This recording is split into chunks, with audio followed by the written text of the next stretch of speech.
The House will be in order. The prayer will be offered by Chaplain Kibben. Would you pray with me? Almighty Lord, you who shakes the heavens and causes the earth to tremble, you who causes the sea to roar and the dry land to shudder, shake us from our falseness and rekindle our desire to love and to serve you in faithfulness and truth. You own all that we value. You own the silver and the gold, the cravings of our hearts and the successes we achieve, all those things that we're inclined to place before our allegiance to you and deem more important than our obligation to steward this abundant wealth for the benefit of your creation. Fill this place with your Spirit. With the might of your word, speak to us of your power and purpose, that there will be no doubt in our minds that you alone are our desire. Everything we want, that we need, and that we have been given by your hand, that we would turn our hearts and minds to you and dedicate our efforts to ensure that all the people we serve, your people, would have the assurance of your provision, even when the world around them trembles, and the upheaval of these times threatens their well-being. Lord of the whole earth, sea and sky, to you may we give our whole selves, that what we do on this day would reveal your power and provision for the children of your creation, the very people you have entrusted to our care. In your mighty name we pray. Amen. The chair has examined the journal of the last day's proceeding and announces to the House the approval thereof. Pursuant to Clause 1 of Rule 1, the journal stands approved. The Pledge of Allegiance will be led by the gentlewoman from Michigan, Ms. Tlaib. I pledge allegiance to the flag of the United States of America and to the republic for which it stands, one nation, under God, indivisible, with liberty and justice for all.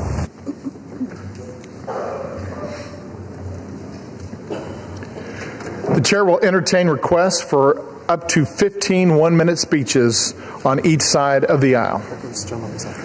For what purpose does the gentleman from South Carolina seek recognition?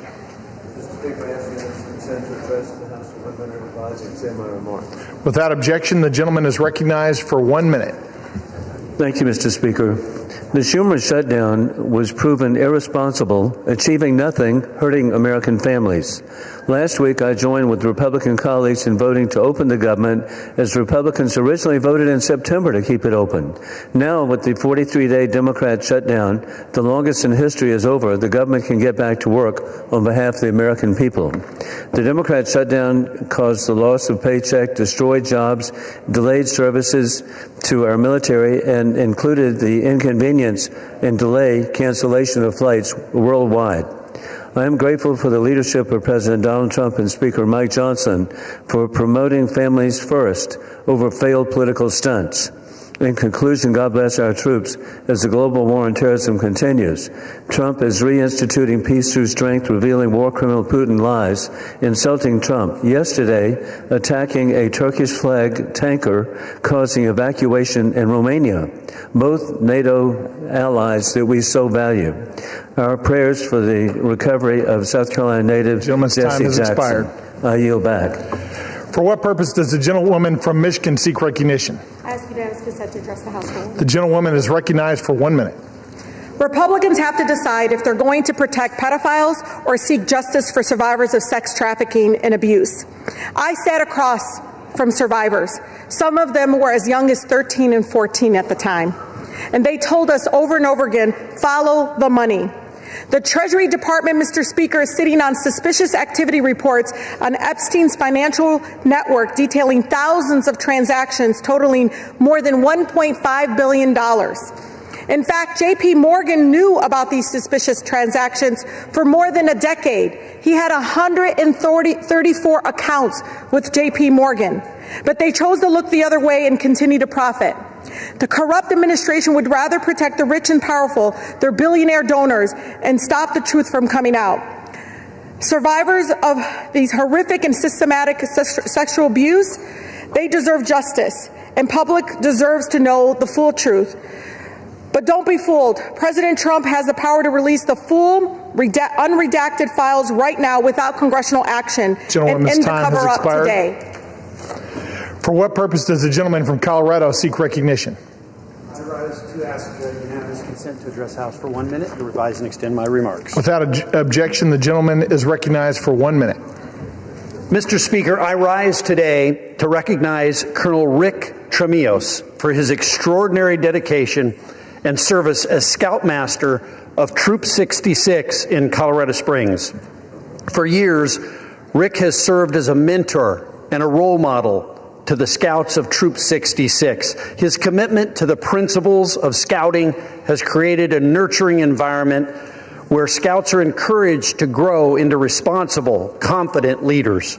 Rick's ability to connect with youth, guide them through challenges, and celebrate their achievements is a testament to his deep compassion and unwavering dedication. Under his guidance, Troop 66 has thrived. Rick has led countless campouts, service projects, and leadership training events, always with the focus on building resilience, teamwork, and respect. His mentorship has helped many Scouts earn the rank of Eagle Scout and, more importantly, has instilled in them a lifelong commitment to service and integrity. On behalf of all those whose lives he has touched, I extend my deepest gratitude and heartfelt recognition. Thank you, and I yield back. For what purpose does the gentleman from Massachusetts seek recognition? Without objection, the gentleman is recognized for 1 minute. Mr. Speaker, under Donald Trump, America is joining the ranks of other countries in all the wrong ways. Freedom House now lists us among nations where judges and prosecutors face political attacks. Reporters Without Borders says our press freedom has sunk to a historic low. And now Trump has crossed a line no U.S. president ever dared cross. He withheld food assistance that Americans were legally entitled to, blocking nutrition benefits, not because the country can't afford them, but because he thinks it helps him politically. In my work as co-chair of the Tom Lantos Human Rights Commission, I've seen brutal regimes use food as a weapon and leaders starve their own people to hold on to power. I never, ever thought I would see a U.S. president try to rip a page from the same playbook. What a shameful moment in our history, and I will continue to fight to end hunger now. I yield back. For what purpose does the gentleman from Mississippi seek recognition? Speaker, I ask unanimous consent to address the House for 1 minute. The gentleman is recognized for 1 minute. Mr. Speaker, I rise today to recognize a distinguished public servant from Hancock County, Mississippi, Brian Hootie Adam, who will retire on December 21st, 2025, after more than 4 decades of serving his community. Hootie began his career in 1985 as a firefighter, answering the call when his neighbors needed him most. In 2003, he became director of Hancock Emergency Management Agency, a role he has carried with steady leadership for 22 years. During that time, he guided the county through many countless emergency, destructive storms, and most notably, the unimaginable challenges of Hurricane Katrina. Through every crisis, Hootie was a source of strength, calm, prepared, and fully committed to protecting the people of Hancock County, Mississippi. His leadership saved lives, strengthened the emergency response across our region, and set a standard of service we should all admire. Mr. Speaker, I ask my colleagues to join me in thanking Hootie Adam for his extraordinary dedication and wishing him the very best in well-earned retirement. Mr. Speaker, I yield back. For what purpose does the gentlewoman from Michigan seek recognition? The gentlewoman is recognized for 1 minute.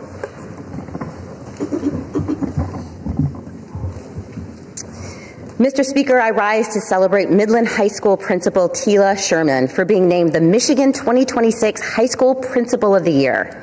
Principal Sherman's compassionate and hands-on leadership sets an example for schools across the country. She is an extraordinarily gifted leader who inspires those around her to stand up for every child in all of our communities. It is her passion for education and her fervent belief in every child's potential that guides the work she does every day. She encourages collaboration and teamwork among educators, making Midland High School a safe space that uplifts everyone under its roof. Principal Sherman pushes her students to dream big, asking them every single week, Chemex, you determine your legacy. What will it be?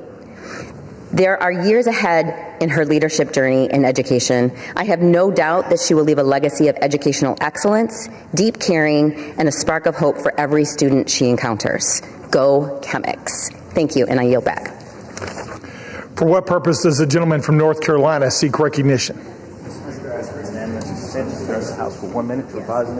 Without objection, the gentleman is recognized for 1 minute.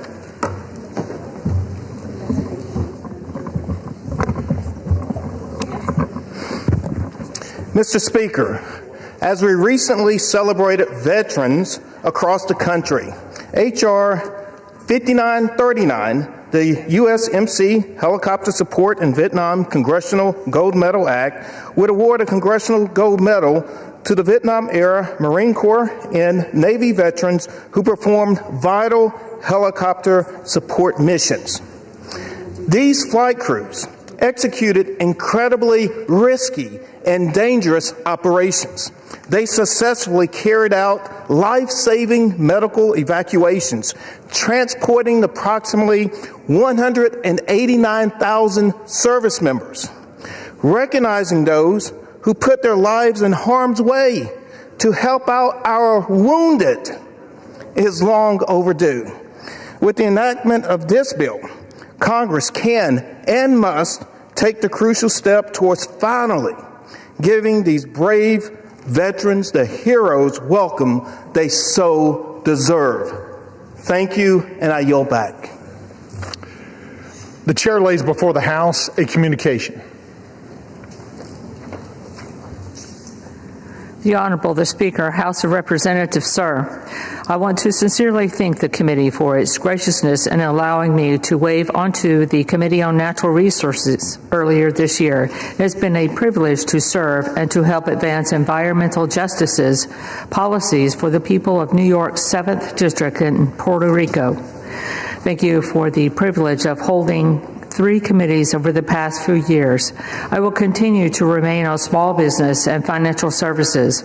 Effective this week, I will remove myself from the Committee on Natural Resources to make room for another member who wishes to take the opening. It has been an honor to contribute to the committee's mission, and I look forward to continuing to advance our shared priorities in other capacities. Signed sincerely, Nydia Velazquez, Member of Congress. Without objection, the resignation is accepted. What purpose does the gentlewoman from North Carolina seek recognition? Thank you, Mr. Speaker. By direction of the Republican Conference, I offer a privileged resolution and ask for its immediate consideration. The clerk will report the resolution. House Resolution 886. Resolved that the following named member be and is hereby elected to the following standing committee of the House of Representatives, Committee on Homeland Security, Mr. Fong. Without objection, the resolution is agreed to and the motion to reconsider is laid on the table. For what purpose does the gentleman from Massachusetts seek recognition? Mr. Speaker, by direction of the Democratic Caucus, I offer a privileged resolution and ask for its immediate consideration. The clerk will report the resolution. House Resolution 887. Resolved. Mr. Speaker, I ask unanimous consent that the resolution be considered as read. Without objection, the resolution is considered read. And without objection, the resolution is agreed to and the motion to reconsider is laid on the table. For what purpose does the gentlewoman from North Carolina seek recognition? Thank you, Mr. Speaker. Mr. Speaker, by direction of the Committee on Rules, I call up House Resolution 879 and ask for its immediate consideration. The clerk will report the resolution. House Calendar Number 47, House Resolution 879. Resolved that upon adoption of this resolution, it shall be in order to consider in the House any joint resolutions specified in Section 2 of this resolution. All points of order against consideration of each such joint resolution are waived. Each such joint resolution shall be considered as read. All points of order against provisions in each such joint resolution are waived. The previous question shall be considered as ordered on each such joint resolution and on any amendment thereto to find final passage without intervening motion except one hour of debate equally divided and controlled by the chair and ranking minority member of the Committee on Natural Resources or their respective designees, and 2, one motion to recommit or commit as the case may be. Section 2, the joint resolutions referred to in the first section of this resolution are as follows. A, the joint resolution, Senate Joint Resolution 80, providing for congressional disapproval under Chapter 8 of Title 5 United States Code of the rules submitted by the Bureau of Land Management relating to National Petroleum Reserve and Alaska Integrated Activity Plan Record of Decision. B, the joint resolution, House Joint Resolution 130, providing for congressional disapproval under Chapter 8 of Title 5 United States Code of the rules submitted by the Bureau of Land Management relating to Buffalo Field Office Record of Decision and approved Resource Management Plan Amendment. C, the joint resolution, House Joint Resolution 131, providing for congressional disapproval under Chapter 8 of Title 5 United States Code of the rules submitted by the Bureau of Land Management relating to Coastal Plain Oil and Gas Leasing Program, Record of Decision. Section 3, upon adoption of this resolution, it shall be in order to consider in the House the concurrent resolution, House Concurrent Resolution 58, denouncing the horrors of socialism. All points of order against consideration of the concurrent resolution are waived. The concurrent resolution shall be considered as read.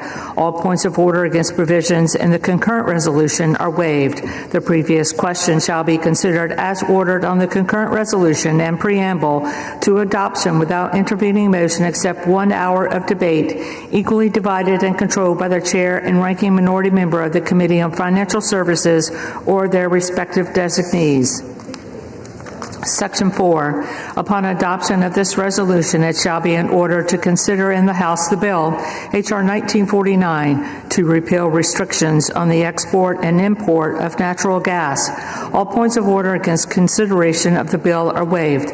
The bill shall be considered as read. All points of order against provisions in the bill are waived. The previous question shall be considered as ordered on the bill and on any amendment thereto to final passage without intervening motion except one. 1 hour of debate equally divided and controlled by the chair and ranking minority member of the Committee on Energy and Commerce or their respective designees, and 2, one motion to recommit. Section 5, upon adoption of this resolution, it shall be in order to consider in the House the bill H.R. 3109 to require the Secretary of Energy to direct the National Petroleum Council to issue a report with respect to petrochemical refineries in the United States and for other purposes.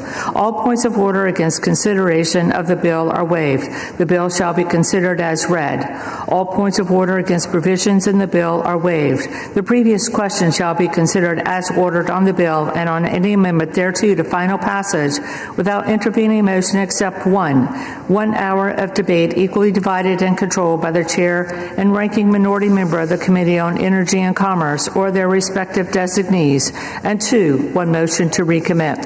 Section 6, upon adoption of this resolution, it shall be in order to consider in the House the bill H.R. 5107 to repeal the Comprehensive Policing and Justice Reform Amendment Act of 2022 enacted by the District of Columbia Council. All points of order against consideration of the bill are waived. The amendment in the nature of a substitute recommended by the Committee on Oversight and Government Reform, now printed in the bill, shall be considered as adopted. The bill, as amended, shall be considered as read. All points of order against provisions in the bill as amended are waived. The previous question shall be considered as ordered on the bill as amended and on any further amendment thereto to final passage without intervening motion, except 1 hour of debate, equally divided and controlled by the chair and ranking minority member of the Committee on Oversight and Government Reform or their respective designees, and 2, one motion to recommit. Section 7, upon adoption of this resolution, it shall be in order to consider in the House the bill H.R. 5214 to require mandatory pretrial and post-conviction detention for crimes of violence and dangerous crimes and require mandatory cash bail for certain offenses that pose a threat to the public safety or order in the District of Columbia and for other purposes. All points of order against consideration of the bill are waived. The amendment in the nature of a substitute recommended by the Committee on Oversight and Government Reform now printed in the bill shall be considered as adopted. The bill as amended shall be considered as read. All points of order against provisions in the bill as amended are waived. The previous question shall be considered as ordered on the bill as amended and on any further amendment thereto to final passage without intervening motion except one. 1 hour of debate equally divided and controlled by the chair and ranking minority member of the Committee on Oversight and Government Reform or their respective designees, and 2, 1 motion to recommit. Section 8. Upon transmission to the Senate of a message that the House has passed H.R. 4405, House Resolution 581 shall be laid on the table. The gentlewoman from North Carolina is recognized for 1 hour. Thank you, Mr. Speaker. For the purpose of debate only, I yield the customary 30 minutes to the gentleman from Massachusetts, Mr. McGovern, pending which I yield myself such time as I may consume. During consideration of this resolution, all time yielded is for the purpose of debate only. Mr. Speaker, I ask unanimous consent that all members have 5 legislative days to revise and extend their remarks. Without objection. Thank you again, Mr. Speaker. I rise in support of the rule and the underlying legislation. Yesterday, the Rules Committee met and produced a rule, H.Res. 879, providing for the House's consideration of 8 separate measures. The rule provides closed rules for consideration of S.J. Res. 80, H.J. Res. 130, H.J. Res. 131, with 1 hour of debate equally divided and controlled by the chair and ranking minority member of the Committee on Natural Resources or their respective designees for each joint resolution. The rule provides each such joint resolution 1 motion to recommit. Further, the rule provides closed rules for the consideration of H.R. 1949 and H.R. 3109, with 1 hour debate equally divided and controlled by the chair and ranking minority member of the Committee on Energy and Commerce or their respective designees for each bill. The rule provides each bill with a motion to recommit. Additionally, the rule provides for consideration of H. Con. Res. 58 under a closed rule with 1 hour of debate equally divided and controlled by the chair and ranking minority member of the Committee on Financial Services or their respective designees. The rule also provides for consideration of H.R. 5214 and H.R. 5107 under closed rules with 1 hour debate equally divided and controlled by the chair and ranking minority member of the Committee on Oversight and Government Reform or their respective designees on each bill. The rule provides 1 motion to recommit for each bill. Finally, the rule tables House Resolution 581 upon the transmission of a message to the Senate that the House has passed H.R. 4405. Mr. Speaker, after over 40 days of the Democrat government shutdown, the House has returned to regular order, and this majority is continuing to push forward with the America First agenda, the American people's agenda. All of these pieces of legislation we're considering today are in alignment with the American people's demand and President Trump's executive orders that we maintain a robust posture of American energy dominance. You know, Mr. Speaker, our Democrat colleagues have developed a strong proclivity to thumb their noses at the development of energy that comes from American soil. One must wonder why they choose to do that.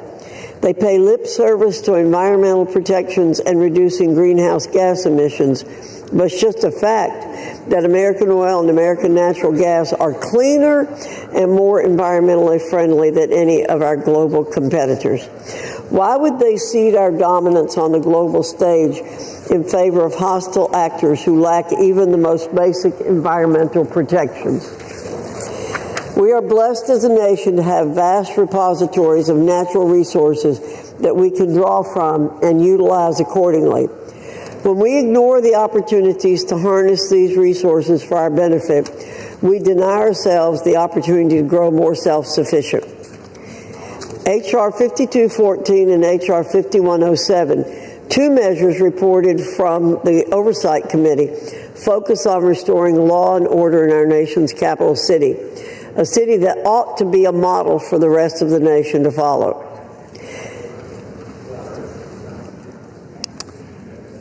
Does the gentlelady reserve? I'm going on, Mr. Speaker.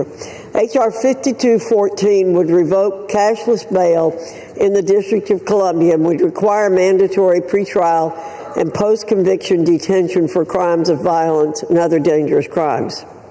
H.R. 5107 would repeal the Comprehensive Policing and Justice Reform Amendment Act of 2022 enacted by the District of Columbia Council.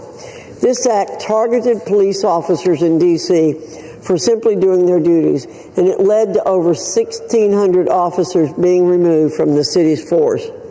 Thanks to President Trump's efforts, the streets in D.C. are safer, and we have the opportunity through these two measures to add to that progress. Finally, Mr. Speaker, we have H. Conrad's 58, a resolution denouncing the horrors of socialism.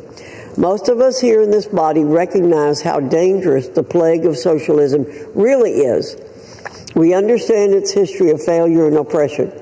Throughout history, this ideology has collapsed into the most brutal of dictatorships, communist regimes, and outright totalitarian rule. Many are quick to avert their eyes and cover their ears when presented with facts about the horrors of socialism. How many individuals across the world have suffered and died because of it? This resolution will put everyone in this body on record. The American people will see who espouses this caustic ideology and those who reject it. I reserve, Mr. Speaker. The gentlewoman from North Carolina reserves. The gentleman from Massachusetts is recognized. Well, thank you, Mr. Speaker, and I thank the gentlelady from North Carolina for yielding me the customary 30 minutes, and I yield myself such time as I may consume. The gentleman is recognized. Mr. Speaker, Americans are working more and more for less and less. Almost every day I speak with young people who can't afford to start a family, can't buy a house, can't get ahead. I hear it from seniors who are struggling to survive on fixed incomes. I see it with my own eyes, moms and dads putting items back on the shelves in the grocery store because they can't afford them. Parents who can't go back to work because they can't afford child care. People whose health insurance premiums are doubling and tripling because this majority has failed to act. During election season, we heard from Trump and Republicans who swore up and down they would bring down prices. They promised the American people they would reverse inflation and focus like a laser on affordability. And they have broken that promise.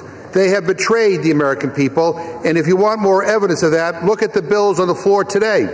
More garbage, more culture war crap, more bills written by this Republican majority of, by, and for the billionaire class. Republicans moved heaven and earth to give tax breaks to the rich and powerful. That got done in a nanosecond. But if you're a regular person staring down next year's health care premium hikes and deciding whether to pay $1,000 more or put food on the table, the answer you get back from Republicans is let them eat cake. We are barreling toward another shutdown at the end of January. We could have spent the last 2 months working on passing the 9 appropriations bills Republicans still need to pass to stop another shutdown. And instead, they went on a taxpayer-funded paid vacation for 8 weeks. And let me just say, because we are debating a rule to consider these 8 bills, this rule sucks. 8 closed rules, no amendments, no changes allowed on the floor. Take it or leave it. And if you're keeping count at home, that's 80 completely closed rules this Congress, the most ever in a year. And I want to correct the gentlelady because last night in the Rules Committee she said 5 of these bills didn't receive any amendments.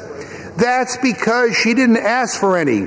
And when you don't send an amendment deadline, everyone knows you're doing a closed rule. And I just want to say to my Republican colleagues, you have been complicit in these 80 closed rules nearly 9 out of 10 times. You, the majority party, have not been allowed to bring amendments to the floor. You're getting blocked by your own leadership time and time again. How does that feel? Again, this is a terrible rule, and I urge a no vote, and I reserve my time.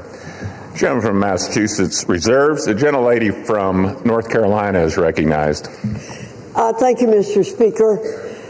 While it's true there have been 80 closed measures, this number needs context. 12 of the closed rules were in the rules package, which passed 2 weeks before the 119th Rules Committee even organized to begin meeting. Additionally, 25 measures were CRAs.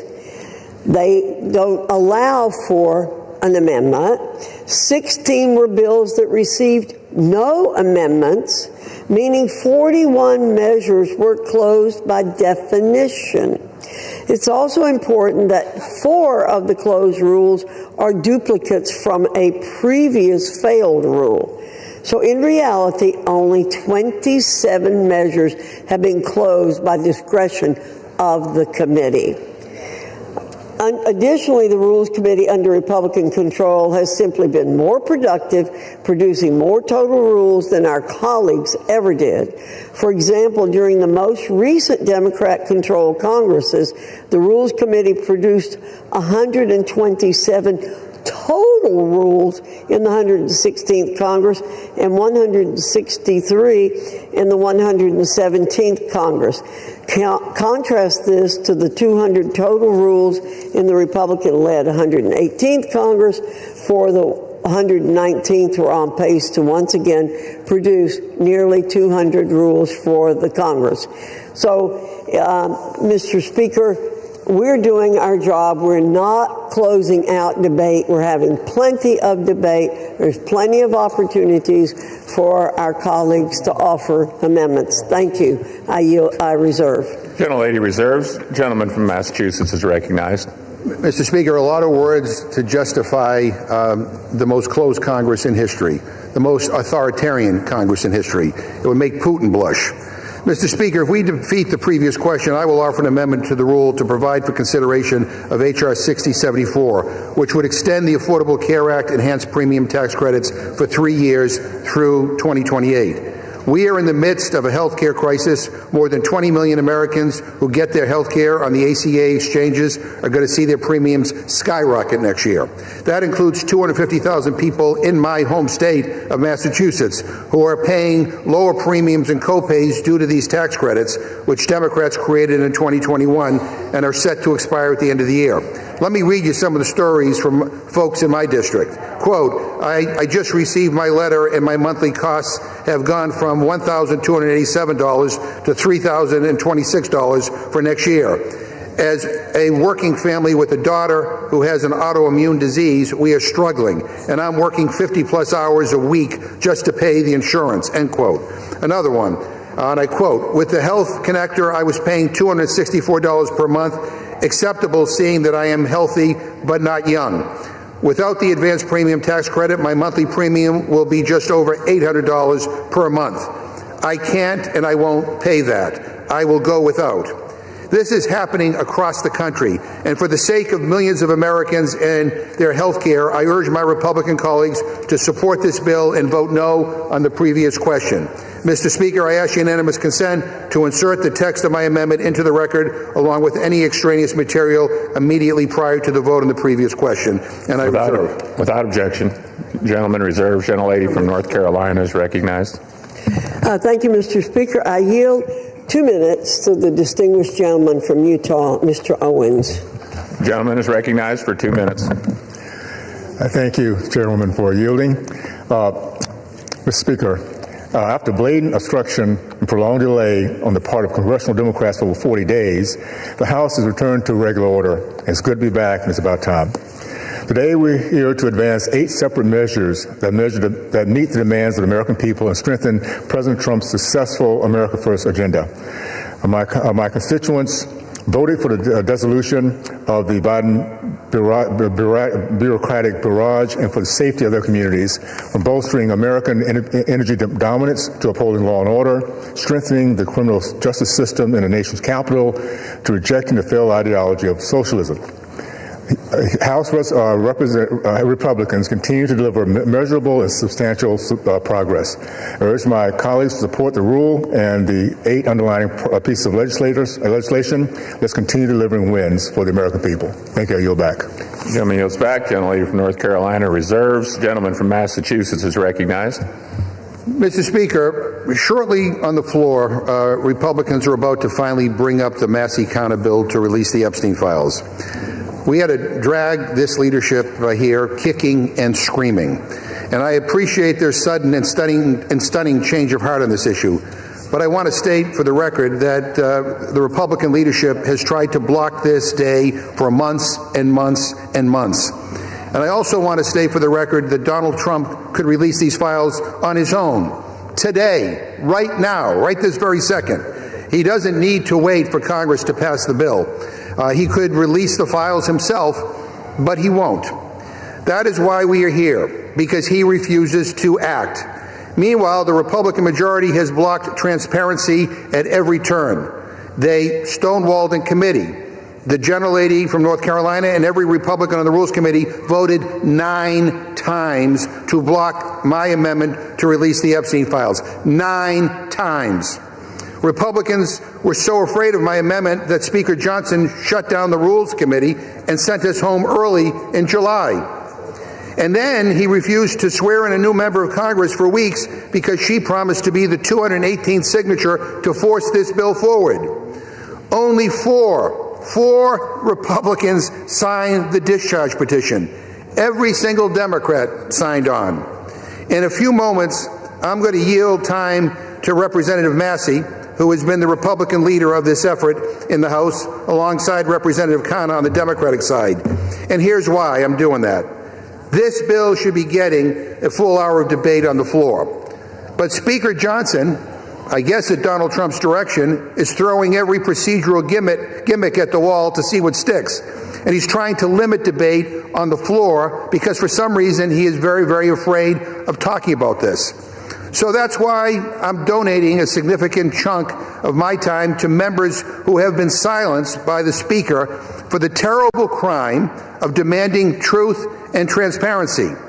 Now, if I had to guess, most Republicans will probably vote in favor of releasing the files. But they're not voting yes because their conscience changed. They're voting yes because Donald Trump tells most of them how to vote. And he realized he's lost on this one. He says the people who support this bill, quote, betrayed the entire Republican Party. Really? Really? How is accountability for a pedophile something Donald Trump campaigned on?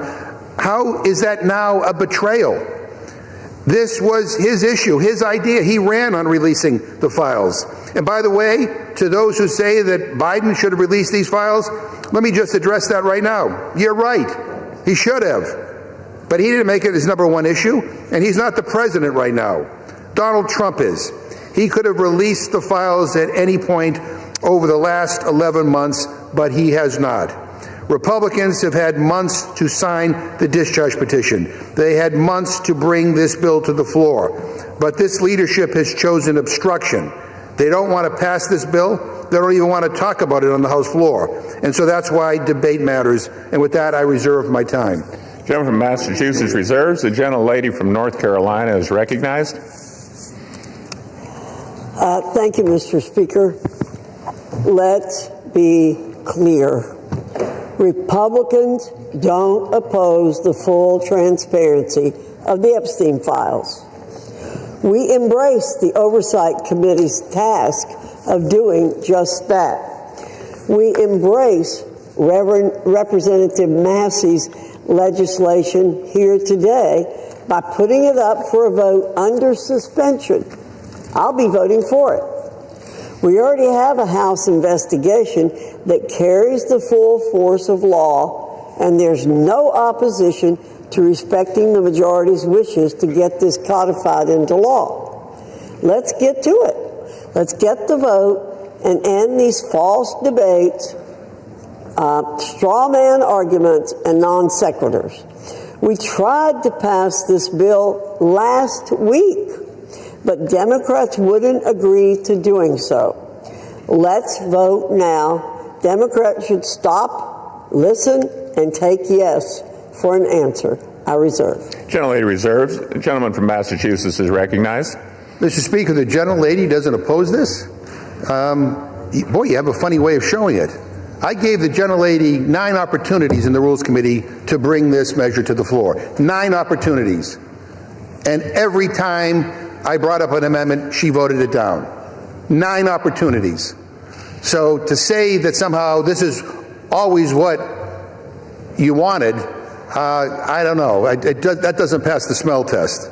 Mr. Speaker, I yield 3 minutes to the gentleman from California, Mr. Khanna. The gentleman is recognized for 3 minutes. Thank you, Mr. Speaker. Thank you, Mr. Chairman, for your leadership over the last 5 months to make sure that this bill came to the floor. Thank you also to Don Sisson for his leadership and understanding of all the rules to make this possible. Now, as we are here today, I saw on CNN that the president is meeting with the Saudi prince. You know what America First means to me? How about meeting with the survivors? How about making sure that America's girls are not being raped? That's what it means to be America First, not going and just meeting with Saudi princes.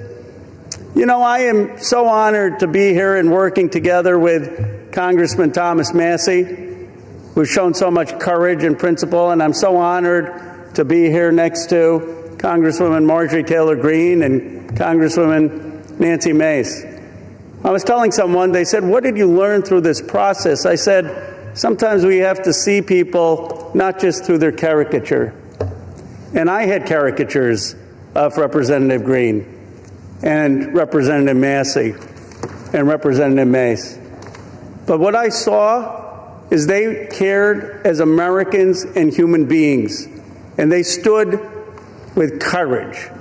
And they looked at this not from politics. They looked at this as what is right.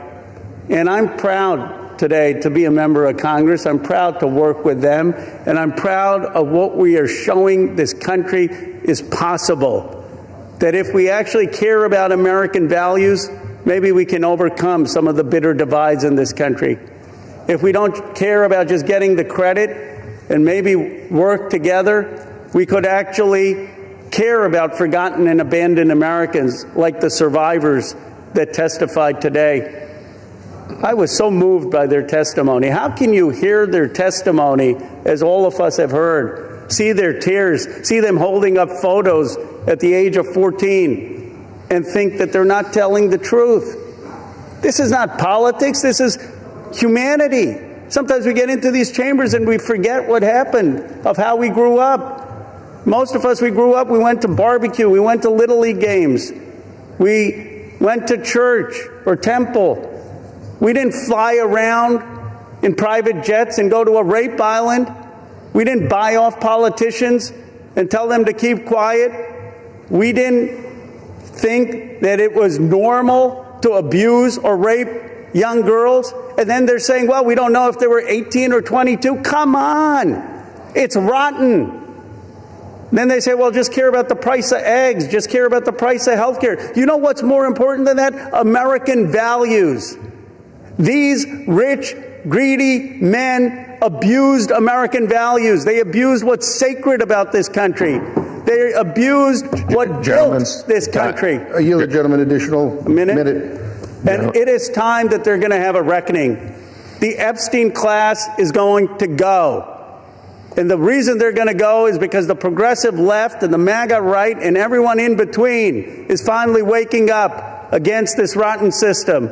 And when people are united, when people work across the aisle, amazing things can happen because the American people are kind and good and decent. So it's an honor, Congressman Massey, to have worked with you.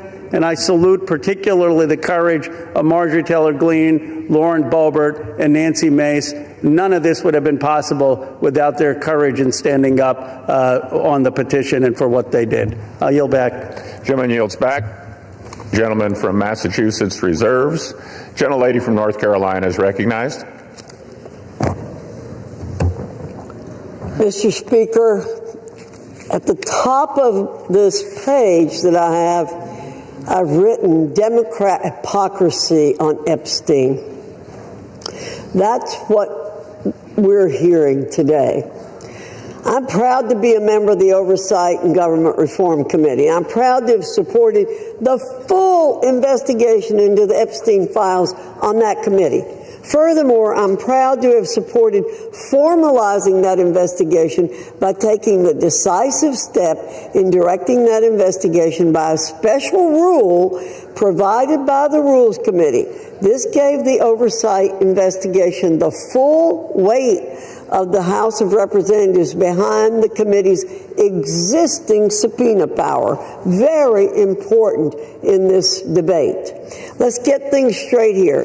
In just a matter of hours, we're going to get to vote on the Massey bill. But that won't preclude the existing House Oversight and Government Reform Committee's investigation in any way. And that's a great thing because that investigation is yielding results. We now know that one of Jeffrey Epstein's closest confidants was apparently Larry Summers, a cabinet member in the Clinton administration. We now know that a Democrat member in this body, Stacey Plaskett, was colluding with Jeffrey Epstein in real time during a hearing. And the subject matter? How to take down President Trump. Mr. Speaker, you can't make this stuff up. We now know that Epstein himself hated President Trump. It's in black and white. We now know that one of the chief Epstein victims stated that President Trump never acted inappropriately. And don't forget that oversight investigation specifically subpoenaed Bill and Hillary Clinton for their ties to Jeffrey Epstein. They haven't been quick to step into the breach and exonerate themselves, have they? But the truth will continue to come out, as it has, because of Republicans and a current Republican-led House Oversight and Government Reform Committee investigation, one that already carries the full force of law. Let's see where that leads. I reserve. Gentlelady reserves. The gentleman from Massachusetts is recognized. Mr. Speaker, the gentlelady says that just trust her and the Republican leadership. And I got to tell you, I can't after what I saw unfold over these last several months. Obstruction and using every maneuver possible to avoid this moment where we're having here today. And I want to say that for the record, it doesn't matter whether there's Republicans or Democrats or independents that are implicated in these files. We believe in accountability for everybody who abuses young women, and we believe in justice. And that is kind of what's uniting many of us on this, on this side of the aisle here today. And I just want to, again, I want to thank Representative Connor for his leadership. I want to thank Representative Massey, Representative Green, and Representative Mace for their courage and for their willingness to stand up for what is right. We don't agree on very much, but we do agree that there ought to be accountability when young women are abused, and so that's what this is about. So, Mr. Speaker, I ask unanimous consent that the gentleman from Kentucky, Mr. Massey, control the remainder of my time. Without objection. The gentleman from Kentucky is recognized. Mr. Chairman, may I inquire as to how much time I have? You have 17 minutes remaining. I yield myself 2 minutes. The gentleman is recognized for 2 minutes. Mr. Speaker, today's an extraordinary day in this chamber. If my colleagues will vote for this measure, we'll see justice triumph over politics. Truth will triumph over deception and obfuscation. Transparency will triumph over dark money. Partisanship will fall away to bipartisanship. Grassroots, the people, will reclaim the people's house with this vote. It's going to be a victory for survivors, not just survivors of the Epstein sex trafficking scandal, the 1,000 survivors that exist. Some of them are victims. They're no longer alive. Some have committed suicide. They share one thing in common. Their youth was robbed from them. Much of their lives were robbed from them, but they're claiming it back. We're going to help them claim that back. But it's not just a victory today if this vote prevails for those survivors. It's a victory for every person man or woman, boy or girl, who's been victimized sexually in this country. Anybody who's been a victim of sexual assault. Or maybe they've been victimized by a family member. Maybe it's not a billionaire. But they're all waiting and watching to see what we do today. They're wondering, if I go to mom or dad, will anything happen? If I go to the sheriff, will anything happen? Well, we have a chance today to make something happen.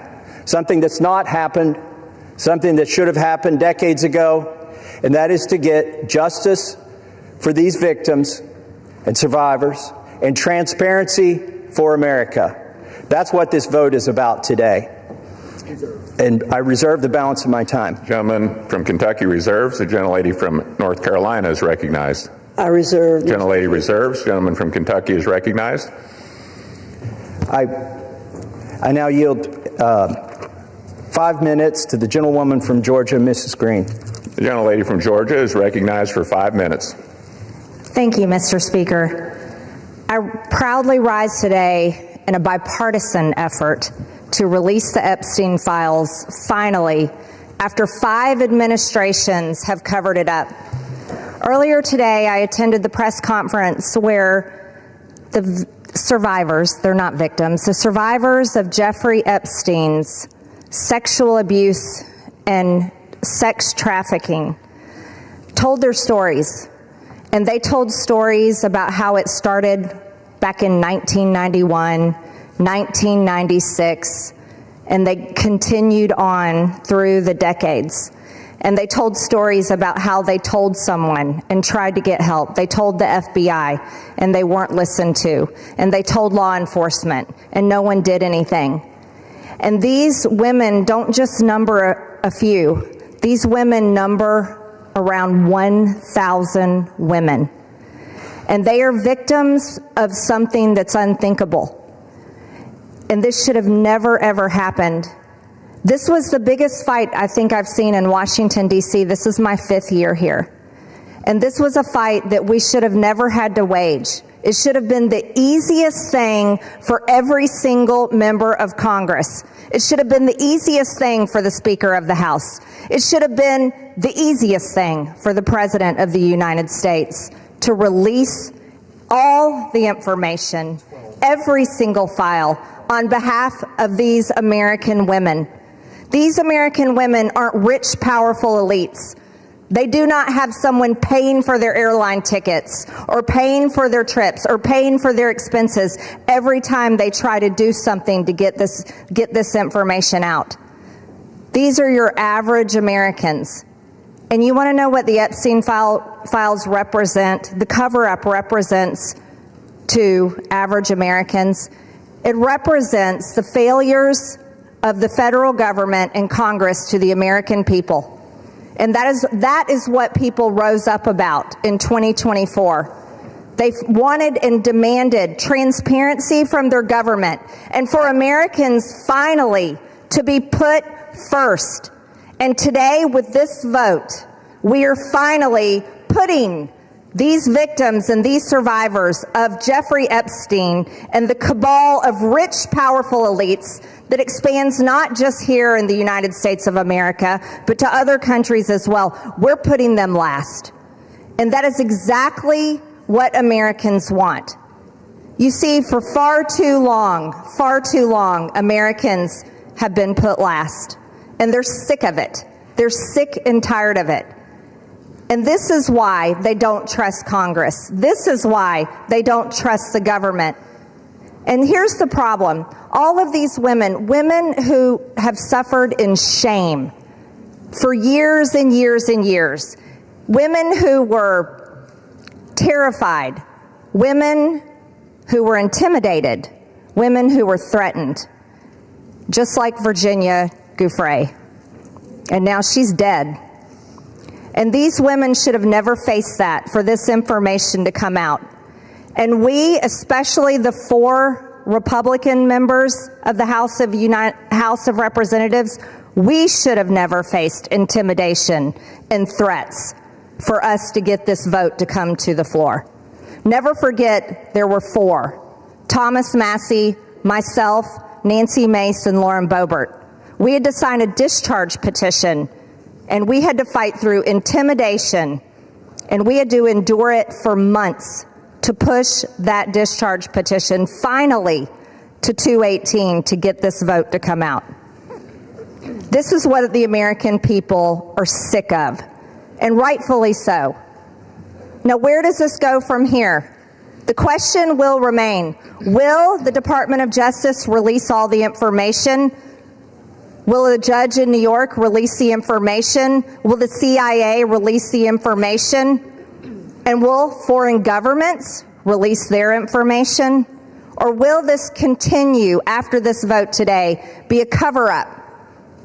A cover-up of the rich, powerful elites that bond together in sex and human trafficking abuse and all types of global business that enriches them but never serves Americans. The American people will know, and the victims, actually the survivors of Jeffrey Epstein, will know because they know the list of names. And I remain dedicated to my promise to read those names here on the House floor if those women ever find them in a place that it needs to be done. I yield back to Mr. Gentlelady from Georgia yields back. Gentleman from Kentucky reserves. Gentlelady from North Carolina is recognized. I reserve, Mr. Gentlelady reserves. Gentleman from Kentucky is recognized. I yield myself a minute and 30 seconds. Gentleman is recognized for a minute. I want to thank the generosity of Jim McGovern, Representative McGovern, for granting us this time. I'm embarrassed for my own party today. I'm embarrassed we withheld signing in, swearing in a duly representative of the people for 49 days just to avoid this vote that's finally going to happen today. I'm embarrassed that my own party isn't going to yield me time to debate this, even though they say they support it and I authored it. They don't even want to yield me time to debate this during the bill debate. But I'm thankful. Let me tell you who I'm thankful to. These three brave women, Marjorie Taylor Greene, Nancy Mace, and Lauren Boebert. They have been threatened. They have been intimidated. Physically, politically, it's disgusting. And not by the far left. They have been intimidated by people in our own party. And for what? For seeking justice for these victims.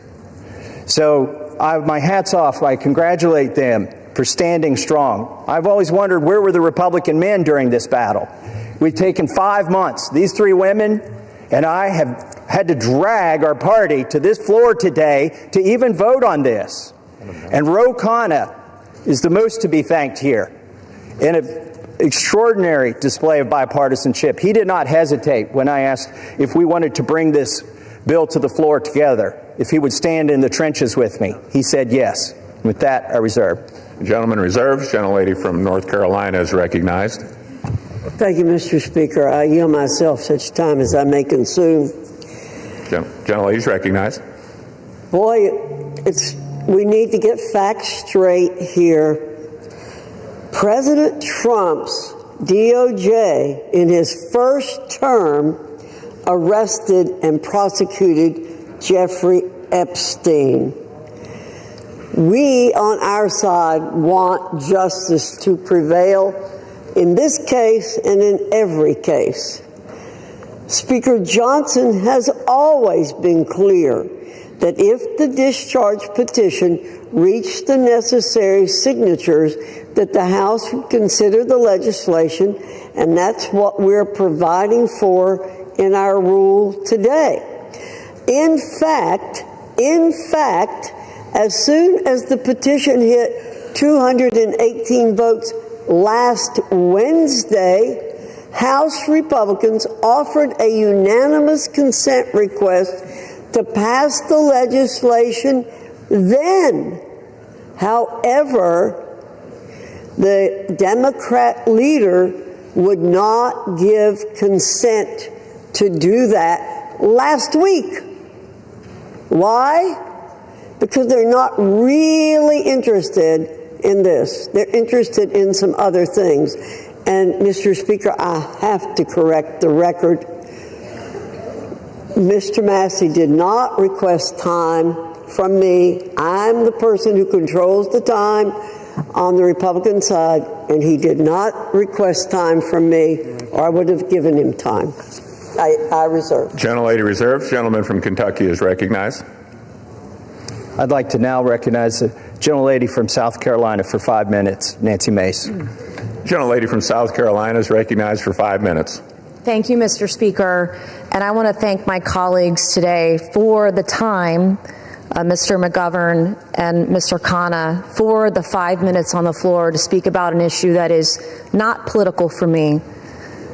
Helping the survivors of Jeffrey Epstein and his horrific, gruesome, brutal sex trafficking ring is deeply personal.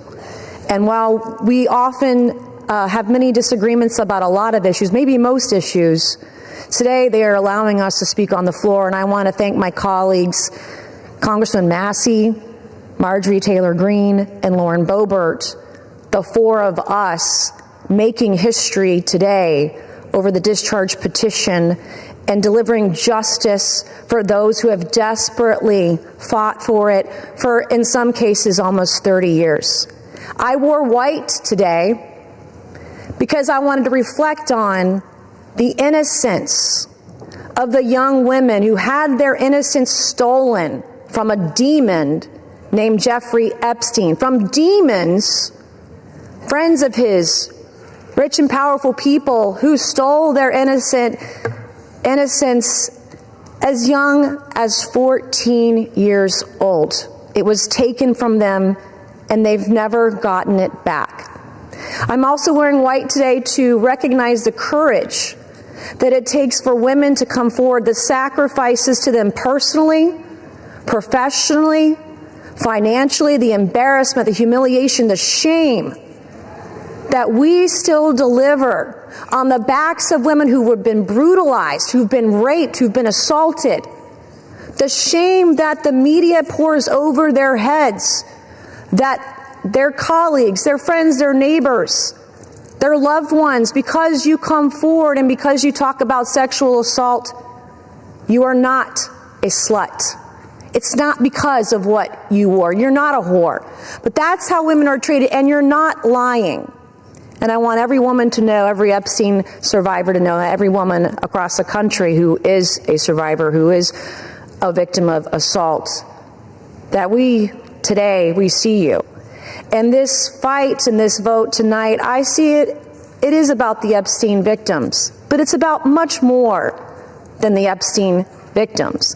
This is about the powerless, taking power away from the very powerful. This is about giving women who never had a voice, giving a voice to the voiceless. This is about their sacrifice. This is about having and recognizing their courage. This is about justice for the Epstein victims, but it's also about hope. Earlier this year, I gave a speech right here on the floor of the U.S. House of Representatives, detailing trauma that I experienced, endured, and am a survivor of, that I accidentally uncovered 2 years ago, almost to the day. And today, I still don't have justice, like millions of women across the country. When I spoke out, I got attacked. When I spoke out, I was shamed. When I spoke out, I was defamed and smeared, and that goes on today, right now, in the present. God sure has a funny way of working through us. I, like many of the Epstein survivors and many other survivors across the country, I don't think I will ever heal from the destruction my abuser did to me. But I can heal by being a vessel and being a voice for all those who need it, and that's why we are here today. That is why I will never abandon a single survivor ever, and I will never waver.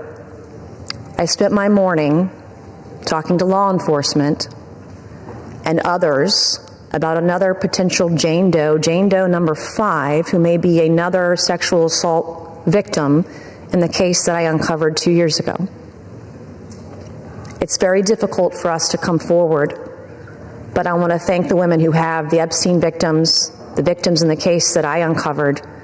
I want to thank all of you for being a voice, for giving me hope. Maybe one day I too can get justice. Thank you, and I yield. Gentlelady yields back. Gentleman from Kentucky reserves. Gentlelady from North Carolina is recognized. Thank you very much, Mr. Speaker. Our colleagues want Americans to believe that this discharge petition and underlying legislation are the be-all and end-all in this investigation. However, it's House Republicans who've worked tirelessly to achieve true justice for victims.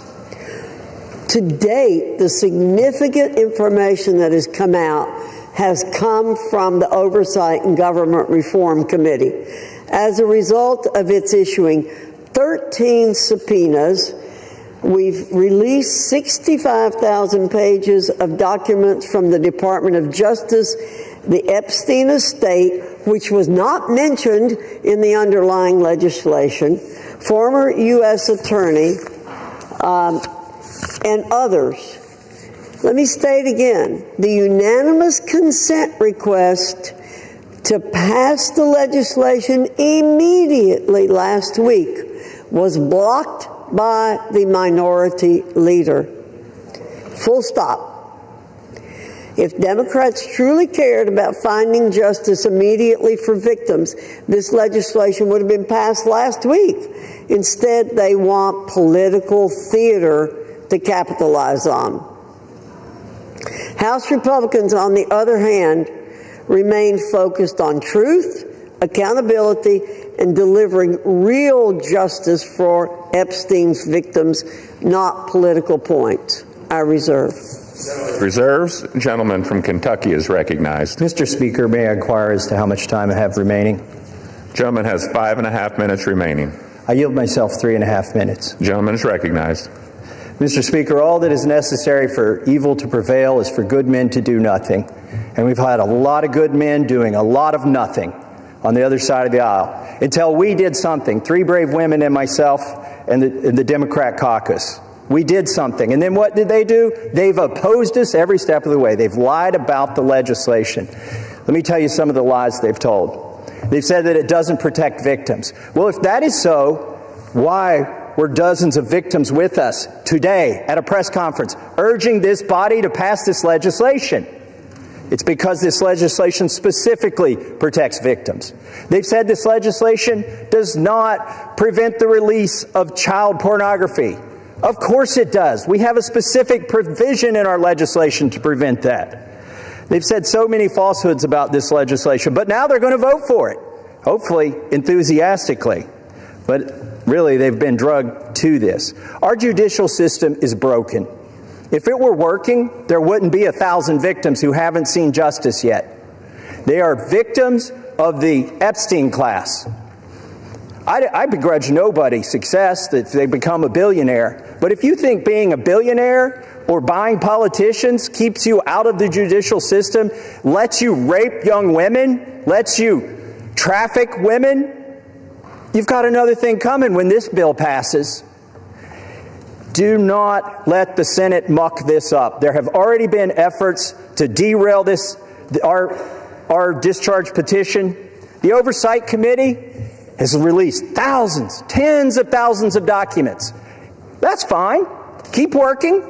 How many names have you released? 0. You are still protecting, or the DOJ is protecting, pedophiles and sex traffickers.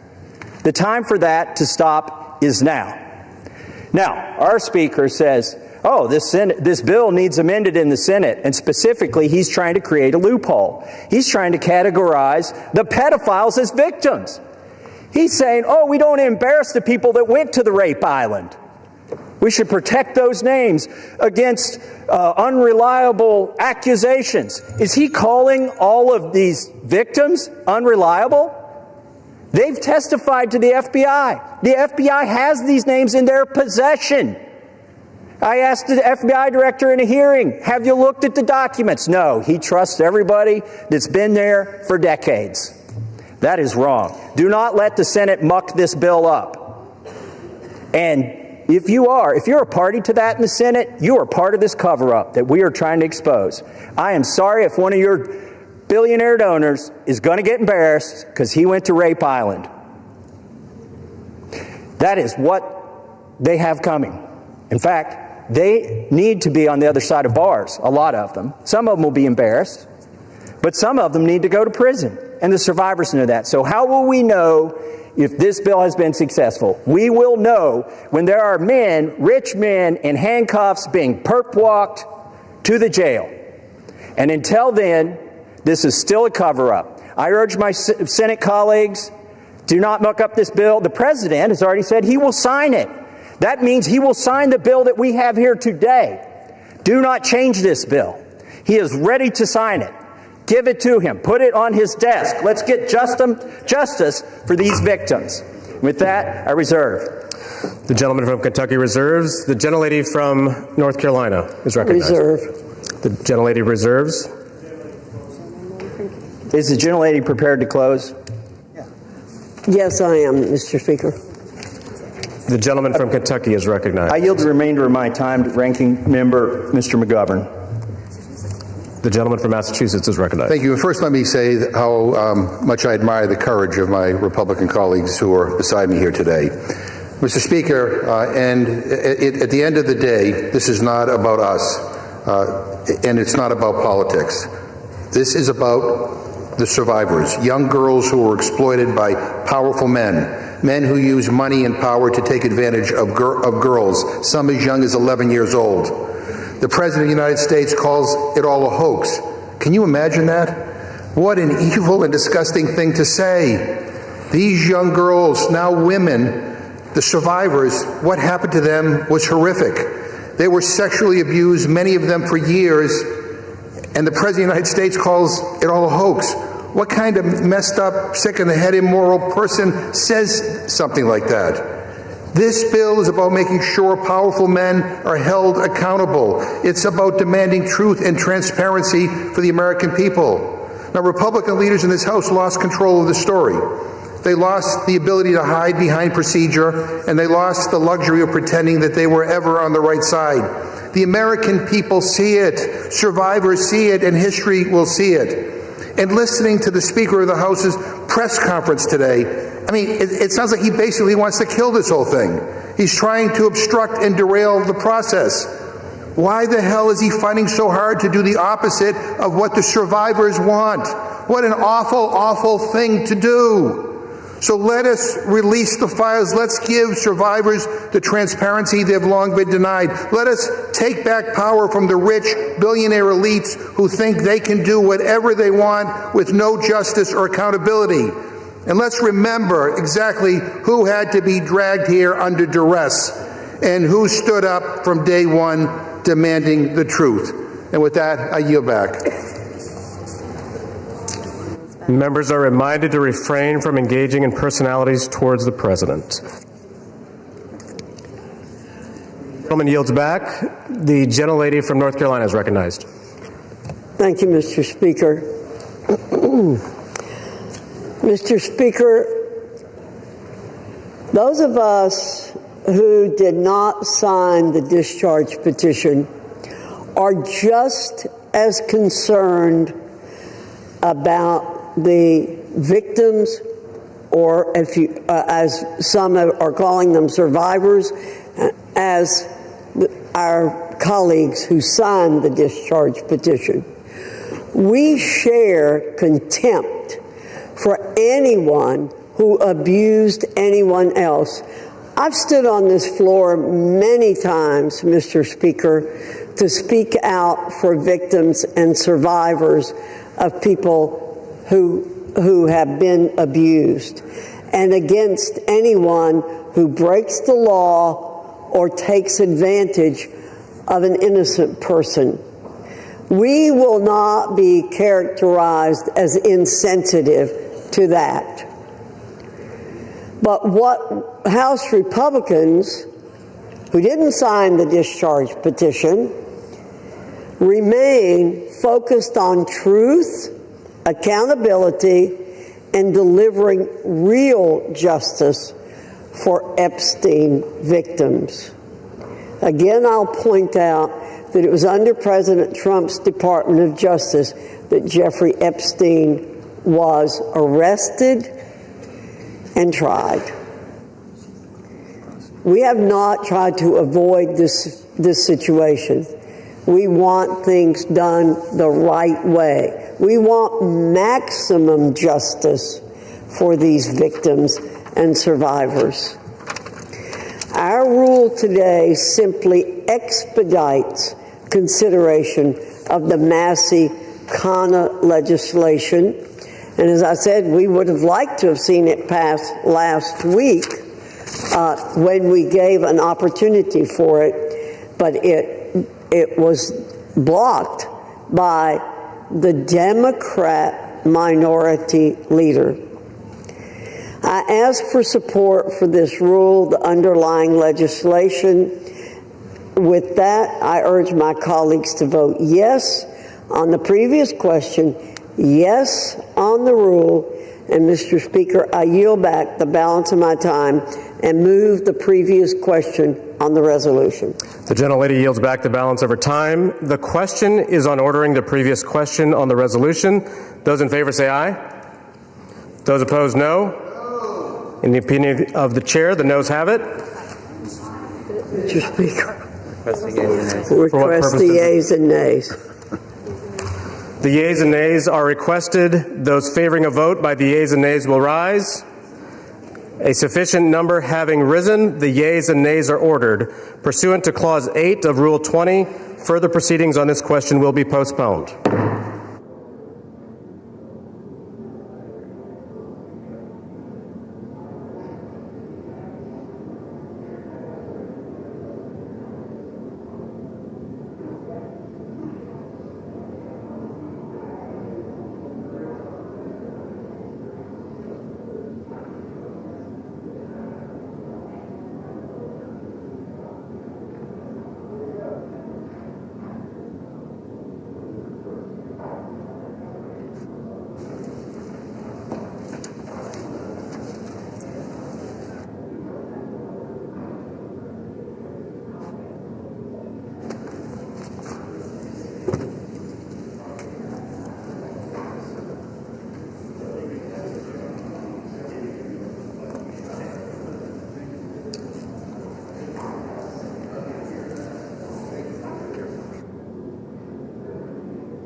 Pursuant to Clause 8 of Rule 20, the chair will postpone further proceedings today on motions to suspend the rules on which a recorded vote or the yeas and nays are ordered, or votes objected to under Clause 6 of Rule 20. The House will resume proceedings on postponed questions at a later time. For what purpose does the gentleman from Ohio seek recognition? Mr. Speaker, I move to suspend the rules and pass H.R. 4405. The clerk will report the title of the bill. H.R. 4405, a bill to require the Attorney General to release all documents and records in possession of the Department of Justice relating to Jeffrey Epstein and for other purposes. Pursuant to the rule, the gentleman from Ohio, Mr. Jordan, and the gentleman from Maryland, Mr. Raskin, each will control 20 minutes. The chair recognizes the gentleman from Ohio. Mr. Speaker, I ask unanimous consent that all members have 5 legislative days in which to revise and extend their remarks and to insert extraneous material on H.R. 4405. Without objection. Mr. Speaker, I yield myself such time as I may consume. The gentleman is recognized. We all support holding bad guys accountable, and we're all going to vote for this resolution. But I think a little perspective is important. Democrats have spent 6 months talking about Epstein, even though they had 4 years to do something about it. Now, why would they do that? Why would they do that? Maybe it's to go after President Trump. Never forget, they shut down the government for 43 days. They said, don't worry about our military, don't worry about air traffic controllers, don't worry about our economy, don't worry about American families. No, no, no. Close the government for a month and a half because it might hurt the president. For the past decade, there's been one constant for Democrats. One constant. Go after Trump. They spied on his campaign. Then it was Mueller. Then it was impeachment 1. Then it was impeachment 2. Then it was all the lawfare. Alvin Bragg, Fonnie Willis, Letitia James. Then it was Arctic Frost investigation at the Justice Department, surveilling United States senators and congressmen, and a whole host of other Americans. Then it was Jack Smith and his gag orders and his raiding President Trump's home. Then it was a 43-day shutdown, and now it's Epstein. And by the way, the same party that did all that, they were also the ones who were texting with Mr. Epstein during a hearing where Michael Cohen was their witness in another effort to go after the president. Americans see through it all, and frankly, it's actually kind of sad. This obsession, this syndrome, this mindset that says we got to go after President Trump no matter what that they have. And when I think about it, I think it's because President Trump and Republicans have accomplished so much that they told the voters they were going to accomplish in the 2024 election. We're actually doing what we said we were going to do. President Trump said he was going to cut taxes, and he did. President Trump said he would secure the border, and he did. President Trump said he'd get men out of women's sports, and he did. President Trump said he would make sure Iran doesn't have nuclear capability, and he did. And he said he would get the hostages out of Gaza back into Israel, and he did. All in 9 months. So I don't know what causes this mindset, this syndrome that the left has, but I know one thing. It is real. Which brings me to last week. Think about what the Democrats did last week. The Democrats released an email that the Oversight Committee had obtained from the estate.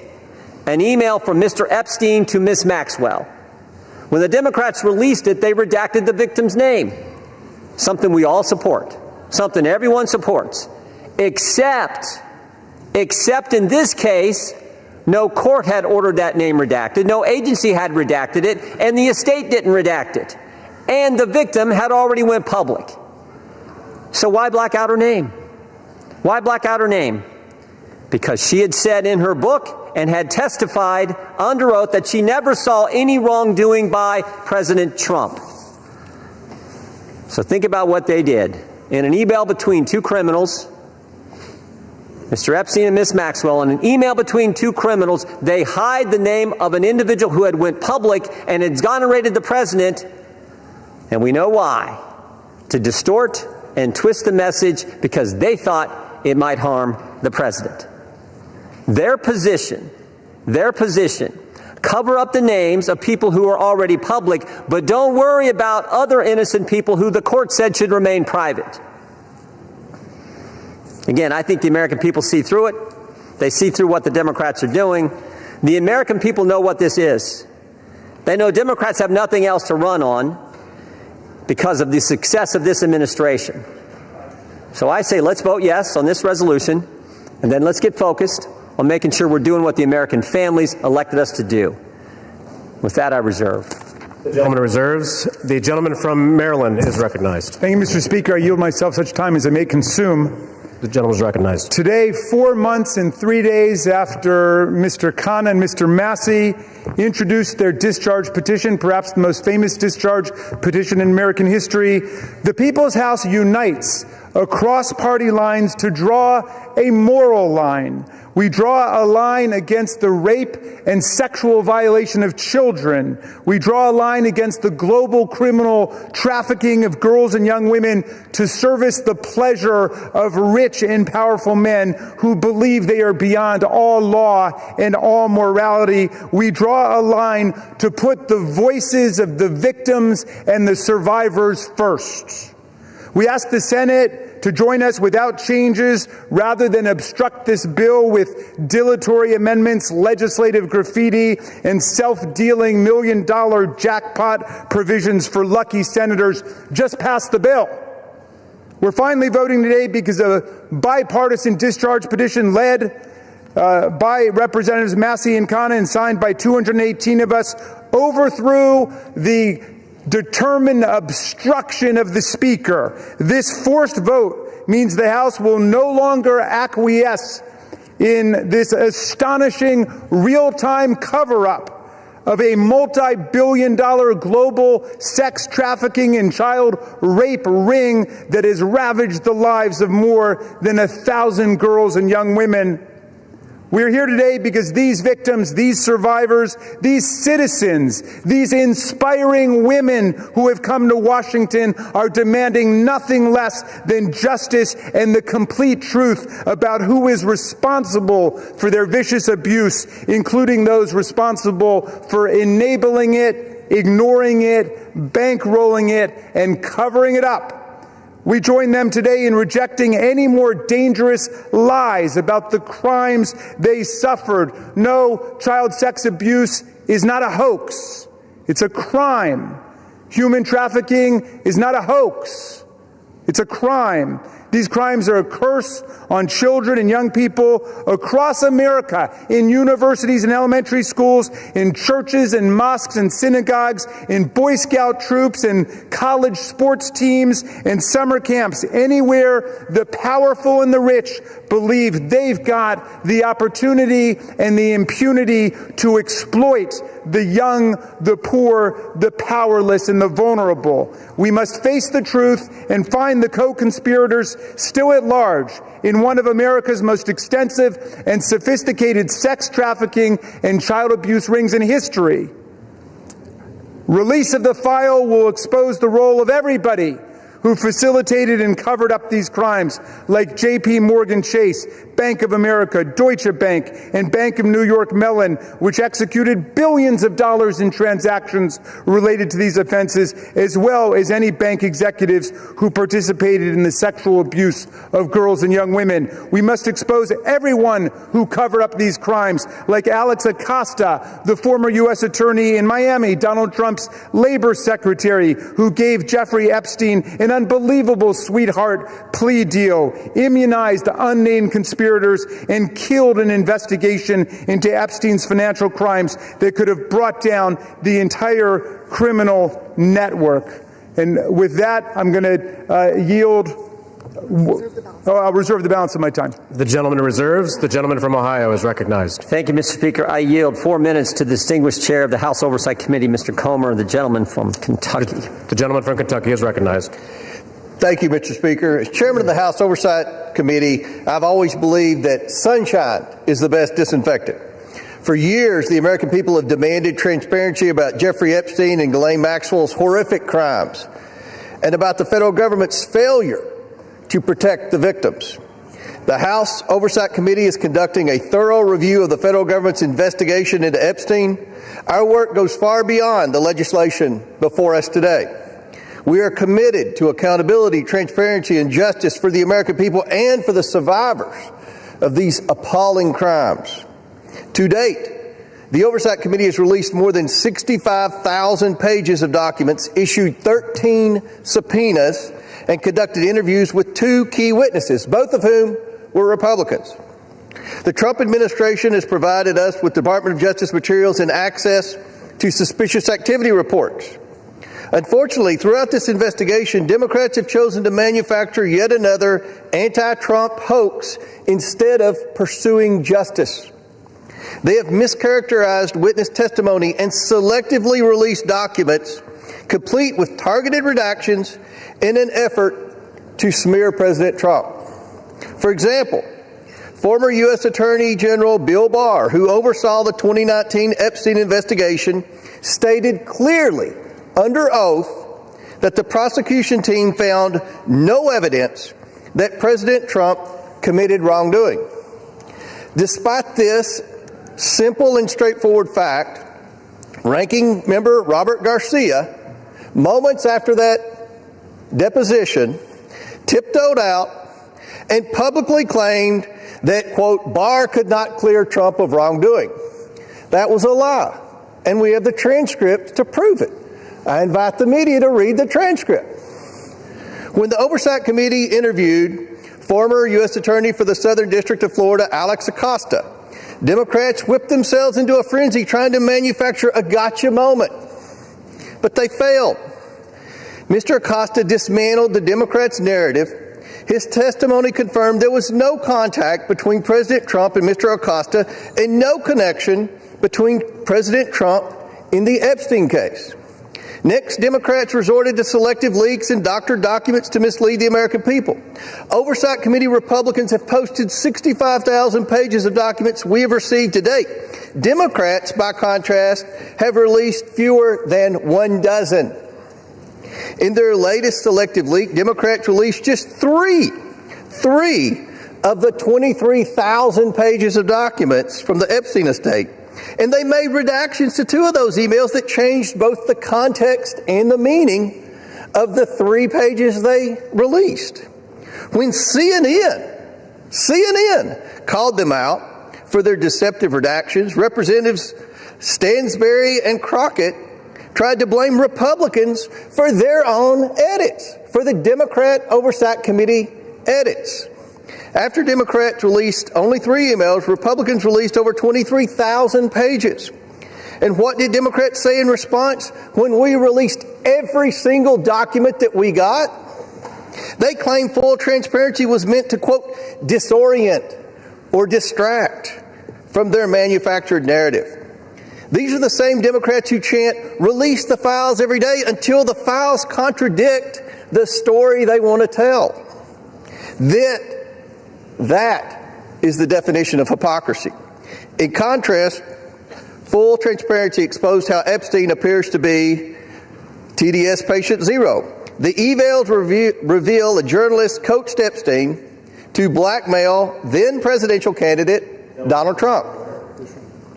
We'll give an additional minute to the chairman. The gentleman is recognized. The files also show that a House Democrat colluded with Epstein during the 2019 oversight hearing to discredit witness with a vendetta against President Trump.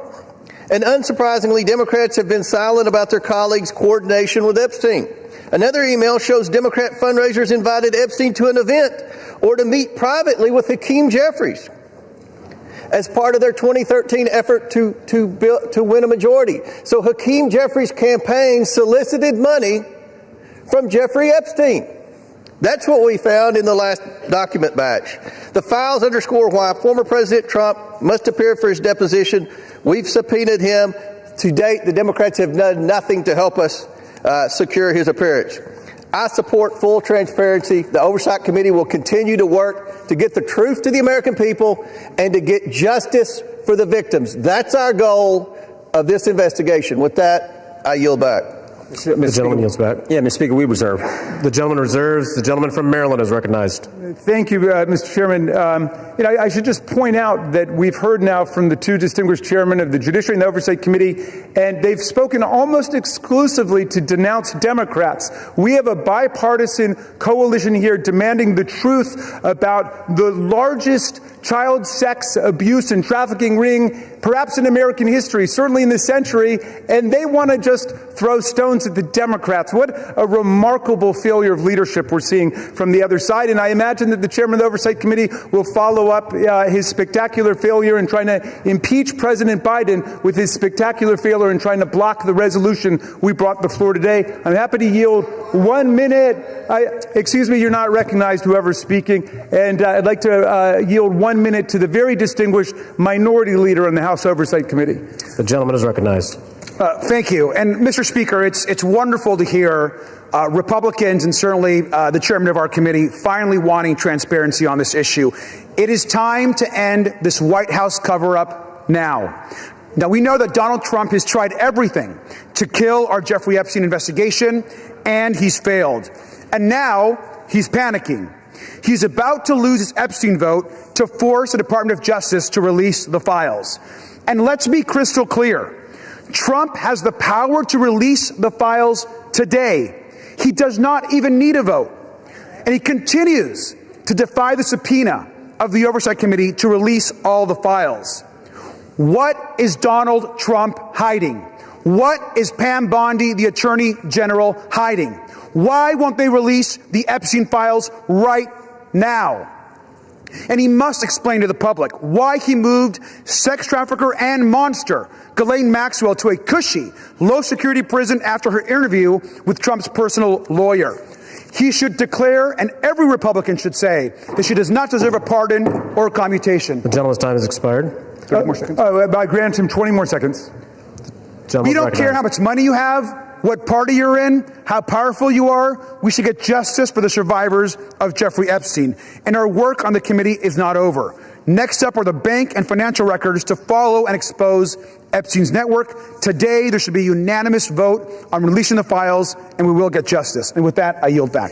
And we reserve. The gentleman reserves. The gentleman from Ohio is recognized. Thank you, Mr. Speaker. I yield a minute and a half to the distinguished gentleman from California and member of the Judiciary Committee, Mr. Kiley. The gentleman from California is recognized. I have consistently called for the maximum possible level of transparency when it comes to the heinous crimes of Jeffrey Epstein.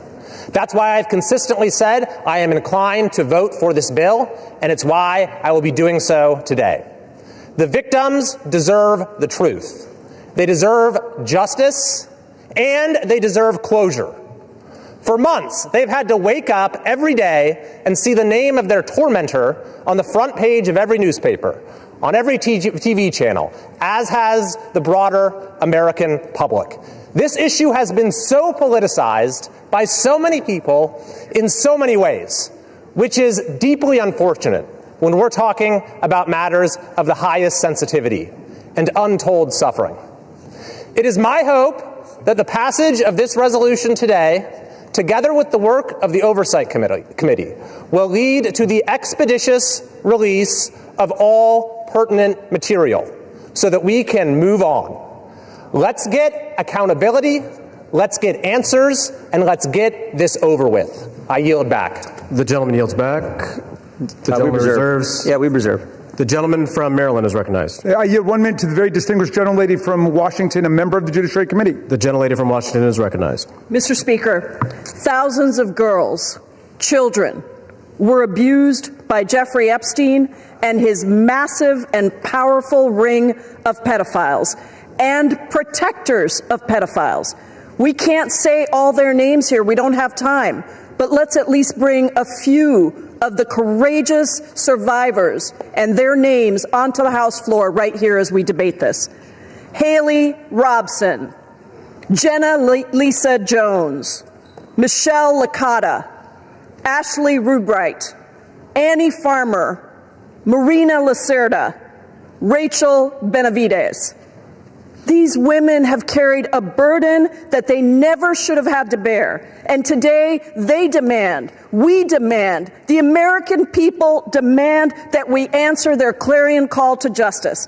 Today, despite all the giant cover-up attempts by this administration and this Speaker of the House, we will vote to release all the Epstein files. To be clear, there is no protection for pedophiles, no protection for the rich and powerful men of either party who participated, who turned a blind eye, who winked and grinned while witnessing the horrific abuses of young children. Release all the damn files now. We reserve. The gentleman reserves. The gentleman from Ohio is recognized. Thank you, Mr. Speaker. I yield a minute and a half to the distinguished gentleman from North Carolina and member of our committee. The gentleman is recognized. Thank you, Mr. Speaker. I have been very supportive of this effort, specifically to bring justice to the victims of this horrific series of crimes. However, I have worked behind the scenes to raise concerns with this petition as it is currently drafted. Specifically, I believe that there is grave risk at harming innocent people. And I repeat, harming innocent people. When innocent people are harmed, that is not furthering justice. With an investigation of this size and a file that is as large as the Epstein files and as poorly defined as that is in this petition, there will invariably be people who are released pursuant to this discharge petition who had nothing to do with criminal activity. Imagine, if you will, a bellman, a waiter, some type of doorman, a mere social attendee who had no impact whatsoever on the criminal activities of Jeffrey Epstein, no participation. Their lives are forever ruined. And I'm reading specifically from the petition's language that prohibited grounds for withholding information in this file are embarrassment, reputational harm, or political sensitivity. And I would just submit, if you were going to be embarrassed, if you were going to suffer social harm, and that is all of the encompassed activity that you were a part of, You will be named in this petition. And I resent that. Innocent people should not be harmed when we are pursuing justice. I understand the political nature of this petition. I resent the fact that there was not room for good faith amendments. And I urge the Senate to protect innocent people. I yield back. He yields back. The gentleman reserves. The gentleman from Maryland is recognized. Thank you. I'm yielding 1 minute to the distinguished gentlelady from California, Representative Kamlager Dove. The gentlelady from California is recognized. Mr. Speaker, 1 in 3 women and girls around the world are physically and sexually assaulted each year. Of the 152 women in this body, that means 51 women. It includes your daughters, your sisters, your nieces, your mothers. And with the Epstein files, we have a chance to change that. But real talk, the administration doesn't need a discharge petition. It has not complied with the subpoena, and it has the power to release the files today. Instead, the man in the most powerful position in the world has used the full weight of the government to block and obfuscate and deflect the full release of the files. It is the same person who intimidated female members of Congress to withdraw names from the petition, who responded quiet piggy to a female reporter who asked about the files, and who nominated an alleged sexual predator to be our AG. It is the same person whose name appears more than any other in the Epstein emails. And in the pantheon of violence, a sexual predator is the worst of the worst. So why protect him? It's also curious that the judiciary is managing this debate and has not even had this come before the committee. I wonder why. Release the files now. We reserve. The gentleman reserves. The gentleman from Ohio is recognized. Thank you, Mr. Speaker. I yield 2 minutes to the gentleman from Texas, Mr. Roy, chairman of the Constitution Subcommittee. The gentleman from Texas is recognized. I thank the chairman. Today, a united Republican Party and a bipartisan supermajority is going to pass a bill to increase transparency regarding the egregious abuses by Jeffrey Epstein, a goal that anyone of conscience desires. That is, in totality, an important statement to check the rich and the powerful. Remember how we got here. After decades, it was President Trump's Department of Justice that indicted Jeffrey Epstein in July of 2019. It was President Trump's DOJ that arrested and indicted Ms. Maxwell. It was the Republican-led Oversight Committee, through 13 subpoenas, that has released 65,000 pages of files in just 10 months. Meanwhile, my colleagues on the other side of the aisle have largely ignored this issue. It was Democrats who redacted an email to mislead the American people about the truth of a witness that exonerated President Trump. It was a Democrat, Representative Placette, who literally texted with Jeffrey Epstein as we questioned Michael Cohen. It was Democrats who shut down the government, resulting in the delay of swearing in of members. As we vote to pass this legislation, and it will pass, it is impossible, however, to avoid problems with its politicization. One colleague has offensively gone so far as to say that to oppose this bill means you support pedophiles. Yet I know good public servants, former law enforcement, former prosecutors who never knew Epstein, never knew any visitors to his criminal enterprise, who have genuine concerns about supporting this bill out of fear of creating new victims or harming existing victims, or both. That is what we've reduced Congress to, inserting itself into the prosecutorial process for political motivations, driven heavily by hatred of President Trump. We should be concerned about victim privacy, concerned about risking disclosure of non-credible allegations, of child sexual abuse materials, future investigations. But here's the deal. The leaders of this nation must expose abuses by the rich and the powerful. That is why President Trump and the House have been working for full transparency. But we should be motivated by truth and justice for all, not politics. I yield back. The gentleman yields back. The gentleman reserves. The gentleman from Maryland is recognized. Thank you. I yield 1 minute to the distinguished gentlelady from Massachusetts, Representative Clark, the minority whip. The gentlelady is recognized. Thank you, Mr. Speaker. This should be an easy vote. This is about justice for the victims and survivors of Jeffrey Epstein.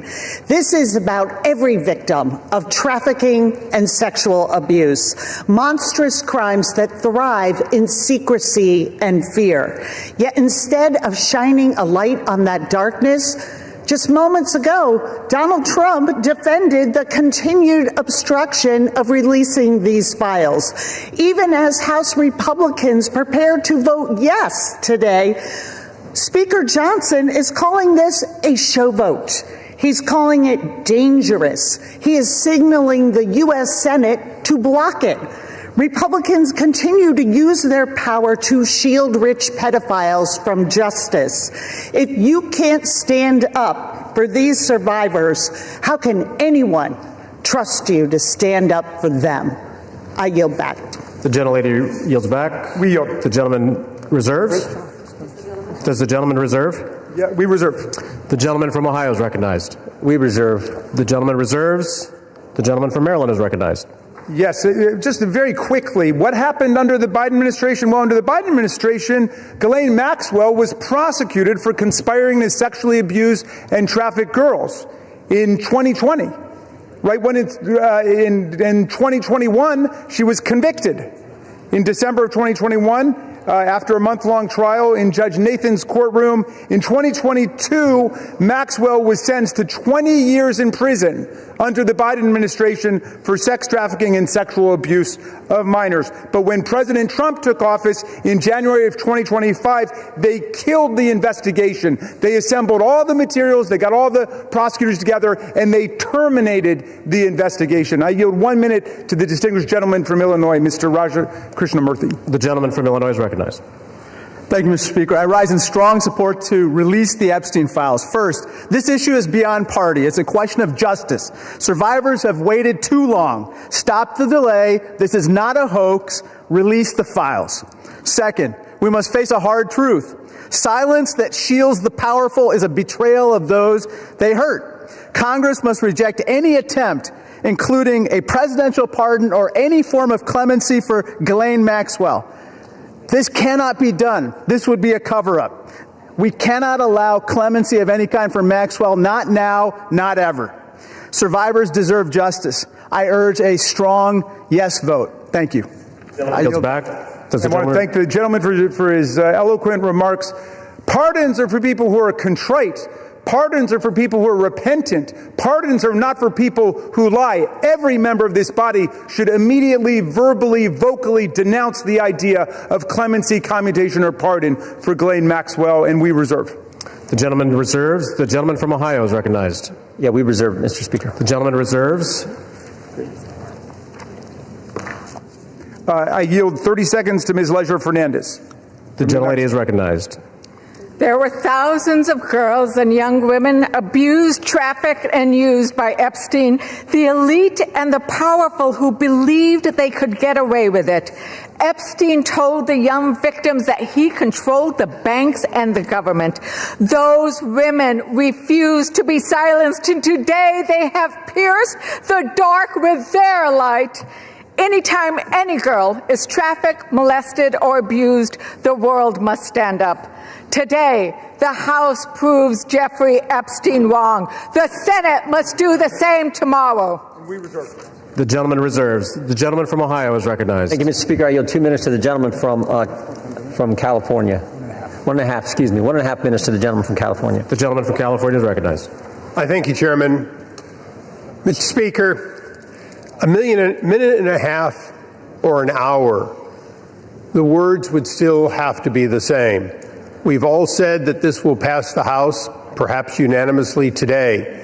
I think all of us who have looked at the details of this particular bill know that it is flawed, and that before it goes to the President's desk, it has to be amended as it can be amended in the Senate. And we call on the Senate to amend it so that we protect the innocent, so that we have the provisions that were intended perhaps to be in this bill but are not properly written. With that, President Trump has said, get it to his desk, he will sign it. President Trump has said he will do it. But I'm going to say to all of us, it is also important that we remember that Epstein is dead, but people live on, people who were innocent, people who in fact should not be named. We're not talking about the rich and the powerful, we're talking about the very victims. That is what we need to make sure is amended before it goes to the President's desk. And with that, I thank the chairman for his time. I think no more needs to be said that this body will vote for it all, But let's not kid ourselves. It has to be changed so that it properly protects both the tradition of the grand jury and clearly those innocent people that would otherwise be swept up. And I yield back. The gentleman's time has expired. The gentleman yields back. Reserve. The gentleman reserves. The gentleman from Maryland is recognized. This whole bill is about protecting the innocent. Mr. Speaker, the Senate must pass the bill as we are passing it today and as the President has said he would sign it after changing his position on the bill over the weekend when he could see the tidal wave of public opinion moving against him. Let's pass this bill, pass it in the Senate, sign the bill, and let us go ahead and release the complete file. I yield 30 seconds to the distinguished gentlelady from Arizona, Representative Ansari. The gentlelady is recognized. Mr. Speaker, the walls are closing in on Donald Trump and his rich and powerful friends who either abused or raped children or were enabling and complicit in these heinous crimes for decades.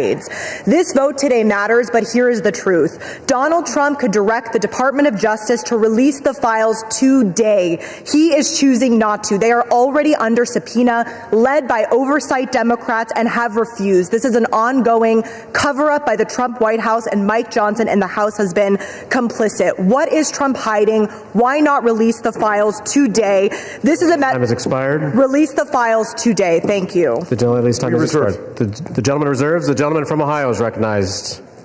Thank you, Mr. Speaker. I yield 2 minutes to the distinguished gentleman from New Jersey, Mr. Van Drew. The gentleman from New Jersey is recognized. Today I want to talk about hypocrisy. Let me be clear. I was from Jumpstart, a co-sponsor of this very bill. From the beginning, we should never protect pedophiles.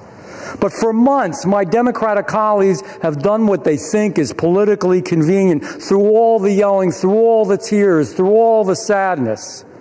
They say releasing the Epstein list is of grave concern to them. If that was true, where were they during the 4 years of the Biden presidency? Why didn't they demand the release of these files from Jumpstart in year one? Mr. Speaker, why didn't they ask for them in year two? Or if that wasn't good enough, maybe in year three. They had control. Or not even in his final year of office. Other than a single letter the ranking member wrote in 2019, a single letter, not one Democrat on the committee spoke out about Epstein or his victims of this very terrible tragedy, other than to say that he didn't like the plea deal. Let me say this. When they stand here today insisting how badly they want these files released, why didn't they do it? Yet they stayed silent for year after year after year after year under Joe Biden. It's impossible. Mr. Speaker, it is impossible to see that as genuine. What I see is a group more focused on scoring political points and drama than on protecting abused children. The record is clear. Under Republicans, far more information has been released in the last 6 months than was done during all 4 years of the previous presidency under Joe Biden. We've actually been the party of transparency. We've released the information. We've told the truth. Unfortunately, and I'm sad to say it, they have been the party of hypocrisy. Mr. Chair, I yield back. The gentleman yields back. The gentleman reserves. The gentleman from Maryland is recognized. You know, I've never heard a more defensive presentation in my life than what we're hearing from over there. The gentleman should spend a little less time pointing out hypocrisy and a little more time trying to ferret out cruelty, humiliation, and rape. And that's what we're working on. I yield 30 seconds to the distinguished gentleman from California, Mr. Min. The gentleman from California is recognized. I want to remind you that we are all here voting on this bill because President Trump, who has the power to release the Epstein files at any time, has refused to do so, calling this a hoax. We're here because Speaker Mike Johnson and President Trump have gone to extraordinary lengths to try to kill and delay the discharge petition, including refusing to seat Adelita Grijalva for over 40 days and threatening House Republicans who signed on. Now, several of my Republican colleagues have accused those of us House Democrats who support justice here of having Trump derangement syndrome. You all suffer from something much worse, which is pedophile protection syndrome. Stop protecting pedophiles. Release the Epstein files. The victims deserve justice. I yield back. We reserve. Members are reminded to direct their comments to the chair. The gentleman from Maryland reserves. The gentleman from Ohio is recognized. We reserve. The gentleman from Ohio reserves. The gentleman from Maryland. I'm yielding 30 seconds to my friend Representative Walkinshaw from Virginia. The gentleman is recognized. For years, Mr. Speaker, we have watched dangerous conspiracies like Pizzagate and QAnon shape our political landscape. They help fuel the rise of President Trump and were built on baseless claims about secret pedophile rings, while the real documented case of child sex trafficking involving Jeffrey Epstein remains shrouded in secrecy because President Trump refuses to release the files. What is President Trump hiding? Why won't he release the files? The House finally has the opportunity to act. Release the files and let the American people see the truth. I yield back. The gentleman yields back. We reserve. The gentleman reserves. The gentleman from Ohio is recognized. We reserve. The gentleman reserves. The gentleman from Maryland is recognized. Granting 30 seconds to the very distinguished gentlelady who is finally with us, Representative Adelita Grijalva from Arizona 7th. The gentlelady is recognized.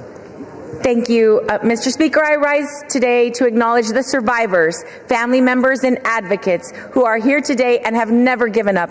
The legislation in front of us, at its core, is about something very simple. The survivors deserve justice. The American people deserve the truth. To every survivor watching, your courage is inspiring. You are the reason why this vote is happening today. Protecting women and children from pedophiles should not be a Democratic issue, should not be a Republican issue. It should be a human rights issue and a matter of justice. I urge my colleagues to vote yes on the Epstein Files Transparency Act. I yield back. Thank you. Thank you, and we reserve. The chair will remind all persons in the gallery that they are here as guests of the House and that any manifestation of approval or disapproval of proceedings is in violation of the rules of the House. The gentleman from Maryland. Yeah, but I'll just add they're here as honored guests of the House, and we're delighted they're here, and with that, we reserve. The gentleman reserves. The gentleman from Ohio is recognized. Yeah, we reserve. The gentleman reserves. The gentleman from Maryland. I'm granting 30 seconds to Representative Lois Franco from Florida. The gentlelady from Florida is recognized. Mr. Speaker, for far too long, the survivors of Jeffrey Epstein's abuse were failed by a justice system that minimized their suffering and prosecutors who treated young girls as if they were criminals. That was wrong, and I am here with my colleagues to promise this. We will get to the bottom of why the Epstein survivors were treated so badly, who made those decisions, and who were they protecting. No more secrecy, no more excuses. We all deserve the truth, and I thank the survivors for their courage and perseverance. Your voices are being heard. The gentlelady yields back. The gentleman reserves the balance of his time. The gentleman from Ohio. Thank you, Mr. Speaker. I yield 1 minute to the distinguished gentleman from the great state of Louisiana, the Speaker of the United States House of Representatives, Mr. The gentleman from Louisiana is recognized. Thank you, Mr. Speaker. Thank you, Chairman Jordan, for doing such an extraordinary job on all of this. For 43 long days, the Democrats held this House and the entire country hostage. Finally, with the lights back on, this body's returning to our regular legislative session. We have a lot of work to do. My colleagues on this side of the chamber are ready and eager to get back to our urgent legislative work that we promised the American people we would do. We've got to continue lowering the cost of health care. We've got to bring down prices for American families, and we've got to finish the regular appropriations process, just to name a few of those priorities. And I wish I could say that our first order of business would be to get to those urgent priorities, but of course we're here spending time on the floor about something else. This is something we could have resolved last week when we brought a unanimous consent to pass this discharge with the full support of the body. But our friends over here who are arguing today stalled that. They objected to it, and they wanted to have this exercise instead. And that's why we say that this is a show vote. That's what this is. They're making a show of it. And it really is a shame. We have some heroic women in the chamber today. I met with many of them a while back. They're in the gallery here. They have come forward. They have shown their faces. They've used their names to share the unspeakable tragedies that many of them were subjected to, some of them when they were very young. And it is a heroic service to the country. They are seeking justice, and the justice has been delayed for too long. The Department of Justice, many years ago, should have brought these charges. It took too long to do it. And now we're in this process of making sure all the American people get the information, but we have to do it in the right way, After 4 years of Democrat control under President Biden, they were not truthful with us about a lot of things. The Democrats insisted the border was secure. We knew it wasn't. They insisted that inflation was transitory. We knew it wouldn't be. They misled the American people about the obvious mental and physical decline of the previous commander-in-chief. And now those same Democrats are demanding transparency. Suddenly, transparency is their new word. Out of nowhere, they've taken a curious concern in the Epstein investigation, all in the name of that, in the name of transparency. But the question has been asked here many times during the debate on the floor, and everybody questioning why it is the Democrats have done this right now have to look at the obvious facts. The Democrats had all the Epstein files in their possession for 4 long years under the Biden presidency. The Biden Department of Justice had these files, and no one on this side who is breathless today about the urgency of this release ever said a word about it. And it was the Democrats who could have urged President Biden's Department of Justice to go beyond prosecuting just Epstein and Ghislaine Maxwell, but they didn't do it. And so it's a fair question to ask today, why now? Why the sudden urgent interest in Jeffrey Epstein? Look, we know why. It's because the Democrats were never interested in transparency or executing justice or protecting the victims of this unspeakable tragedy before. The simple truth is obvious for everybody to see. This is a political exercise for Democrats, and it pains me to say it. I wish that was not the truth, but it is, and it's undeniable. This is as deceitful and dishonest as their pointless stunt was to shut the government down. Democrats are using the Epstein tragedy, the unspeakable evils that this guy committed with his trafficking ring and all of the abuses that they made these young women go through. They're using that as a political weapon to try to distract from their failures as a party and to try their best to try to tie President Trump somehow into this wretched scandal. The president had nothing to do with it. He's been very clear, and he has nothing to hide. And that's why he's endorsed the vote today. I suspect this vote will be probably unanimous. But here's the important point that everybody needs to understand. We have been advocates of maximum transparency, but we have also insisted that the victims be carefully protected. The Oversight Committee has been doing extraordinary work, and we've got some of the most vigorous advocates on the Republican and Democrat side on the Oversight Committee. They've been working in earnest to deliver transparency for the American people and to do it in a responsible manner. What do we mean by that? The bipartisan effort over there is already producing all the results that the discharge petition seeks and much, much more. Chairman Comer and all of these advocates over there have been releasing thousands of documents, for example, from the Epstein estate. And by the way, in my view, that's been the greatest treasure trove of information because it's yielded for us Epstein's own personal flight logs, his financial records, his daily calendars, and so much more. But importantly, none of that was addressed or is addressed in the legislation that's being voted on today. The estate files wouldn't even have been encompassed in that. And so it goes to show that the Oversight Committee is doing it from the right way. From the very beginning, we've been insistent that this matter be handled carefully and with the utmost caution and care for the people who have been harmed. They should not be made to suffer any longer. We're talking about real people's lives at stake here, and young victims who don't want to be dragged into this political game that could get hurt further. But the Democrats are rushing the release of thousands of unsubstantiated documents that may be included in this, that are going to be in the public domain with the passage of this bill. And there are serious deficiencies in the legislation that I have noted at length, and Republicans have to work to address those deficiencies in the Senate if and when this legislation is advanced. I stood before the American public today at our press conference, and I explained in detail the dangers of the discharge petition. We have posted at my website, speaker.gov, a summary. The legal counsel, a small army of lawyers, put this together. I used to be a federal court litigator. Many of my colleagues who have spoken today were. We understand the dangers of how this was haphazardly drawn up. And among them, by the way, Mr. Speaker, before I forget, I seek unanimous consent to enter into this document into the record. It's on the website. It's entitled, How the Flaws of H.R. 4405 Could Re-Victimize Epstein's Victims, Create New Victims, and Damage the Judicial System. It is dated today. Thank you. And it summarizes just 5 or 6 of the major concerns. Among them, it fails to fully protect victim privacy. It could create new categories of victims. It potentially jeopardizes grand jury secrecy. It fails to prohibit release of child sexual abuse materials that are not appropriately defined in the legislation. It jeopardizes future federal investigations, and we have national security concerns regarding classified information. We'll put this in the record because we need the legislative record to reflect what is the legislative intent behind this vote. I used to litigate cases. We would litigate federal statutes and whether or not they could survive, and legislative intent is important. And we need to say clearly for the record, as a Speaker of the House, I'm saying to you, this legislation that will pass today is flawed and it must be amended. The question is, why didn't we amend it here before we passed it? Because the authors won't allow it. Because under the rules of the House, under a discharge petition, they have to agree to consent for the legislation to be amended, and they're not doing that. So now we rely upon our partners in the other chamber to get that done, and they need to do that. The victims deserve our utmost respect. In fact, they should be saluted for their courage. And the young women who have not come forward, who are now, some of them are middle-aged women who have not come forward, also deserve our respect, and they deserve to be protected. Republicans support transparency. We want maximum transparency, especially when it comes to disclosing the names of anybody who had anything to do with these evils, anybody who conspired with or aided in any way Jeffrey Epstein. They must be brought to justice.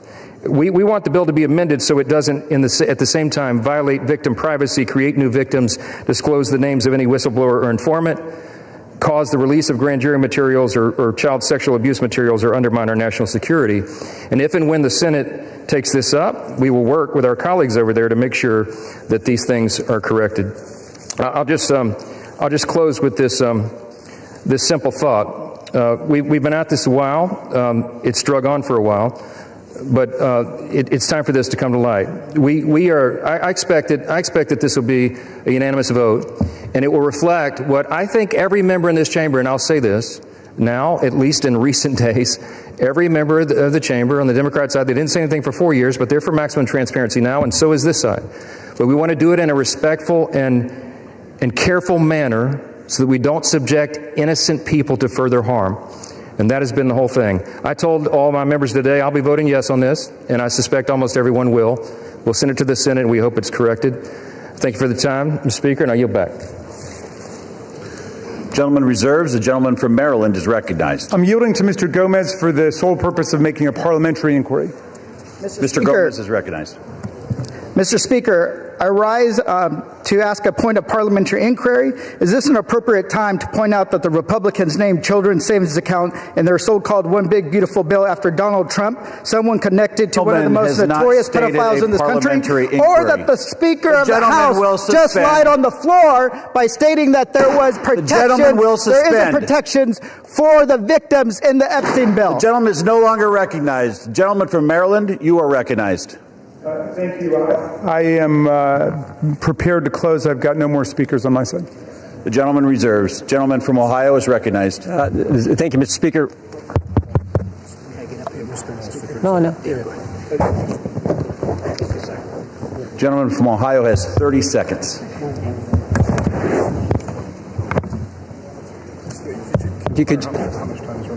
Can I inquire how much time is remaining? 30 seconds.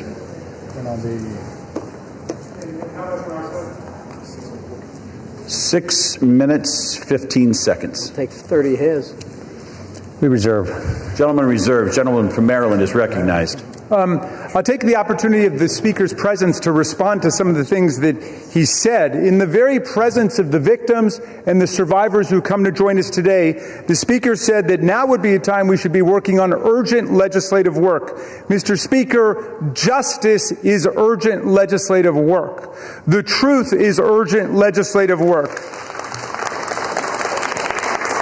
The Speaker says, why now? Why now? Well, Mr. Speaker, you were the one who refused to swear in Adelita Grajova for 50 days. We would have done it 50 days ago, but she provided the 218th signature on the discharge petition. So why now? It was because of your dilatory tactics, your delay, your postponement of it. Now, the gentleman says that there are not sufficient protections. There are protections in the bill for the victims to make sure that their names will be redacted. And yet we hear even the Speaker of the House of Representatives openly inviting the U.S. Senate to start finger painting on this bill, which we have waited more than 5 months to bring to the floor. The Senate should pass the bill exactly as it's written. The President should sign it exactly as he said he would when he finally changed his mind. And the Epstein file must be released. Moreover, if the president is serious about what he's saying, he's got the power to release the Epstein file right now.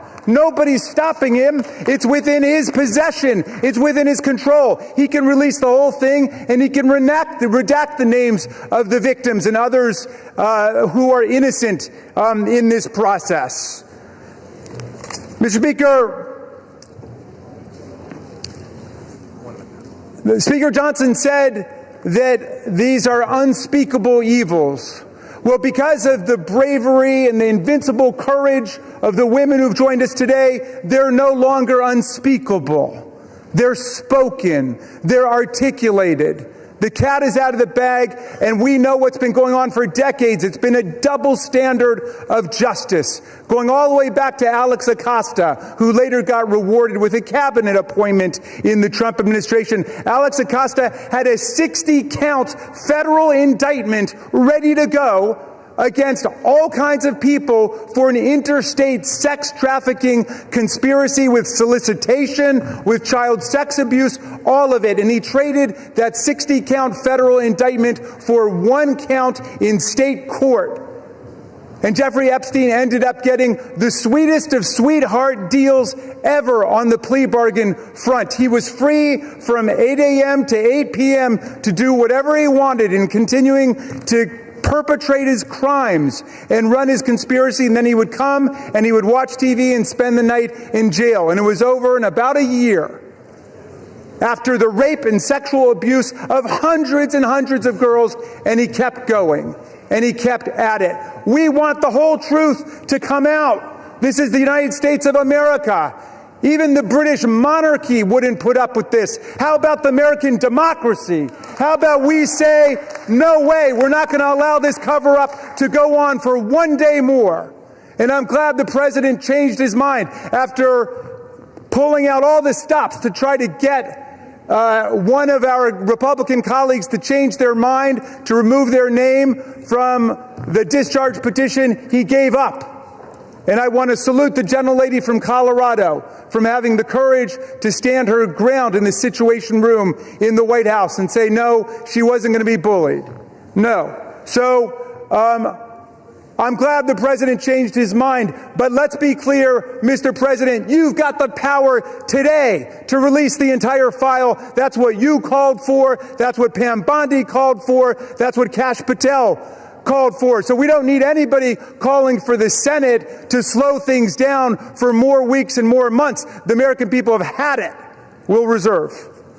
Gentleman reserves. Gentleman is reminded to direct your comments to the chair and not your colleagues. The gentleman from Ohio is recognized, and you do have 90 seconds remaining. Correction. Thank you, Mr. Speaker. I yield 30 seconds to the gentleman from Texas. Gentleman from Texas is recognized. The Democrat Party, with help from the dishonest media, used the Epstein files not to seek justice from the victims, but to smear President Trump. And it's sickening, quite sickening. The Democrats have used the Epstein files to distract the American people from the wins President Trump and his administration have delivered for the American people for the last 11 months. I'm proud to work with my Republican colleagues on the House Oversight Committee in coordination with the Justice Department. 65,000 pages of documents are related from Epstein release. What have my Democrat colleagues done? They selectively leaked and altered documents to mislead the American people. As President Trump has stated, we have nothing to hide here. I'm voting to release the files so that we can move on from this smear campaign the Democrats have manufactured. God bless Gentleman's time has Trump. expired. Gentleman from Maryland is recognized. Reserve the balance of my time. Gentleman reserves. Reserve. Gentleman from Ohio reserves. Gentleman from Maryland is recognized. All right. How much time do I have to close? You have 2 minutes. Thank you, Mr. Speaker. And I want to thank all of America for tuning in to this. I want to thank Representatives Massey and Khanna, Representative Green, all of those who have insisted upon bringing the truth forward and a reckoning with the reality of one of the worst international child sex trafficking rings ever to exist in the United States and the cover-up attendant to it. We've got the opportunity today to do justice for the victims, for the survivors who have come forward to say that the voice of the victims and the survivors must be put at the very center of our deliberations, not shunted off to the side, not submerged, not subordinated, but put at the very center. We must hear from the people who themselves were victimized by this nightmare. Now, our colleagues across the aisle seem to want to make this into some sort of partisan contest. I haven't heard so much talk about the Democrats since the Democratic National Convention. And all that we've done here is to say we want to bring the truth forward, along with a bipartisan group. We don't want the Senate monkeying around with this in order to slow things down. We want it passed in the Senate. We want it signed. And before that, if the president is true to his word and he wants to see all of this come to light, he can release it now instead of fighting, kicking, and screaming every step along the way. But I'm glad he's changed his mind, and I hope he maintains the momentum he's got to stick with the vast majority of the American people who want to see that the truth is done here. And while he's at it, the administration could reconsider their terrible policies gutting federal offices and programs designed to combat violence against women. The DOJ terminated hundreds of grants to police departments, defunding the police when it comes to investigating violent sex crimes and to support victims. His DOJ destroyed programs to combat international human trafficking rings. Let's get back on the side of the women. I yield back. Gentleman yields back. The gentleman from Ohio. Thank you, Mr. Speaker. Thank you, Mr. Speaker. The Speaker Johnson said it right. Why now after 4 years of doing nothing? Because going after President Trump is an obsession with these guys. Best example is John Brennan testified in front of our committee under oath, said he was not involved with the dossier. Only problem is Tulsi Gabbard declassified a report, released that report, and it said exactly the opposite. And she related a story in there where a CIA official went up to Mr. Brennan and said, we shouldn't include this in the report. And John Brennan's response was, yeah, but doesn't it ring true? Forget the facts, forget the truth, go after Trump, put it in. Same dynamic at work here. We're all for protecting innocent victims. We're all for exposing the bad guys who did bad things. But this is obsession with the left. For 10 years, it's going after President Trump. So vote yes. Make sure the bad guys are held accountable. We all want to do that. Speaker Johnson's right. I think it's going to be unanimous. But understand what they're doing, because they had 4 years and didn't do a darn thing. With that, I yield back. Gentleman yields back. The question is, will the House suspend the rules and pass the bill H.R. 4405? Those in favor say aye. Aye. Those opposed say no. In the opinion of the chair, two-thirds being in the affirmative, the rules are suspended. The bill is passed. And without Can I request a recorded vote, Mr. Speaker? The gentleman from Maryland is recognized. Yeah, I'm requesting a recorded vote. The gentleman from Maryland has requested a recorded vote. Those favoring a recorded vote will rise. A sufficient number having risen, a recorded vote is ordered. Members will record their votes by electronic device.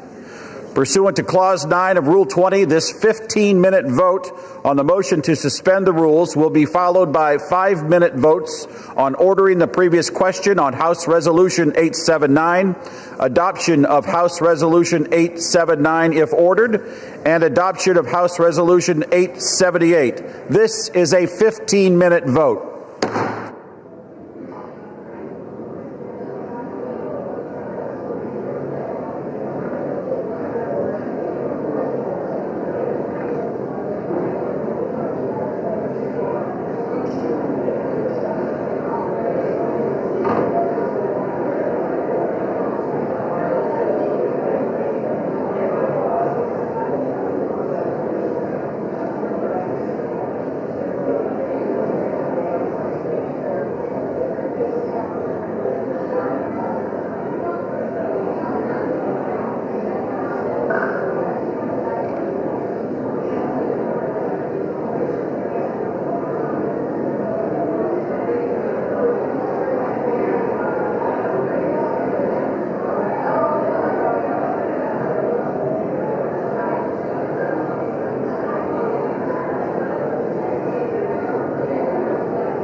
On this vote, the yeas are 427, the nays are 1. 2/3 being in the affirmative, the rules are suspended, the bill is passed, and without objection, the motion to reconsider is laid on the table.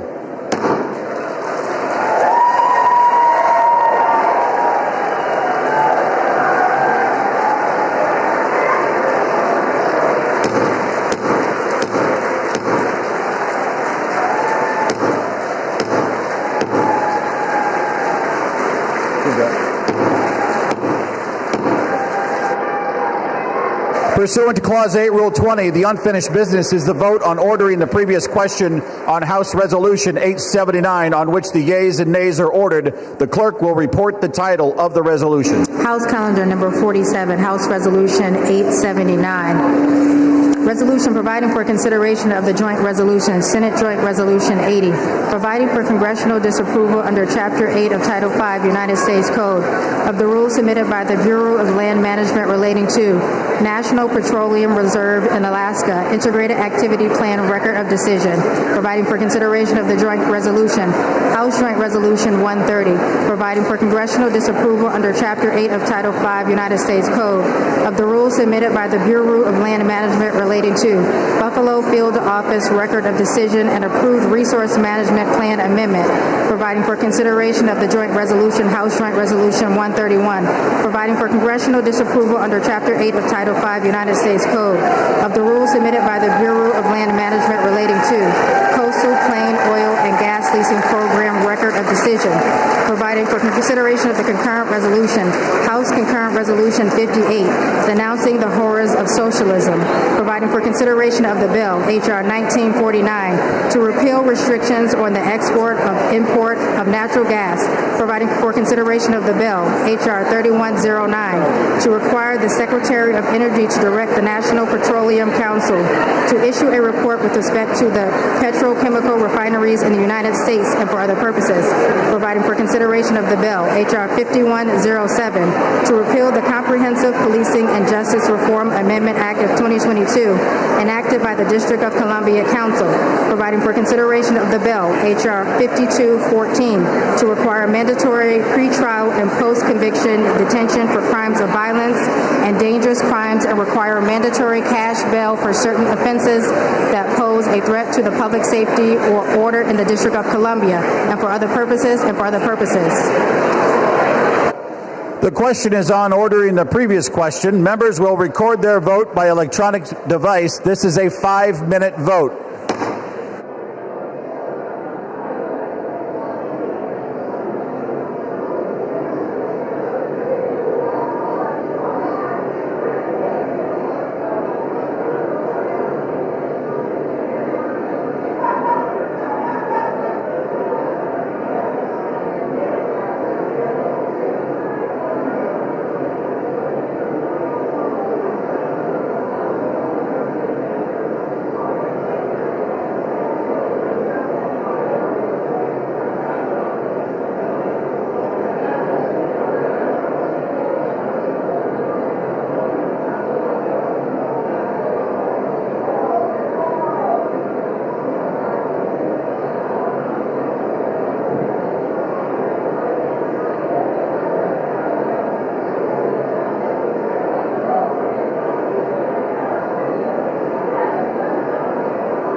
On this vote, the yeas are 217, the nays are 211. The previous question is ordered.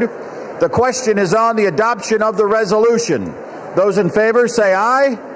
Those opposed say no. No. In the opinion of the chair, the ayes have it. Speaker. For what purpose does the gentleman from Massachusetts rise? I ask for a recorded vote. A recorded vote is requested. Those favoring a recorded vote will rise. A sufficient number having risen, a recorded vote is ordered. Pursuant to Clause 8 of Rule 20, further proceedings on this question will be postponed.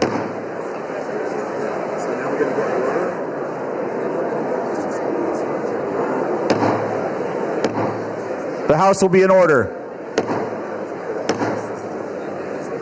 The House will come to order. The House will come to order. For what purpose does the gentleman seek recognition? To speak out of order for 1 minute, Mr. Speaker. Without objection, the gentleman is recognized. Thank you, Mr. Speaker. Today I rise to recognize a man whose dedication, steadiness, and wisdom have shaped not only my work in this chamber, but the work of this institution itself. I'm talking about my Chief of Staff, Brett Horton.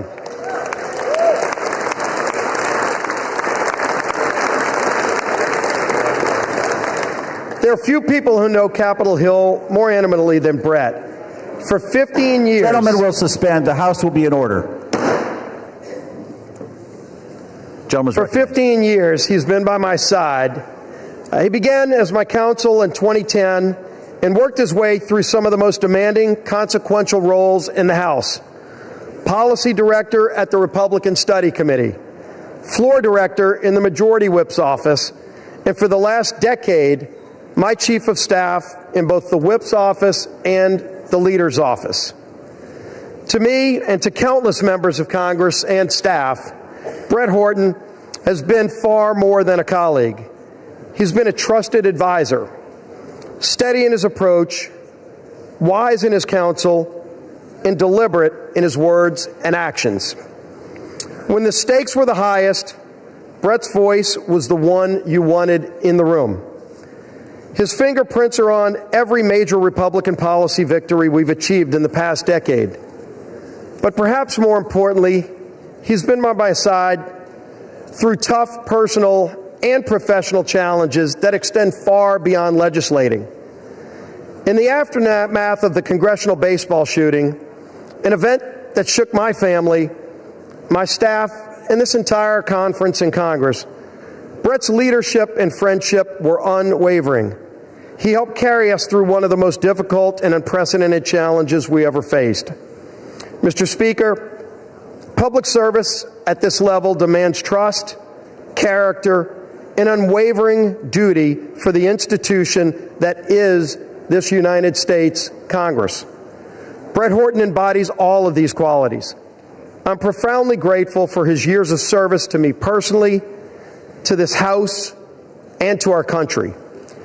As Brett begins his next chapter, I have no doubt he'll continue to serve with the same excellence that has defined his entire career. The United States House of Representatives is the stronger institution because of Brett Horton's distinguished service here. I wish Brett all the best in his future endeavors, and I tell you, thank you, Brett, for your personal friendship and for your service to this great United States of America and this great Congress. Thank you, Brett Horton.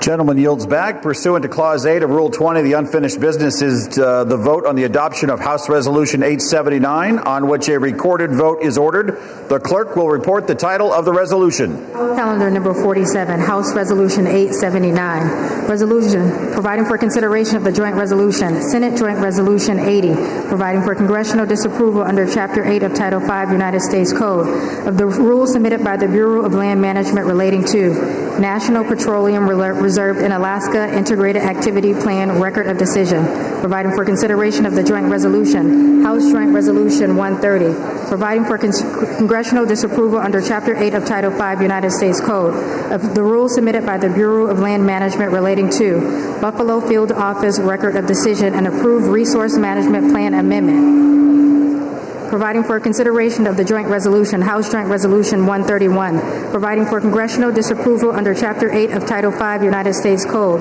of the rules submitted by the Bureau of Land Management relating to Coastal Plain Oil and Gas Leasing Program Record of Decision, providing for consideration of the concurrent resolution, House Concurrent Resolution 58, denouncing the horrors of socialism, providing for consideration of the bill, H.R. 1949, to repeal restrictions on the export and import of natural gas, providing for consideration of the bill, H.R. 3109, to require the Secretary of Energy to direct the National Petroleum Council to issue a report with respect to the petrochemical refineries in the United States and for other purposes, providing for consideration of the bill, H.R. 5107, to repeal the Comprehensive Policing and Justice Reform Amendment Act of 2022, enacted by the District of Columbia Council, providing for consideration of the bill, H.R. 5214, to require mandatory pre-trial and post-conviction detention for crimes of violence and dangerous crimes, and require mandatory cash bail for certain offenses that pose a threat to the public safety or order in the District of Columbia, and for other purposes and for other purposes. The question is on the adoption of the resolution. Members will record their votes by electronic device. This is a 5-minute vote.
On this vote, the yeas are 217 and the nays are 210. The resolution is adopted without objection. The motion to reconsider is laid on the table.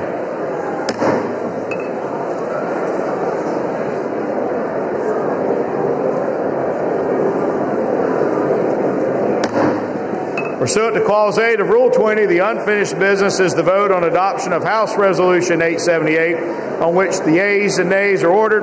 The clerk will report the title of the resolution. House Resolution 878, resolution disapproving the behavior of Representative Jesus G. Chuy Garcia of Illinois. The question is on adoption of the resolution. Members will record their votes by electronic device. This is a 5-minute vote.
On this vote, the yeas are 236, the nays are 183, with 4 answering present. The resolution is adopted.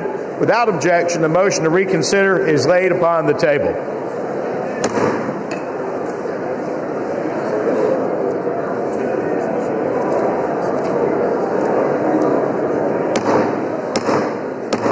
The House will come to order. The House will come to order. For what purpose does the gentleman from South Carolina seek recognition? Mr. Speaker, pursuant to Clause 2A1 of Rule 9, I rise to give notice of my intent to raise a question of the privilege of the House. The gentleman is recognized. Just a moment. Members of the House will come to order. Chair would ask members to please take conversations off the floor. The gentleman is recognized. Mr. Speaker, my House Resolution 888, censoring and condemning Delegate Stacey Plaskett and removing her from the House Permanent Select Committee on Intelligence for conduct that reflects the discredibility on the House of Representatives for colluding with convicted felon and offender Jeffrey Epstein during a congressional hearing.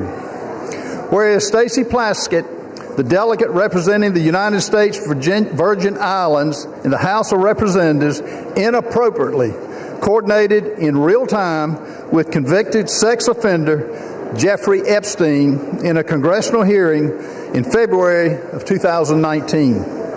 Whereas Delegate Plaskett was actively coached by Epstein during the hearing, receiving instructions on specific lines of questioning, and was congratulated after the message by Mr. Epstein, good work. Whereas Jeffrey Epstein, the Speaker of the House is not in order. The gentleman has the floor. The chair would again ask the body to please observe the quorum and keep conversations to a minimum. The gentleman has the floor.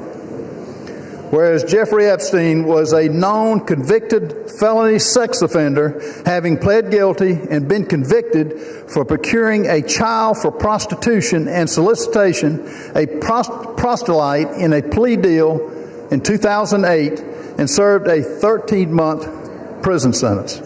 Whereas in the course of that investigation, the FBI compiled reports on dozens of confirmed minors who credibly alleged sexual abuse by Mr. Epstein. Whereas Epstein was under further federal investigation beginning in November of 2018, 2 months before Delegate Plaskett's recently revealed text exchange during a congressional hearing, following investigative reporting by the Miami Herald detailing Epstein's controversial 2008 plea deal and highlighting accounts of his victims. Whereas Epstein was arrested in July of 2019 and charged with 1 count of sex trafficking of minors and 1 count of conspiracy to commit sex trafficking of minors, he was later found dead in the New York Metropolitan Correctional Center. Whereas according to documents released from Epstein's estate during a House Committee on Oversight and Reform hearing featuring testimony from Michael Cohen, the disgraced former attorney for President Donald J. Trump, Delegate Plaskett coordinated her line of questioning with Jeffrey Epstein in real time over text messages while the hearing was underway. Whereas Delegate Plaskett, who previously served as an Assistant Attorney General in the United States Department of Justice Civil Division, is known to have had extensive political, personal, and professional connections with Epstein after his conviction as a sex offender up to the time of his arrest and then his death in 2019. Whereas Delegate Plaskett's relationship with Epstein stands in stark contrast to the public image that she has curated for herself as a defender of justice and accountability, and while secretly collaborating with an individual whose crimes against vulnerable women and children shocked the entire nation. Whereas Delegate Plaskett's willingness to receive instructions on official congressional proceedings from Epstein, a convicted felony sex offender with deep concerning international associations, is especially alarming and inappropriate given her own past service in the United States Department of Justice and her current role on the House Permanent Select Committee on Intelligence, and raises serious questions about Delegate Plaskett's judgment, her integrity, and her fitness to serve. Whereas such associations erode public trust in Congress, particularly when they involve using input from a sex offender to advance partisan attacks during official proceedings. Now, therefore, be it resolved, Section 1, censure of Delegate Stacey Plaskett. Resolved that the House of Representatives censors and condemns Delegate Stacey Plaskett for inappropriate coordination with convicted sex offender Jeffrey Epstein during a congressional hearing which reflects discreditably on the House of Representatives, and directs the Committee on Ethics to conduct a full investigation into the extent of Plaskett's ties to Epstein and any further improprieties. Section 2, remove from House Permanent Select Committee on Intelligence. The following named member be and is hereby removed from the following committee on the House of Representatives. Permanent Select Committee on Intelligence, Ms. Plaskett. The chair will now recognize the gentleman from South Carolina to offer the resolution just noticed. Does the gentleman from South Carolina offer the resolution? I do. The clerk will report the resolution. House Resolution 888. Whereas Stacey Plaskett, the delegate representing the United States Virgin Islands in the House of Representatives, inappropriately coordinated with convicted sex offender Jeffrey Epstein in a congressional hearing in February 2019. Whereas Delegate Plaskett was actively coached by Epstein during the hearing, received instructions on specific lines of questioning, and was congratulated afterwards with the message, "Good work." Whereas Jeffrey Epstein was a known convicted felony sex offender, having pled guilty and been convicted for procuring a child for prostitution and for soliciting a prostitute in a plea deal in 2008 and served a 13-month sentence. Whereas in the course of that investigation, the FBI compiled reports on dozens of confirmed minors who credibly alleged sexual abuse by Epstein. Whereas Epstein was under further federal investigation beginning November 2018, 2 months before Delegate Plaskett's recently revealed text exchange during a congressional hearing, following investigative reporting by the Miami Herald detailing Epstein's controversial 2008 plea deal and highlighting accounts of his victims. Whereas Epstein was arrested in July 2019 and charged with 1 count of sex trafficking of minors and 1 count of conspiracy to commit sex trafficking of minors, and he was later found dead in the New York Metropolitan Correctional Center. Whereas according to documents released from Epstein's estate, during a House Committee on Oversight and Reform hearing featuring testimony from Michael Cohen, disgraced former attorney to President Donald J. Trump, Delegate Plaskett coordinated her line of questioning with Jeffrey Epstein in real time over text message while the hearing was underway. Whereas Delegate Plaskett, who previously served as an Assistant Attorney General in the U.S. Department of Justice Civil Division, is known to have had extensive political, personal, and professional connections with Epstein after his conviction as a sex offender up to the time of his arrest and then death in 2019. Whereas Delegate Plaskett's relationship with Epstein stands in stark contrast to the public image she has curated for herself as a defender of justice and accountability, while secretly collaborating with an individual whose crimes against vulnerable women and children shocked the nation. Whereas Delegate Plaskett's willingness to receive instructions on official congressional proceedings from Epstein, a convicted felony sex offender with deeply concerning international associations, is especially alarming and inappropriate given her own past service in the U.S. Department of Justice and her current role on the House Permanent Select Committee on Intelligence, and raises serious questions about Delegate Plaskett's judgment, integrity, and fitness to serve. And whereas such associations erode public trust in Congress, particularly when this involves using input from a sex offender to advance partisan attacks during official proceedings, now therefore be it resolved. Section 1, censure of Delegate Stacey Plaskett. The House of Representatives, 1, censures and condemns Delegate Stacey Plaskett for inappropriate coordination with convicted sex offender Jeffrey Epstein during a congressional hearing, which reflects discreditably on the House of Representatives, and 2, directs the Committee on Ethics to conduct a full investigation into the extent of Plaskett's ties to Epstein and any potential further improprieties. Section 2, removal from House Permanent Select Committee on Intelligence. The following named member be and is hereby removed from the following committee of the House of Representatives. Permanent Select Committee on Intelligence, Ms. Plaskett. The resolution qualifies. For what purpose does the gentlelady from Massachusetts rise? Mr. Speaker, I have a motion at the desk. The clerk will report the motion. Ms. Clark of Massachusetts moves to refer the resolution to the Committee on Ethics. The gentlelady from Massachusetts is recognized for 1 hour. Mr. Speaker, today we have finally taken a vote that recognizes the need for the survivors and victims of Jeffrey Epstein to have justice and transparency.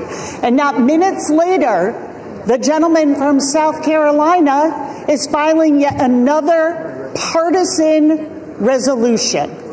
I ask all of my colleagues to support this motion to refer this to the Ethics Committee, and I yield back my time. Without objection, the previous question is ordered. The question is on the motion to refer. All those in favor say aye. Aye. All those opposed say no. No. In the opinion of the chair, the noes have it. Mr. Speaker. And the motion is not up. What Mr. purpose? Speaker, I request to call the yeas and nays. The yeas and nays are requested. Those favoring a vote by the yeas and nays will rise. A sufficient number having risen, the yeas and nays are ordered. Members will record their votes by electronic device. 5 minutes will be allowed for this vote.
On this vote, the ayes are 213 and the noes are 214.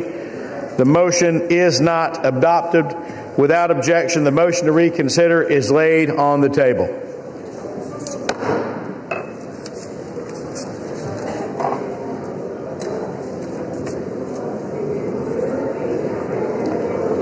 Pursuant to Clause 2 of Rule 9, the gentleman from South Carolina, Mr. Norman, and the gentleman from Maryland, Mr. Raskin, each will control 30 minutes. The chair recognizes the gentleman from South Carolina. Thank you, Mr. Speaker. And just a moment. The chair would ask the House to come to order again, to ask members to take conversations off the floor so that the members can be given due accord and respect during the period of debate. The gentleman has the floor. Thank you, Mr. Speaker. I rise today because the House of Representatives has a responsibility and a duty to protect the integrity of this institution. And what we learned from the documents released by Jeffrey Epstein's estate is nothing short of alarming. Those documents show that Delegate Stacey Plaskett, a sitting member of Congress, coordinated her questioning during an official oversight hearing with a man who is a convicted sex offender, a man whose crimes against minors shocked this entire nation. Let me be clear, this was just not casual contact. There were deliberate communications, and they shaped her official line of questioning in a congressional hearing. The American people expect honesty. The American people expect integrity and judgment from their elected officials. They expect members of Congress to conduct themselves with one word: decency, not to seek advice from a predator who exploited minor children. This resolution does not accuse. It acknowledges what is documented. It censures Delegate Plaskett for her conduct, removes her from the Intelligence Committee, where her judgment is paramount, and directs a full investigation into the extent of her relationship with Mr. Epstein.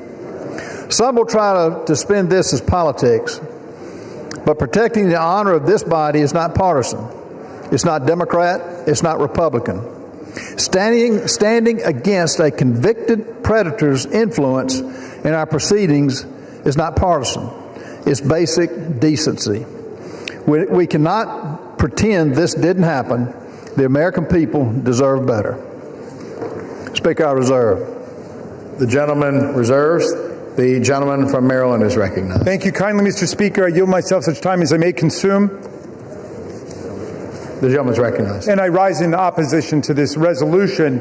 We're here today on the floor to support the complete disclosure of information related to Jeffrey Epstein and his billion-dollar international child sex trafficking ring. And our side of the aisle at least supports the release of information relating to anybody who had anything to do with it, whether they're a Republican, a Democrat, an independent, or what have you, period. We insist on complete, full disclosure. This resolution has nothing to do with that. This seems to me to be one more pathetic effort to distract and divert attention from the fact that the president's name appeared more than 1,000 times already in the small fraction of material released on Epstein, and from the failure of the majority to move to disclose this information. And it is this bipartisan group that we've had behind the discharge resolution, which has insisted on bringing this to the fore, and we've got nothing but obstruction, opposition, resistance, evasion, distraction, and diversion from the other side. And now we get one more resolution like this. The resolution actually proposes a disciplinary censure against Representative Stacey Plaskett, but amazingly alleges no misconduct. It does not allege the violation of the Constitution. It does not allege the violation of a federal law or a state law or local law. It does not even allege a violation of the ethics rules of the House of Representatives, and yet they want to censure her and throw her off of her committee.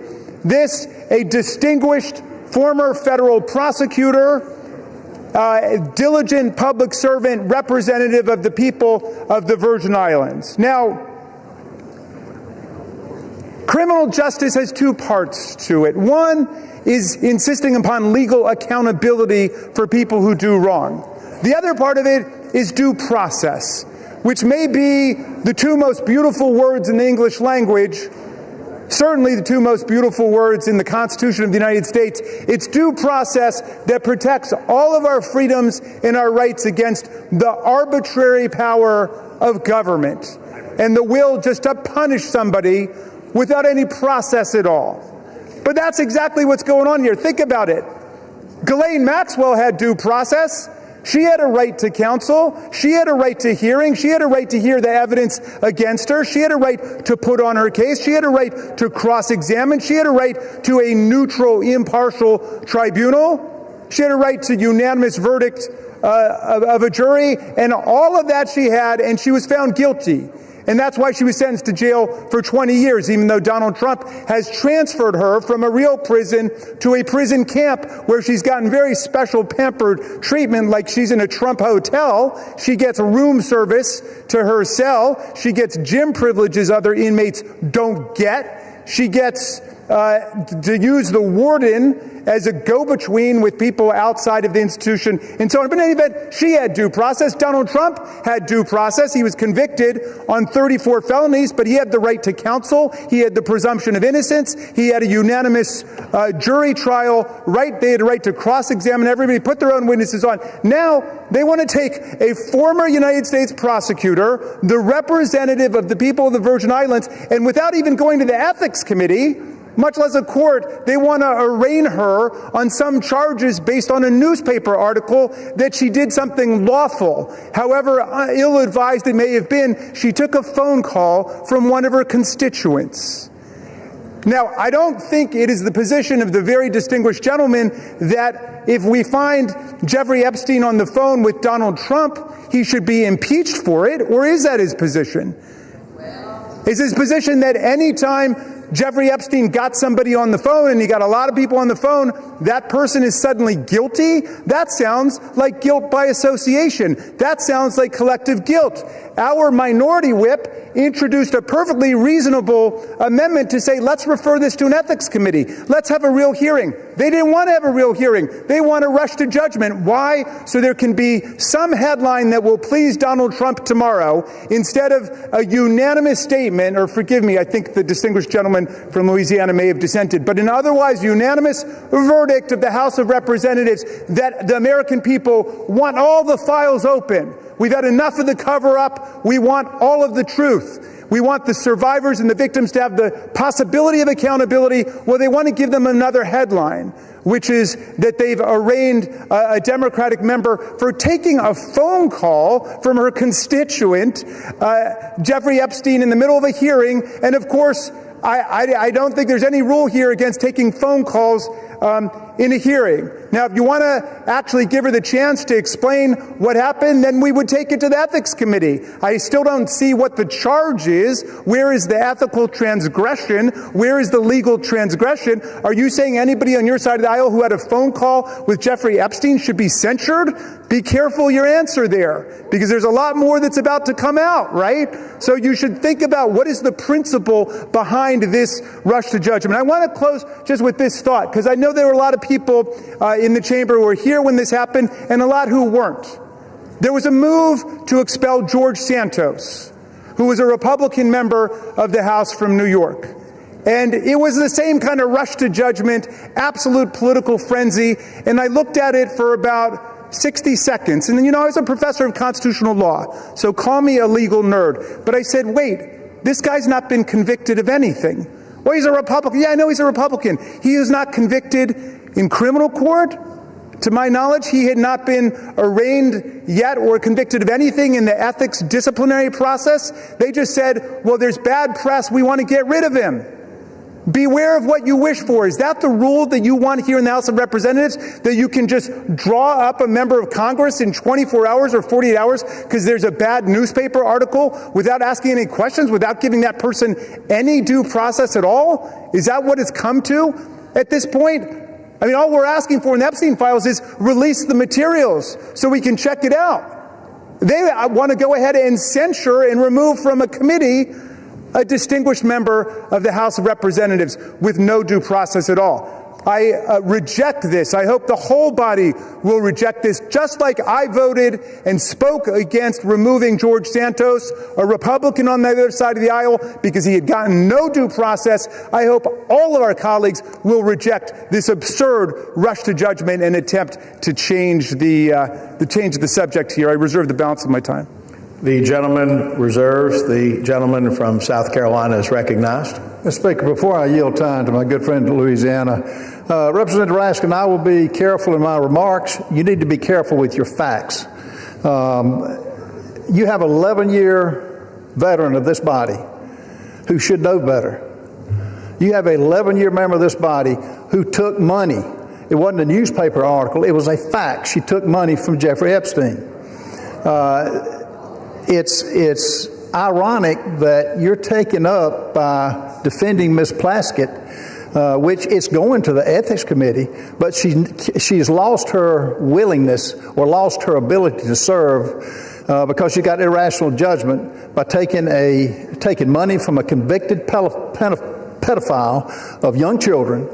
And it's unfathomable that you're taking a position that you are. These are facts. You mentioned Ghislaine Maxwell. She's not a sitting member of Congress. She, as a sitting member of Congress, she has relinquished any sense of duty to serve on these committees. With that, I want to yield as much time as needed for my good friend in Louisiana, Mr. Clay Higgins. And the chair would remind all members to please avoid engaging in personalities to direct all comments to the chair. The gentleman from Louisiana is recognized. I thank my colleague, Mr. Norman from South Carolina, and I thank my colleague, Mr. Raskin, for the salient points that he has brought to this debate. I also defended George Santos on this floor and opposed the means by which he was expelled. I think it was beyond the pale, and this is a responsibility that we bear in this body, is to determine the means by which our colleagues shall be reprimanded or disciplined. And the Constitution is clear on this. My friend Mr. Raskin knows full well that this body controls the means by which and the rules by which the members of Congress shall be disciplined. So we've had variances of opinions regarding, the exact disciplinary actions that should be embraced or rejected, member by member. But let me say that in this case, Ms. Plaskett's receiving text messages, this was so alarming to me. When I saw this and read it, I didn't believe it. I say to my friend, I thought perhaps it was media from a satirical site. It couldn't possibly be true, because we all know that a text message, a text exchange is rather intimate in the realm of communications. And to pierce into an actual congressional hearing for a member of Congress to receive and respond to a text message during a hearing, that is quite familiar, is it not? And this was shocking to me, that a member of Congress would be exchanging text messages directly with Jeffrey Epstein in 2019, at which time he was being prosecuted federally by the first Trump administration. He had received some nature of a sweetheart deal back in 2007 and avoided federal prosecution by pleading no contest to some level of state prosecution, where he was sentenced, Mr. Speaker, to 13 months. My understanding, he did 11 months, and at the easiest time that could be done. He walked every day during the day on a work release program. So that sweetheart deal, let me say, should be looked at. And now, to my horror, who has come to light that should be looked at? What was her involvement? Was there some involvement then? She's a good lady from the Virgin Islands. Where did Jeffrey Epstein live? In the Virgin Islands. She was a constituent in 2019. Was she a friend in 2007? During her service to the DOJ, which my friend has brought up, was there any interactions? These are the questions we have. The good lady from the Virgin Islands has crossed the threshold of reasonable suspicion, and therefore she should be investigated. During said investigation by ethics, and I would recommend by DOJ, and I would recommend by oversight and judiciary committees. Meanwhile, she should absolutely be removed from the House Select Committee on Intel. This, Mr. Speaker, is my position. I presented without note for the betterment of the debate of this body, and I yield my time back to the gentleman from South Carolina. Speaker, I reserve. From South Carolina, the gentleman from South Carolina reserves. The gentleman from Maryland is recognized. Thank you, Mr. Speaker. It's always a pleasure to hear my friend from Louisiana. Both of the Republican speakers have said this demands an ethics investigation. I think Mr. Higgins just said it should be investigated by oversight and by judiciary, as well as by ethics, as well as, by others. This resolution censures her and punishes her before there's been 1 day of investigation. There's been no investigation at all. That was the whole burden of the minority whip's amendment. It was to say, let's have an investigation, refer it to the Ethics Committee. That's why the distinguished gentleman from Louisiana and I both voted against, and we got a majority to vote against censuring or expelling even George Santos without any ruling by our ethics disciplinary body. Isn't that putting the cart before the horse? I don't get it. I wish one of you could explain that to us, why we should censure her before there's been 1 day of actual investigation. If being on the phone with one of our constituents, even an evil, sinister force like Jeffrey Epstein, and of course, he has said that he considered Donald Trump the most evil person he ever met. He said without a redeeming bone in his body. So I agree, people can say different things, but Jeffrey Epstein, to me, disgraced himself. But in any event, people want to know, well, what were the contents of that conversation? Why was Ms. Plaskett doing that? I'm sure she's got a good explanation. We're talking about a distinguished lawyer and federal prosecutor who was in the middle of a hearing, which is something that members do all the time, is to talk to people in hearings about different things. But let me ask, if it's now the standard that just to be on a phone call with somebody establishes guilt by association, what about all the members of this body or of the U.S. Senate who were on the phone with January 6th insurrectionists and President Trump and his associates who were trying to block the certification of the election? As people were chanting, hang Mike Pence. A lot of phone calls, a lot of traffic going on. In fact, that's why our Republican colleagues dealt themselves $1 million cash payoff bonanza provision in the most recent Republican spending bill. They put that in there because their phone records had been subpoenaed lawfully by a grand jury. They were treated like every other American citizen because their names came up as potentially being involved in that conspiracy to somehow shut down proceedings in the House and the Senate. Now, are we saying just because they were on a phone call, they're guilty of something, we should strip them of their committee assignments? We should censure them? Have we gotten to that point?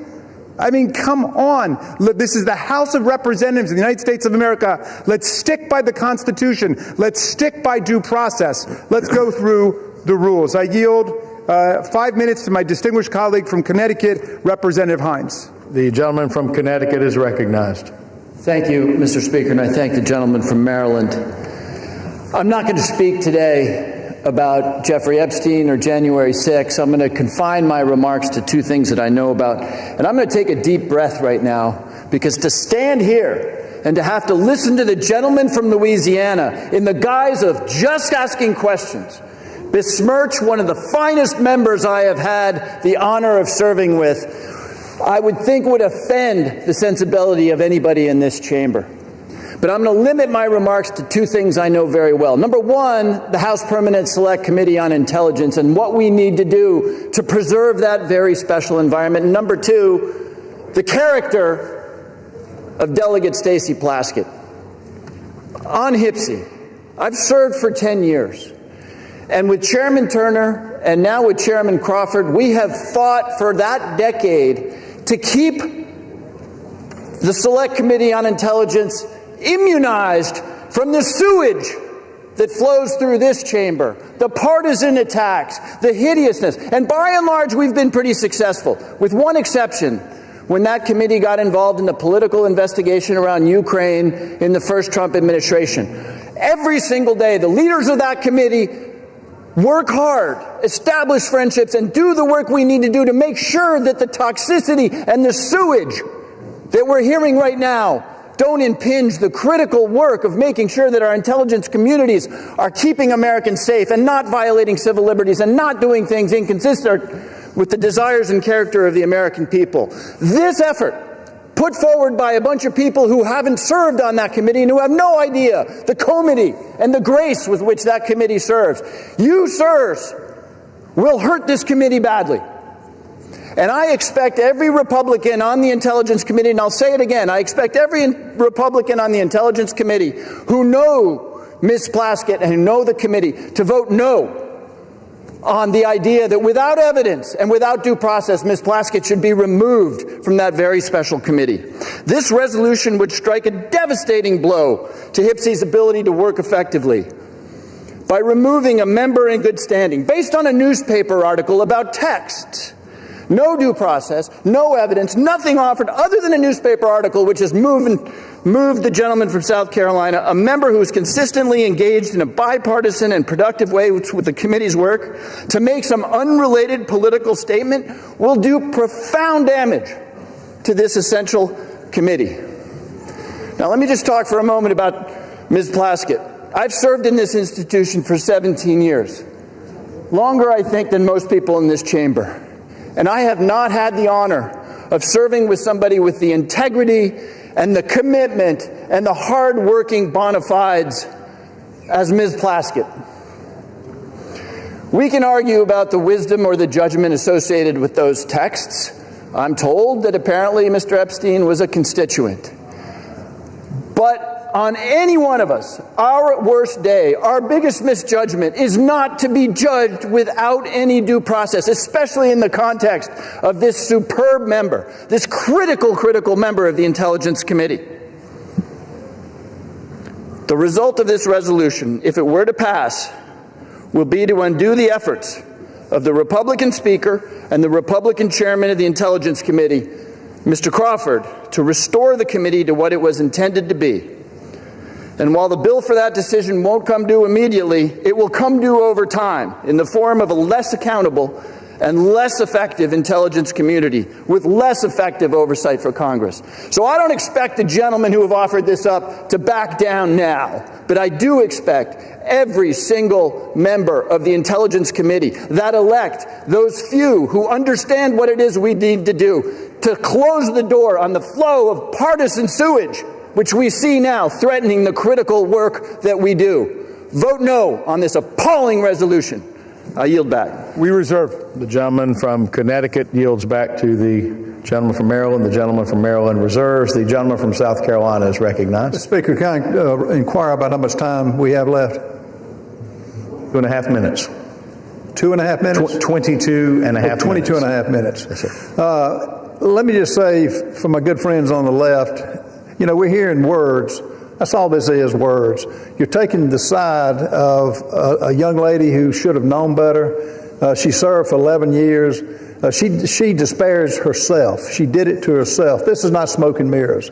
This is actual text that pretty well indicts Ms. Plaskett. Would she probably take it back? Yes, but it's too late now. I want to yield as much time as needs to be consumed by my good friend from Texas, Chip Roy. The gentleman from Texas is recognized. I thank the gentleman from South Carolina. I thank him for bringing forward this important resolution before the body. I do want to say I appreciate the gentleman from Maryland, his commentary about the vote on removal and his considered judgment with respect to Santos, and I agreed with him at the time and made the same points. I want to align myself with the remarks from the gentleman from Louisiana, but I want to note in doing so, and I think the gentleman from Maryland has shown respect to, I think, the judgment of the gentleman from Louisiana about his being the sole vote on the issue before this body before with respect to what we're making public because of the gentleman's, I think, very real concerns about what it might mean for victims. And we had that debate and a colloquy back and forth in the Judiciary Committee a few hours ago about what we can do to ensure victims are protected and so forth as we all go forward in what I believe is a unanimous view that we should go seek out truth and justice here with respect to Epstein and anybody associated with him and them and the nefarious affairs involving Jeffrey Epstein. The reason that I support this resolution is, and I would note that my colleagues on the other side of the aisle, they could have tabled this resolution. They chose not to table it. They chose to refer it, which suggests to me that there's a recognition that something here is not particularly good. That we've got a sitting member, in this case the delegate from the U.S. Virgin Islands, who was sitting in the Oversight Committee. And I'm actually a particular interest here because I was the one doing the questioning. Apparently my questioning was so riveting that she was engaging in text messages back and forth at that moment. While I was questioning Mr. Cohen, the gentlelady was engaging in this back and forth on text messages with Jeffrey Epstein. Now, again, I've listened now for months. My colleagues on the other side of the aisle disparage and try to impugn the character of the President of the United States and other members of the administration in connection to an investigation of Jeffrey Epstein, which the President, his administration in 2019, they indicted Epstein. They actually moved forward and federally indicted him in 2019. Ghislaine Maxwell was arrested by the Trump administration. And I know the gentleman from Maryland will go on to say that the Biden administration then carry forward that arrest and indictment into prosecution. True. But it was, in fact, the Trump administration that did what had not been done for a long period of time by taking forward that indictment. So I've been listening to all of the preaching by my friends on the other side of the aisle about how any association, anything to do with Jeffrey Epstein is somehow the dispositive moment here in terms of determining the character of this administration or what they're doing or not doing when they're leaning in to try to seek the truth. Where tens of thousands of pages have been released by Jamie Comer and 13 subpoenas has all been put out. So now the House just voted to have greater transparency.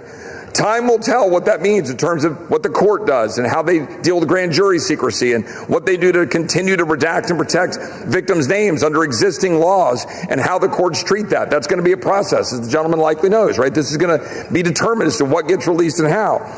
But here we have the gentlelady sitting in the Oversight Committee texting with a known convicted felon, a convicted pedophile, that was very public and known, had served jail time, and is engaging not just in texts that were trivial, but texts involving advice about her questioning of Michael Cohen, all designed to figure out how to get Michael Cohen to be able to somehow go after Trump or Trump's advisors or people around the president. That, to me, is what we talk about with censure, which is contemplated, of course, in our rules and in the structure. The gentleman talked about the Constitution. We're not removing her. We're simply saying censure. And we're saying that it is a censurable conduct to say that this individual sitting on a committee taking advice from a known convicted pedophile, convicted felon, that is conduct unbecoming of a member of the United States Congress and engaging in real time, taking advice from someone that we've been listening to being lectured to, is someone deserving of all of the scorn of the entire world, and he is. That's why we're here. If my colleagues didn't think this was a concern, they would have simply made a motion to table. But my colleagues decided to refer it to committee because they know this is a problem. They know this is not the kind of conduct you want in a member of this body. So I think that the gentleman from South Carolina is right to have brought this forward. I think that the body should hear this debate, and tonight that we should vote tonight to censure and refer to the Ethics Committee for further consideration. And with that, I yield back. Yield. Gentleman from South Carolina. I reserve. Gentleman reserves. Gentleman from Maryland is recognized. Thank you, Mr. Speaker, and thank you to my friend from Texas for those remarks. I'm afraid all of them dance around the central issue, which is the good congressman knows how due process works in America. There are facts that are adduced first. There's an opportunity to be heard on both sides. There's due process, there's consideration, then there's judgment. You flipped the whole thing on its head. You've said we're going to judge her guilty before anybody has an opportunity even to hear what the charges are, much less answer the charges, much less do any kind of analysis. I'm sorry to hear that the text exchange that it seems to be at the heart of people's consternation here took place during the distinguished gentleman's questioning, but that is not a federal offense, nor is it an ethical violation in the House of Representatives. You don't get to have the undivided attention of all of your colleagues. The gentleman says that he thinks that our position is that any association with Jeffrey Epstein is a dispositive moment of judgment for people. That's not the position we've advanced. We've taken the position with the survivors that we want to end the cover-up of what happened and then let the chips fall where they may. If there are people who were actually engaged in crime, as Ghislaine Maxwell was, as Epstein was, then they should be charged with every element of due process. If they happen to be a waiter or a waitress who worked at an event, they're not guilty of anything. That's what due process is. We're able to sift through and figure it out. But your rush to judgment isn't even giving anybody a chance to know what the charges are here. It's the most extraordinary thing I've ever seen. I'm going to yield now to Delegate Plaskett herself, the distinguished representative from... Oh, I'm sorry. First, we've got Representative Crockett from Texas for 2 minutes. Thank you so much. This is a distraction to take away from the fact that the Guardians of Pedophiles is literally trying to protect pedophiles. The president is a convicted felon and an accused sex offender. Stacey Plaskett hasn't been accused of either. So what are we actually here talking about? Trump and Epstein were besties. We've all seen the pictures of them. We saw the birthday book. So why are y'all more interested in talking about Stacey Plaskett than Trump's relationship with the man? When did y'all become so moral? Because I can remember when y'all wouldn't sign the discharge petition. All of a sudden, everybody wanted to vote for this, but you wouldn't sign the discharge petition. Until we decide that we are going to go after the actual rapists and pedophiles, miss me with your moral high ground. Folks who also took money from somebody named Jeffrey Epstein, as I had my team dig in very quickly. Mitt Romney, the NRCC, Lee Zeldin, George Bush, Win Red, McCain Palin, Rick Lazio. I just want to be clear. If this is the standard that we're going to make, just know we're going to expose it all. And just know that the FEC filings, they are available for everybody to review.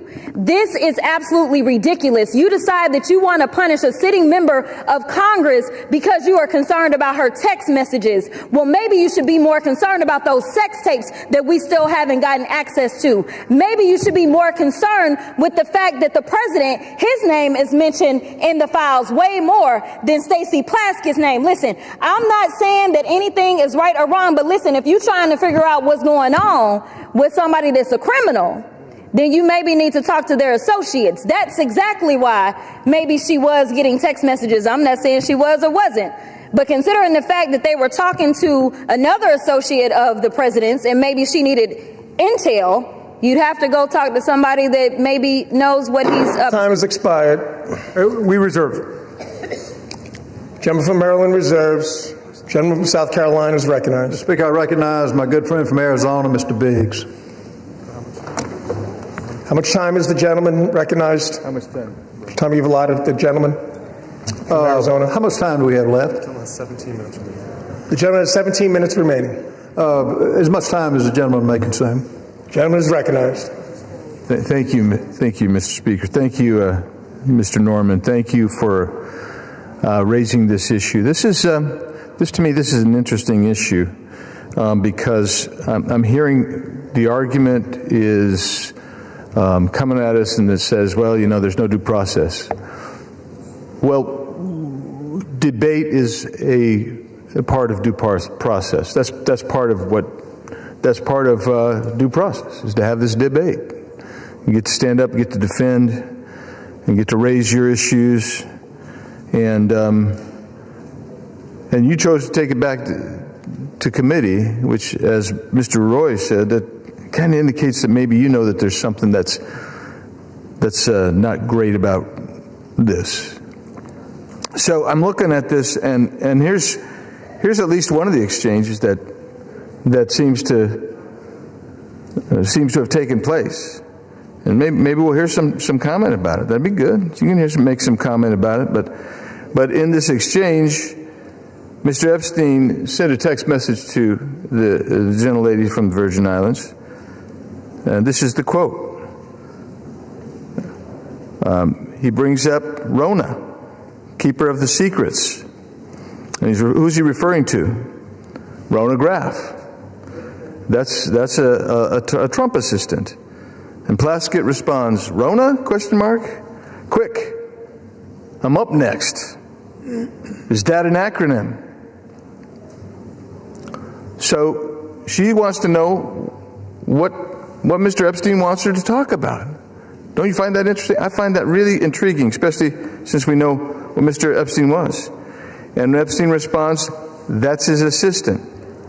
Doesn't really say much more than that. And then Plaskett starts questioning Mr. Cohen and asks about Graff.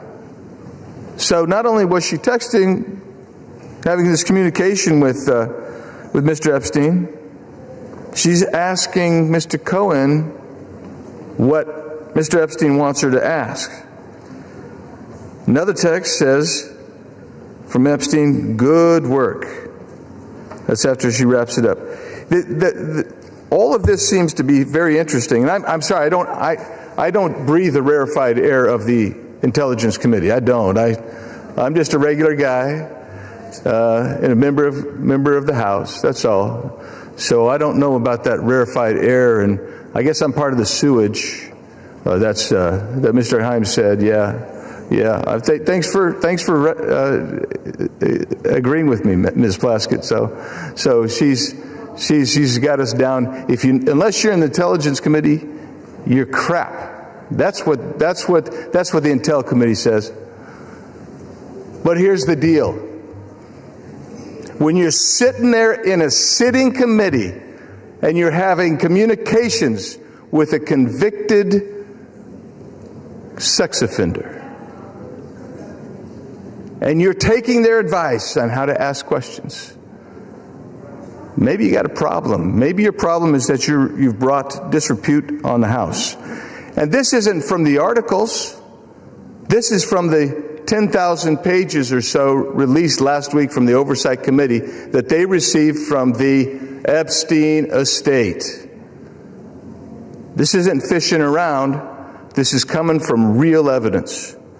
So I sit here and I listen. Oh, you know, she's the finest member that ever walked the planet, man. That's what you heard. But the bottom line is this. She's sitting there seeking advice and counsel on how to ask questions from Jeffrey Epstein, who this entire body, save one, just condemned. And we want all the evidence. And it's a shame to be here, but for one thing, you made the choice.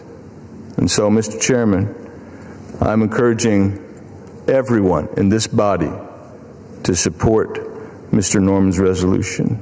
And I yield back. Gentleman yields. Speaker, I reserve. Gentleman, South Carolina reserves. The members are reminded to direct their commentary to the chair. Before I recognize the gentleman from Maryland, please remind yourself as well as the members to refrain from engaging in personalities towards the president.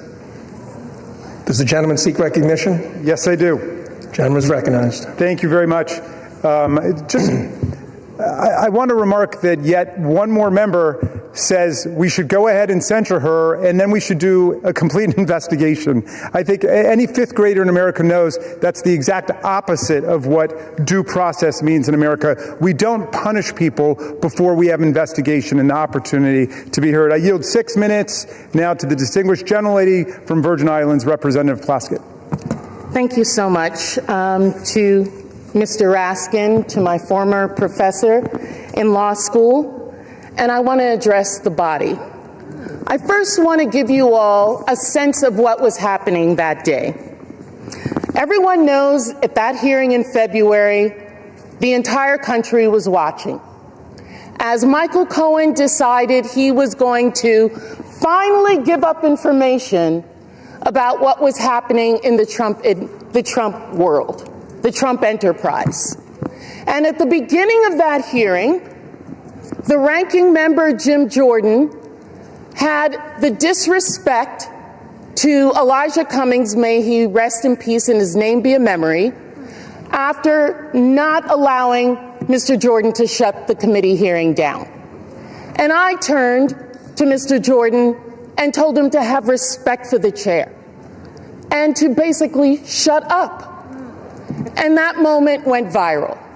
And I began to get innumerable texts from friends, from foes, from constituents about what was happening in that hearing.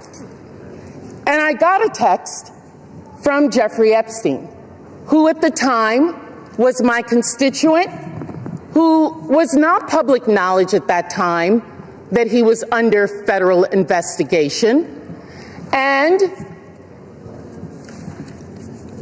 who was sharing information with me. Now, I heard recently from someone that I was seeking advice from him. Let me tell you something.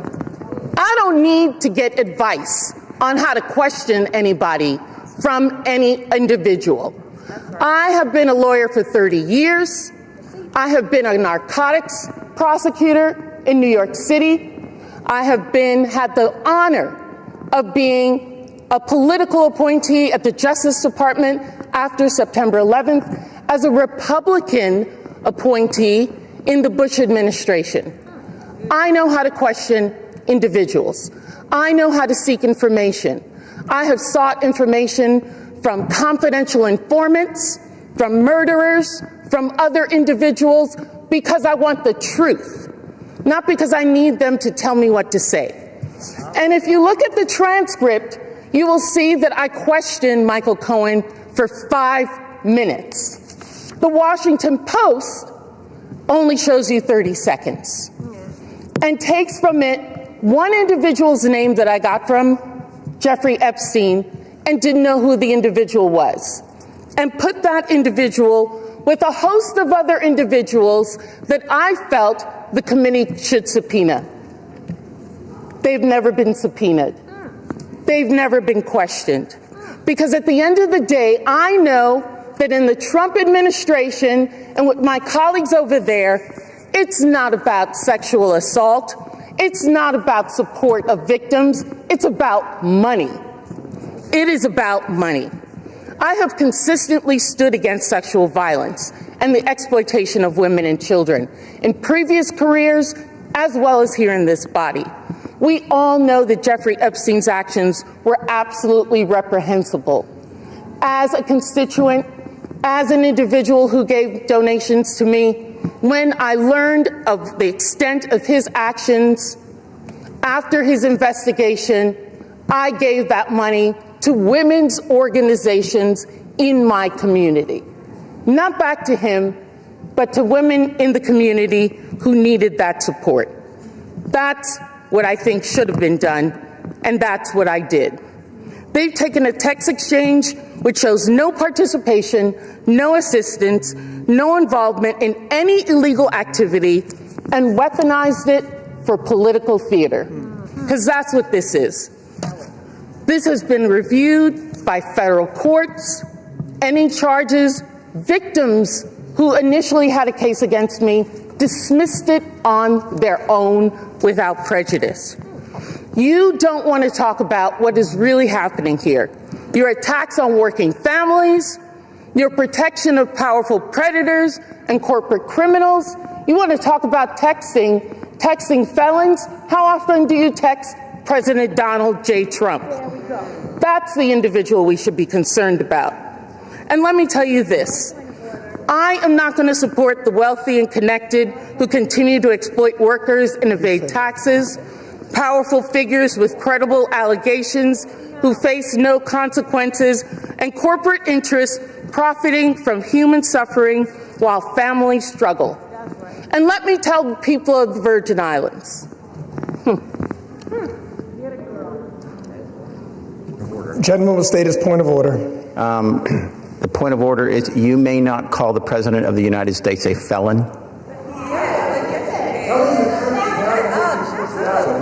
That is a violation. Point of order is under consideration, and we're not going to lose order here either, so please. May I continue? May I continue, Mr. Members Speaker? are, however, reminded to refrain, as mentioned a little while ago, from making personality commentary towards the president. The point of order is not timely, so the gentlelady is recognized. Thank you, Mr. Speaker. What is happening here? I feel sorry for my colleagues. I feel sorry for this body. I see members coming and speaking against me who I've never even had a conversation with. You don't know me. You don't know the work that I've done. You don't know the support that I've given to families, to individuals, to support people. I worked a full-time job with children under the age of 5, going to school, law school at night. Do you think I would risk my law degree for any individual? Never mind a reprehensible individual by Jeffrey Epstein, I would not. But what I'm about is the truth. And let me tell the people of the Virgin Islands, this attempt at intimidation will pass. We in the Virgin Islands do not back down from a fight. That is how we won our freedom, and that is how we will continue to grow our equality.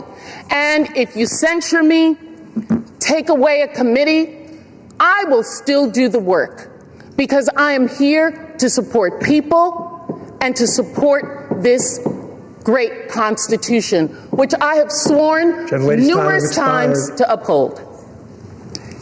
We reserve, and I thank the lady. The gentleman reserves. Gentleman from South Carolina is recognized.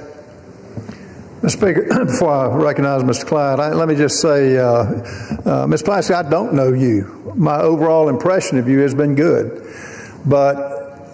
And you give these words about protecting families and children.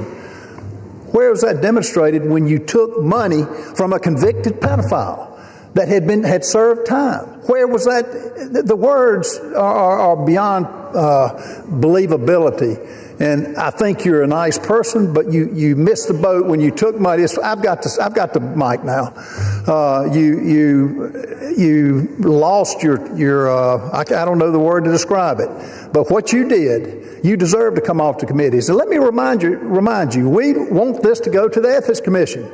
And to those listening, the Ethics Commission is 5 Democrats and 5 Republicans. Let them find it. But in the meantime, you do not deserve to serve on a committee with national clearance. And I would like now... Will be reminded again to direct their commentary to the chair. Mr. Speaker, I would like to recognize my good friend from Georgia, Mr. Andrew Clyde. How much time is the gentleman recognize? Shall I recognize him? How much time is left? You have 11 and a half minutes remaining. 5 minutes. Gentleman's recognized for 5 minutes. I thank the gentleman for yielding. My good friend, Mr. Norman from South Carolina. Mr. Speaker, I rise today in support of this resolution censuring and condemning Delegate Stacey Plaskett of the U.S. Virgin Islands for inappropriate coordination with convicted sex offender Jeffrey Epstein during a congressional hearing, and removing Delegate Plaskett from the Permanent Select Committee on Intelligence and referring her to the Ethics Committee for further investigation. After 4 years of silence on this matter, not a peep during the entire Biden administration, Let me repeat that. After 4 years of silence on this matter about Jeffrey Epstein, House Democrats are now demanding transparency and accountability surrounding Jeffrey Epstein and his associates. While their fake outrage is clearly just another disgusting attempt to smear President Trump, House Republicans are taking this matter seriously and are working toward delivering the much-needed transparency and accountability that the American people deserve. This resolution is accountability, page 1. During the House Oversight Committee's ongoing investigation into Jeffrey Epstein, emails obtained by a congressional subpoena, that's right, it was the congressional subpoena by the House Oversight Committee, not the discharge petition that just got voted on, but this was the Oversight Committee's congressional subpoena, has brought to light that in 2019, Delegate Stacey Plaskett coordinated her line of questioning with Jeffrey Epstein in real time over text messages during an Oversight Committee hearing featuring testimony from Michael Cohen. Now, who is Michael Cohen? Michael Cohen was the disgraced former attorney of President Donald Trump. She was asking input from Jeffrey Epstein on how to best question Cohen, and Cohen was himself at that time a convicted felon from 2018. So now that Republicans are exposing Democrat ties to Jeffrey Epstein and his vile crimes, the other side of the aisle has flipped. They apparently no longer want transparency or accountability. Why? Because they don't want the truth. They want to weaponize a serious matter into a distraction, all in an attempt to take down President Trump and to hurt his administration and what he's doing to make America great again. The actions taken by Delegate Plaskett reflect poorly on the House, and this body needs to hold her accountable. I urge all of my colleagues to vote to adopt this resolution to show the American people that those who colluded with Mr. Epstein, including members of the House, will be held accountable, and this resolution is the beginning of that. I thank you, and I yield back. Gentleman yields. To the chair. Speaker, I reserve. Gentleman from South Carolina reserves. Gentleman from Maryland is recognized. Proud to yield 1 minute to the distinguished Minority Leader, Hakeem Jeffries. The Minority Leader is recognized. Thank you, Mr. Speaker. I thank the distinguished gentleman, my good friend from the great state of Maryland, the ranking Democrat on the Judiciary Committee, for yielding. I rise today in strong opposition. This resolution, this effort to censure Delegate Plaskett, to rip away her membership on the Intel Committee, is nothing more than a political stunt by a desperate, failed candidate for governor, trying to pander to the people back in South Carolina. Nothing more than that. You want to make the statement about who's brought disgrace to the House? The actions of this House Republican majority have brought disgrace to the House of Representatives from day one of this presidency. The reality is, if you want to talk about fealty to the Constitution and things of that nature, the House is a separate and co-equal branch of government. You don't seem to understand that. You functioned from the very beginning of your so-called majority, Mr. Speaker, not as a check and balance on an out-of-control administration, but as a reckless rubber stamp for Donald Trump's extreme agenda, and you are failing the American people. You failed to keep your core promise. Your core promise to the American people was that you were going to lower costs on day one. Costs haven't gone down here in the United States of America. Costs have gone up. The Trump economy is a complete and total failure. It's a disaster. The American people are hurting. And so every week, you come to the House floor now that you've returned from your 7-week taxpayer-funded vacation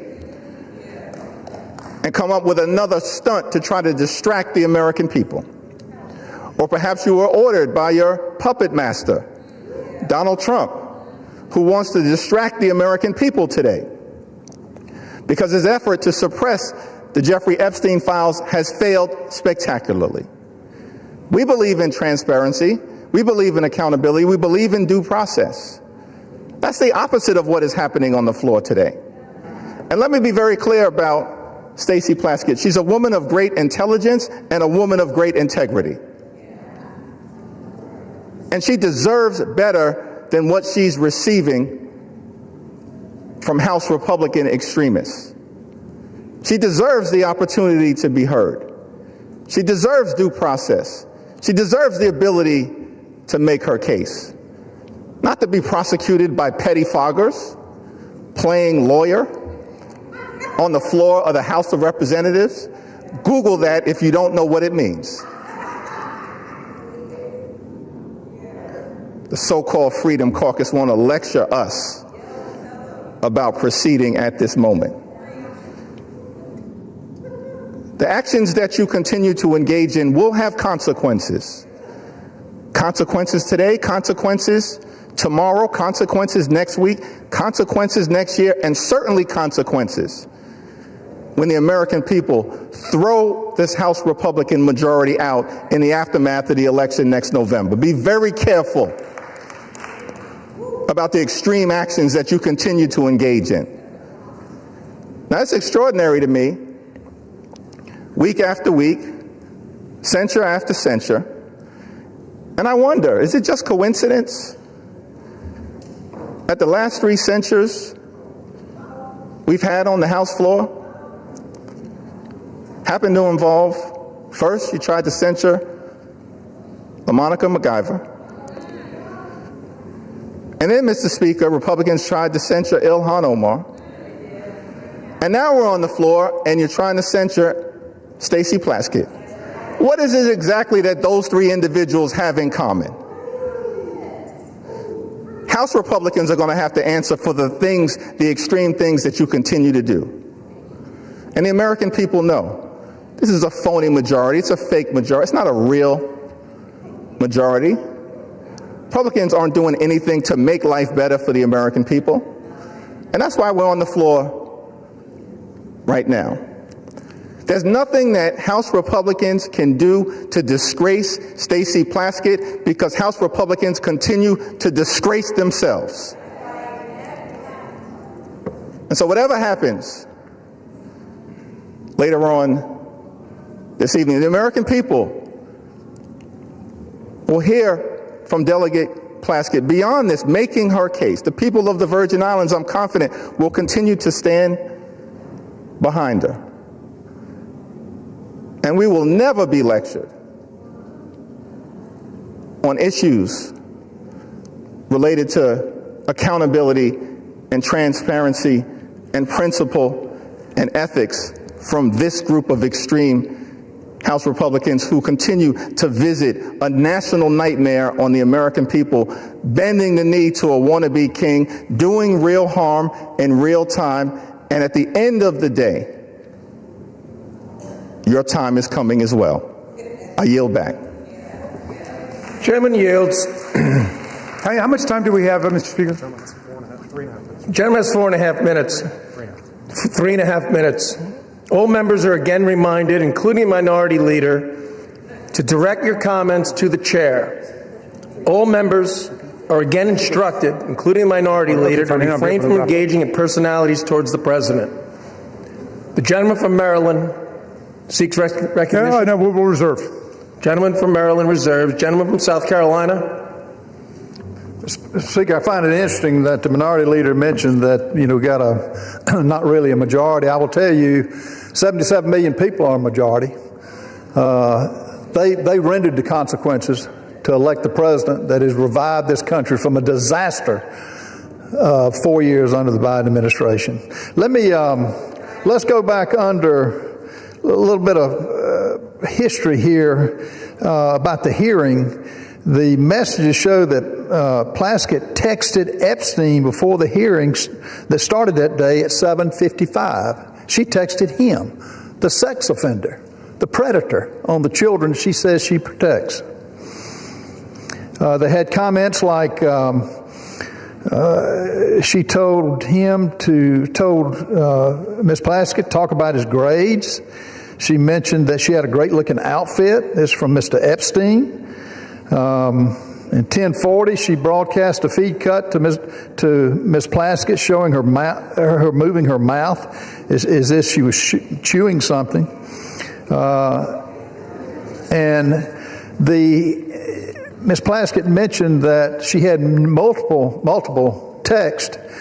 Well, according to the records, and I don't know how many of her texts came from those convicted of felonies, but on at 2:25, Epstein sent 2:25 minutes before Plaskett began questioning Cohen at 2:28.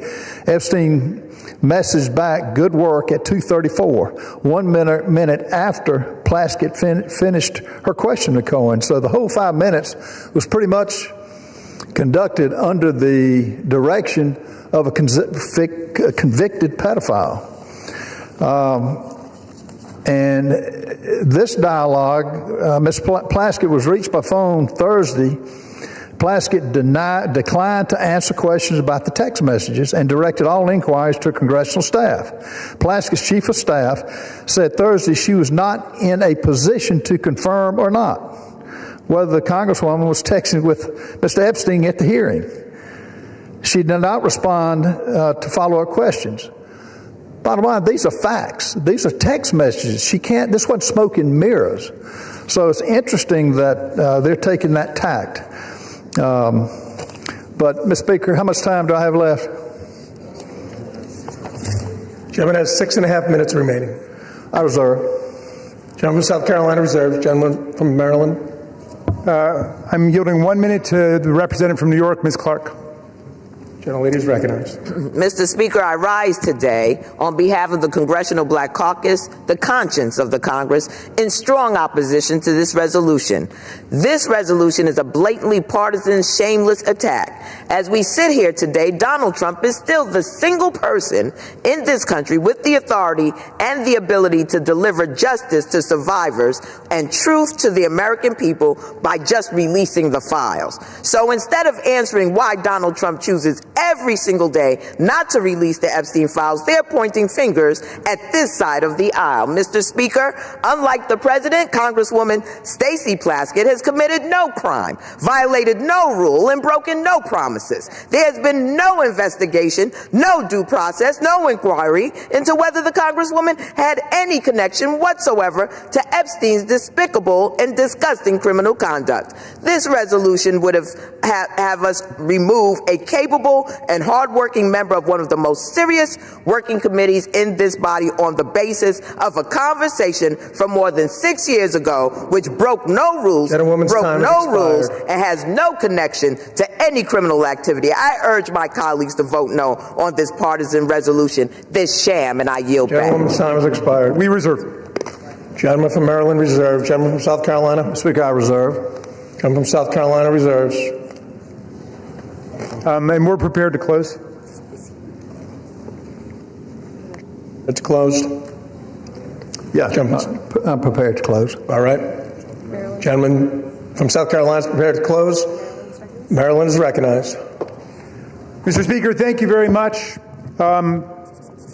I want to start by addressing the young people who appear to be in the audience this evening, because I'm afraid some of my arguments are lost on some of our colleagues across the aisle suffering from Trump derangement syndrome. It seems to have completely warped their minds today, and they're not thinking clearly about the Constitution or about the rule of law. But the young people here will recognize, if they read this resolution, immediately what's wrong with it, because it's replete with phrases like this, that this one incident that they're referring to raises serious questions about the judgment and the integrity and the fitness to serve. Well, I think that's absurd, but in any event, if you think it raises serious questions, presumably you would want the answers to those questions, but you don't get answers by rushing to judgment and turning the whole process upside down. This resolution starts by saying we censure her, we remove her from committee, and the very next component of it says we direct the Committee on Ethics to conduct an investigation. That is the opposite of due process, and I hope at least future generations will understand that's not how we hold people accountable, whether it's under criminal law, under civil law, or under an ethics process, which they purport to want to be launching here. Again, go back to the George Santos standard. The reason we voted against just hanging him out to dry and censoring him and expelling him is because the process hadn't happened yet.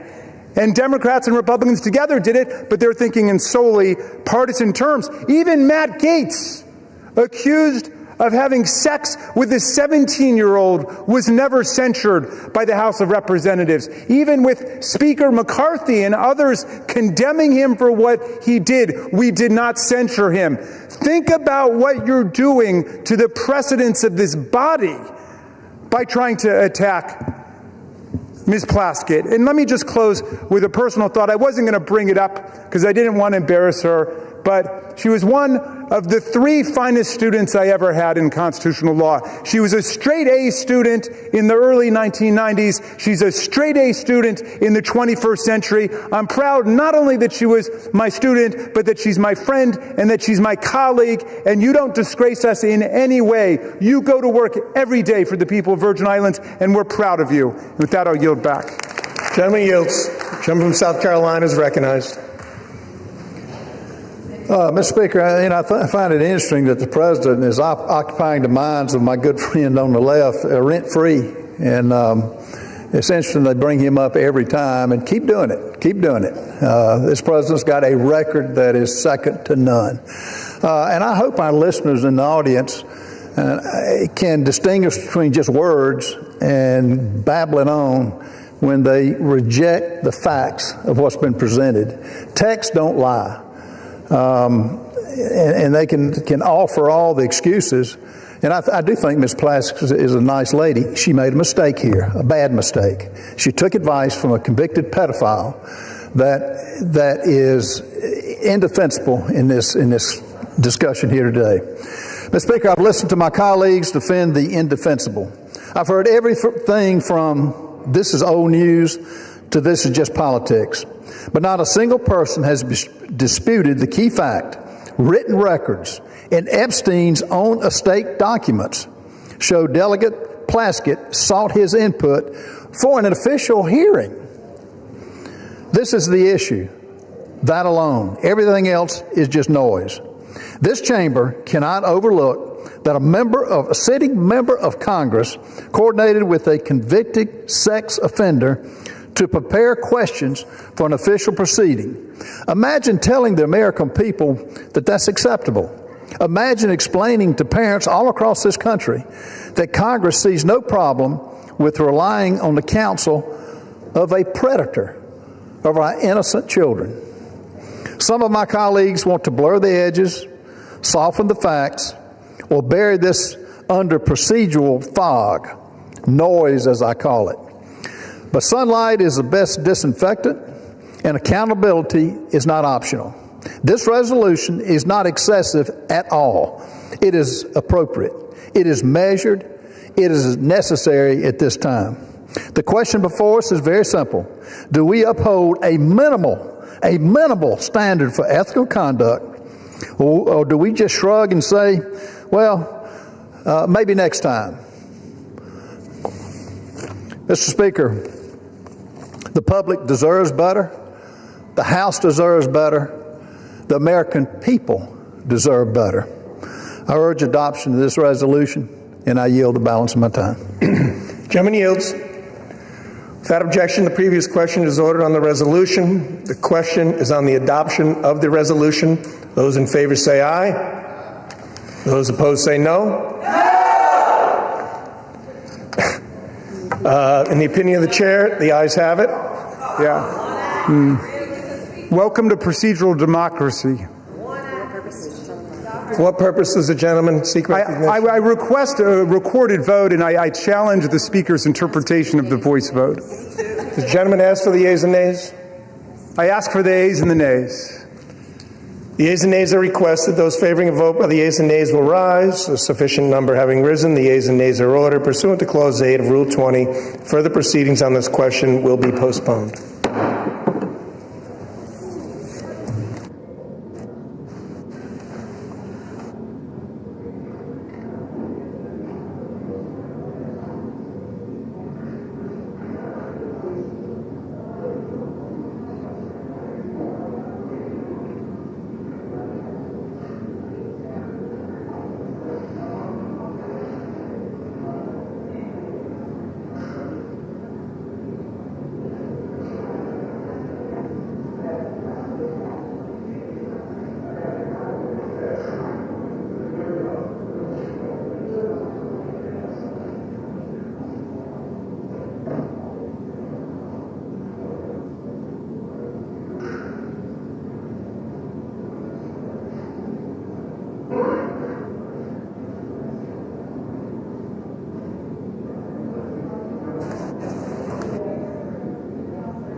All right.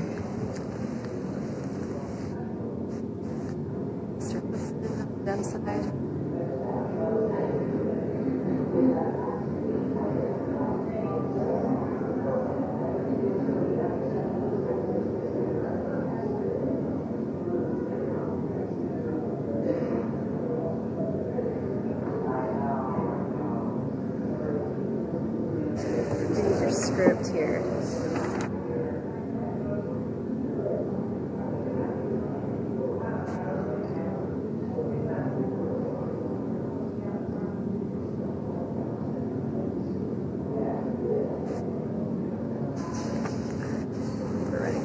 Okay. For what purpose does the gentleman from Arkansas, Mr. Westerman, seek recognition? Mr. Speaker, pursuant to House Resolution 879, I call up H.J. Res. 130 and ask for its immediate consideration in the House. The clerk will report the title of the joint resolution. House Joint Resolution 130, Joint Resolution providing for congressional disapproval under Chapter 8 of Title 5 United States Code of the rules submitted by the Bureau of Land Management relating to Buffalo Field Office Record of Decision and Approved Resource Management Plan Amendment. Pursuant to House Resolution 879, the joint resolution is considered read. The joint resolution shall be debatable for 1 hour, equally divided and controlled by the chair and ranking minority member of the Committee on Natural Resources or their respective designees. The gentleman from Arkansas, Mr. Westman, and the gentleman from California, Mr. Huffman, each will control 30 minutes. The chair recognizes the gentleman from Arkansas, Mr. Westman. Mr. Speaker, I ask unanimous consent that all members have 5 legislative days to revise and extend their remarks and to include extraneous material on H.J. Res. 130. Without objection. Mr. Speaker, I yield myself such time as I may consume. The gentleman is recognized. I rise in strong support of H.J. Res. 130, which would repeal the Bureau of Land Management's Misguided Resource Management Plan, or RMP, amendment for the Buffalo Field Office in Wyoming, which was finalized in the twilight hours of the Biden-Harris administration. Wyoming's Powder River Basin currently supplies 40% of the nation's coal. The RMP amendment in question effectively halted future federal coal leasing across a region in Wyoming larger than New Jersey and located in the heart of America's coal country. Without repeal, the RMP amendment will end coal production in the region entirely by 2041 and close 12 active mines. The RMP amendment is a death blow to America's energy security, Wyoming's workers, and the economic backbone of the state itself. It is projected that U.S. electricity demand will grow by as much as 128 gigawatts through 2029, and global energy demand is expected to double by 2050. Coal is reliable, affordable, and essential to meet the increasing power demands of the AI revolution and advanced manufacturing. The RMP amendment locked up an astonishing 48 billion short tons of coal. That's enough to meet U.S. coal demand for the next 116 years. 92% of Wyoming's coal is exported to other states, helping keep the lot zone and utility prices affordable in distant places as far as Texas, Illinois, and my home state of Arkansas. Nationwide, residential electricity prices have increased by 13% since 2022, and overturning misguided policies like this RMP amendment will help make the cost of living more affordable for families across America. It's time to unleash our domestic resources to put this money back into the pockets of American families by repealing the Biden administration's anti-American energy policies. What's more, instead of working with the state, the Biden administration blatantly ignored local opposition at every stage of this process and rammed this RMP amendment through to appease environmental extremists. The Biden administration provided a limited opportunity for public comment or engagement on this RMP amendment. Wyoming's governor, unified congressional delegation, locally elected officials, tribes, and local communities all expressed strong opposition to this plan amendment. The previous administration ignored them all. According to local representatives, it is suspect and disturbing that such a dramatic change to the current land use plan would solicit such little engagement during the public comment period. Campbell and Johnson County commissioners who represent the local communities affected by this plan stated that whatever information they provided to the BLM in this process was, quote, ignored by the federal agency. Overturning the RMP amendment takes power from bureaucrats in Washington, D.C. and returns it to the people of Wyoming. The BLM also ignored tribal input in developing this RMP amendment. The Navajo Transitional Energy Company, which is wholly owned by the Navajo Nation, provided detailed comments opposing this amendment that were all dismissed by the BLM. In a letter they submitted to the agency, they stated, quote, BLM consistently downplayed the reasonably foreseeable negative impacts of the mine's closures on the surrounding social justice communities, and it did not even consider the jobs lost in the downstream communities that rely on the Powder River Basin coal, end quote. Energy security is national security, and Wyoming's energy industry remains indispensable to ensuring America stays energy dominant. Wyoming's Powder River Basin, with its low sulfur coal, produces the world's cleanest burning coal. We should be focused on exporting this abundant natural resource to our allies abroad, not burying this baseload power under layers of bureaucracy.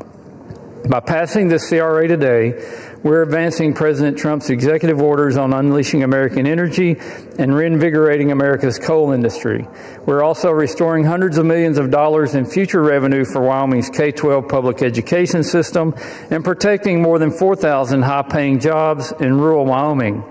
In conjunction with the pro-energy policies included in the Working Families Tax Cut Law, this CRA also has the potential to generate more than $260 million for the federal Treasury.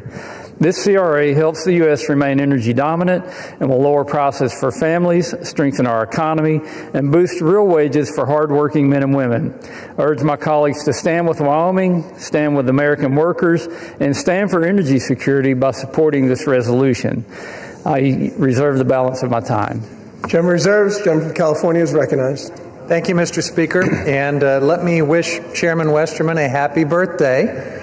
I do wish him a happy birthday, but even that goodwill does not change the fact that this is bad legislation. And so, unfortunately, Bruce, I'm going to have to rise in opposition to the bill while wishing you a happy birthday. We are, Mr. Speaker, all grateful that the Republican shutdown is finally over, but millions of Americans are still on the cusp of losing health care. They are struggling to put food on the table. And after their 7-week paid vacation, I can't imagine anything more disconnected than for House Republicans to come back here and make their first priority not helping working families to make ends meet, but jamming through more favors for their billionaire buddies. These 3 Congressional Review Act, or CRA, resolutions treat America's public lands like they are just lines on a balance sheet. They silence public opinion. They ignore the fires and storms that are made worse by climate change, all of it to make fossil fuel extraction the #1 priority going forward for how we manage our public lands. Wildfire defense, public safety, recreation, conservation, all of these take a back seat now to maximizing corporate profits, even in our most fragile landscapes like America's Arctic. Americans want clean air, clean water, accessible public lands, not handouts to polluters. Overturning balanced, forward-looking BLM plans in Wyoming and Alaska is a colossal mistake. Across the federal land management agencies, plans like these are the foundation for responsible, sustainable management of our public lands. RMPs are the product of extensive public input, rigorous scientific reviews, meaningful tribal consultation, and balancing the activities on our public lands, from energy development to recreation, is what these plans do. They reflect the needs of communities, industries, ecosystems, and they outline a clear vision for the stewardship of millions of acres of public lands. Let's look at the Buffalo Field Office RMP targeted by this particular resolution. It was developed after a court found that the previous plan failed to address the public health and climate impacts of unfettered coal mining in the region. Importantly, the current RMP was also developed after robust tribal consultation and public input. So we're just going to throw that all away? I strongly oppose HRES 130, which would repeal the current balanced RMP for BLM's Buffalo Field Office in order to prop up the coal industry in Wyoming's Powder River Valley. The plan targeted by this resolution ended new coal leasing in the region because of its harm to the climate and public health and because of decreasing demand for coal. At the same time, the plan allowed existing mines to continue to operate through the end of their current leases. Rescinding this plan means locking us into unnecessary emissions and energy costs at a time when the planet and the American people cannot afford it, and it also puts us on a treadmill of litigation and uncertainty, sending us back, theoretically, to a plan that was already adjudicated to be illegal, or maybe waiting for a new plan to come forward from the Trump administration, and I guess hoping that a future court will decide that it's not substantially similar to the ones that have been thrown out with your CRA. This is something that my friends across the aisle simply haven't thought through. There is so much chaos and uncertainty when the sledgehammer of the CRA is used in this reckless manner. Now, House Republicans already passed and the administration implemented unprecedented giveaways to the coal industry through the One Big Beautiful Bill Act, including slashing the royalty rates for coal from 12% to 7.5%, and opening more than 13 million acres of public lands for coal leasing. But even with these handouts, it's not enough to reverse decades of market contraction in the coal industry. The coal industry is dying.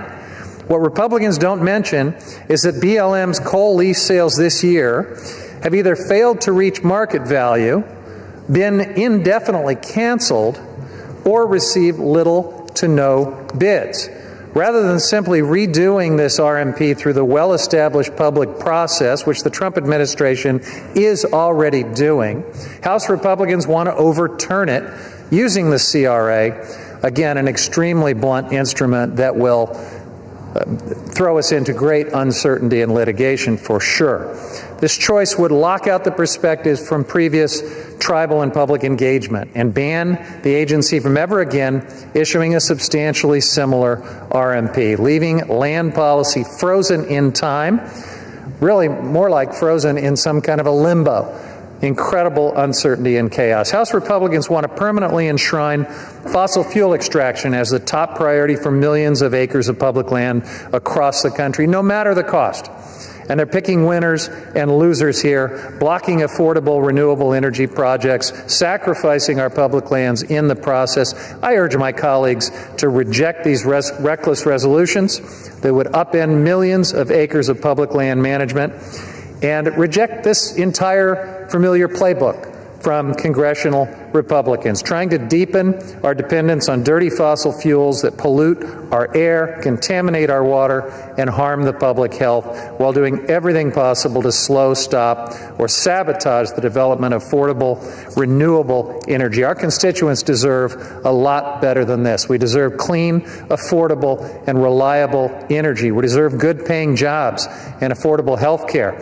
And we shouldn't sacrifice America's health, environment, and livelihoods in order to do it. This legislation and my friends across the aisle are on the wrong side of history, trying to prop up the dying coal industry. They're on the wrong side of public land management, and they're on the wrong side of the American people's pocketbooks as they face rising electricity costs. That's why I oppose this resolution and reserve the balance of my time. Gentleman reserves. Gentleman for Arkansas is recognized. Thank you, Mr. Speaker. And Mr. Speaker, I sincerely appreciate the birthday wishes from my friend across the aisle. That means a lot to me. If I had a birthday wish of my own, it would be to make energy more affordable for the American people, to help the good folks of Wyoming to have a livelihood, and to not only keep prices down, but keep good-paying jobs across this country that are in the energy industry.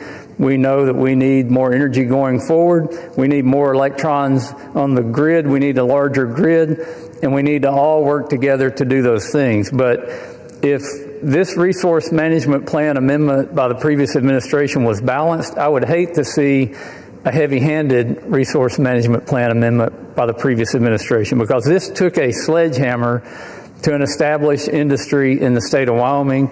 And I'm sure my distinguished colleague from the great state of Wyoming, Representative Hageman, who is the lead sponsor of this legislation, will go into detail what this would mean to Wyoming if this plan amendment stays in place. And I yield her 6 minutes. Thank you, Mr. Chairman.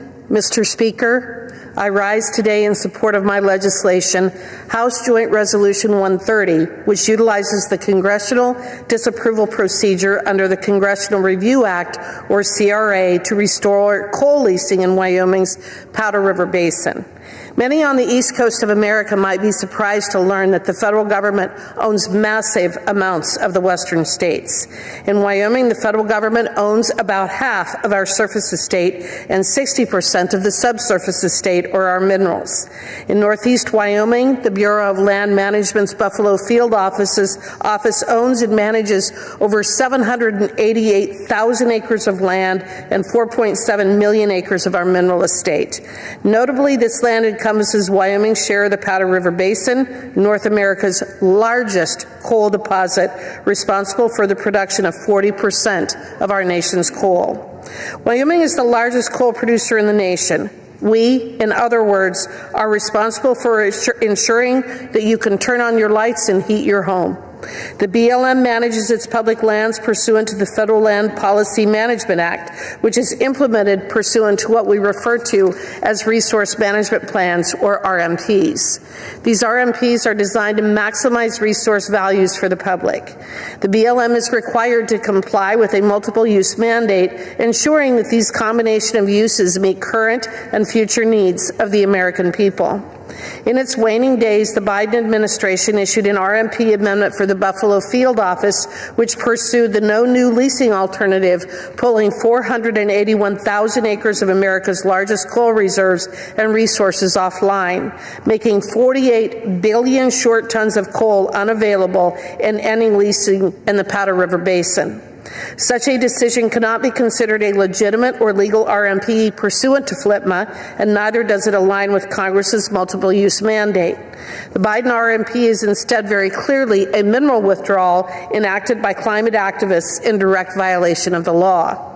The Biden administration's decision to terminate mining in Wyoming's PRB is not only irresponsible and harmful, but downright illegal, a mechanism used by the governing elite to inflict harm on every single citizen of this great country to further climate change lunacy.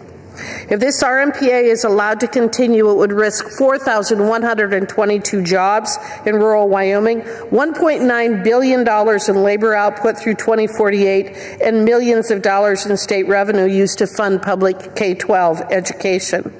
This seemingly localized decision has national repercussions as well. In 2024, Wyoming produced 191 million tons of coal, 171 million tons of which was shipped to 26 different states for producing electricity. At these rates, Wyoming produces about 40% of the nation's coal and about 80% of all federal coal production. With coal generating as much as 23% of America's electricity at any given time, Wyoming coal supplies as much as 9.2% of the electricity produced in this country.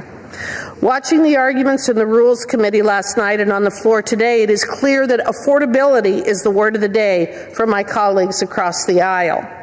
If utility bills for Americans is something they genuinely care about, then I encourage them to vote for H.J. Res. 130 and to not turn off the Powder River Basin coal, which accounts for so much of American energy and could generate even more if Washington, D.C. had not waged a war on coal for the last 3 decades.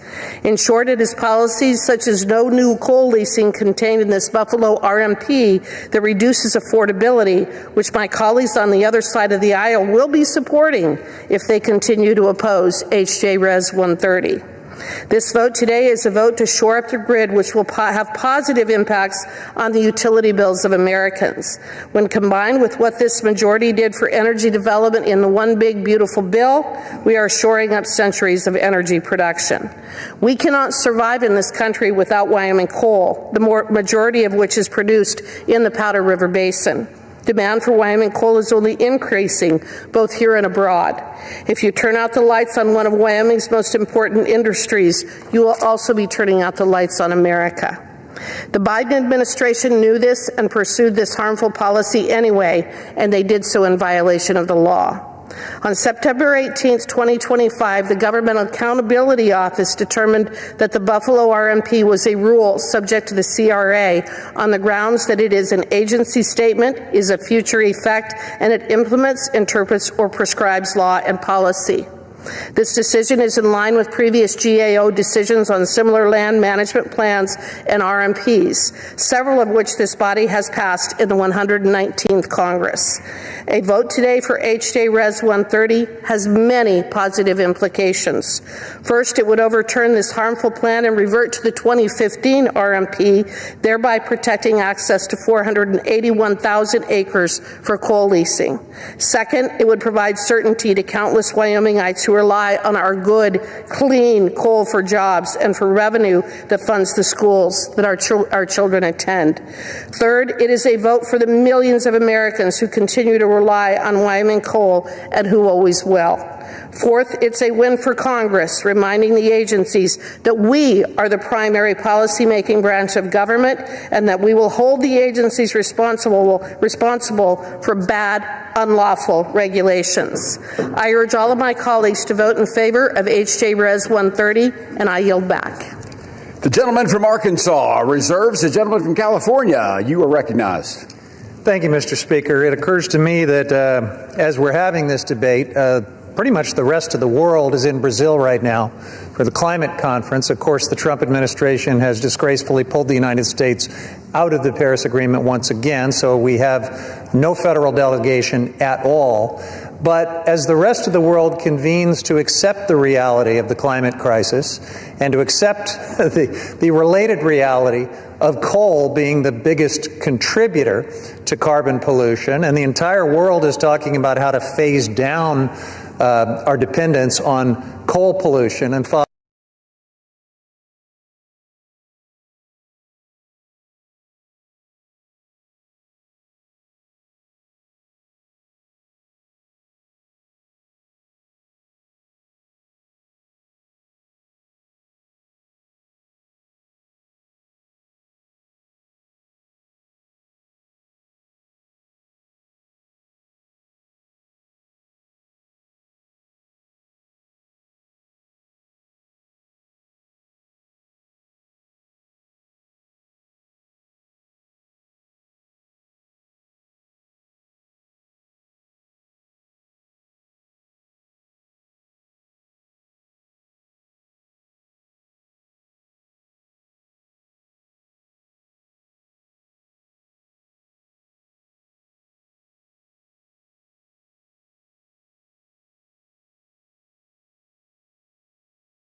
uses those public lands.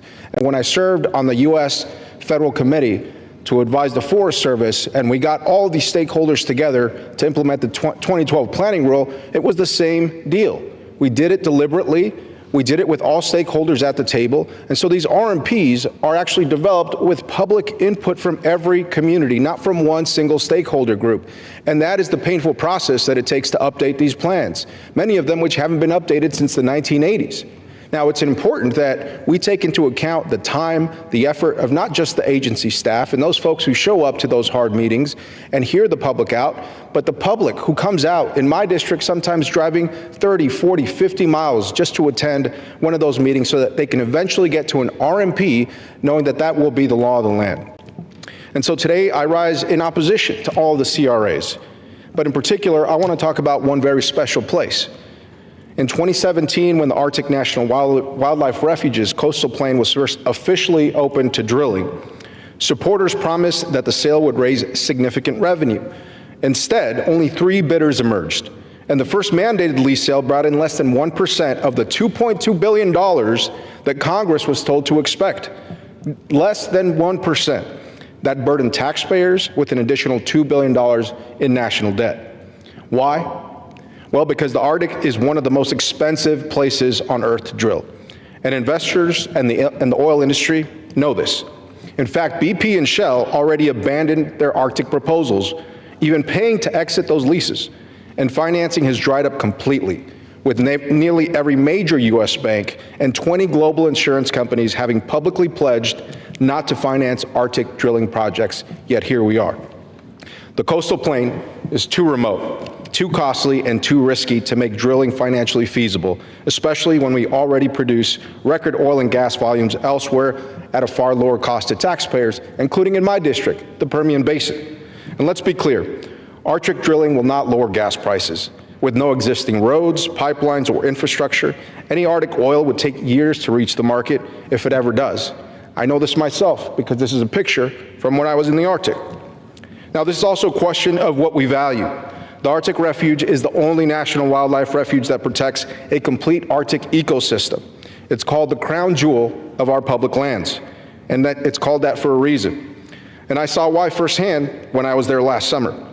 Now, this special place offers unmatched, truly wild fishing and hunting opportunities for all Americans. When you catch your first Arctic char in the Canning River on the coastal plain, it is a moment you will never forget as an American.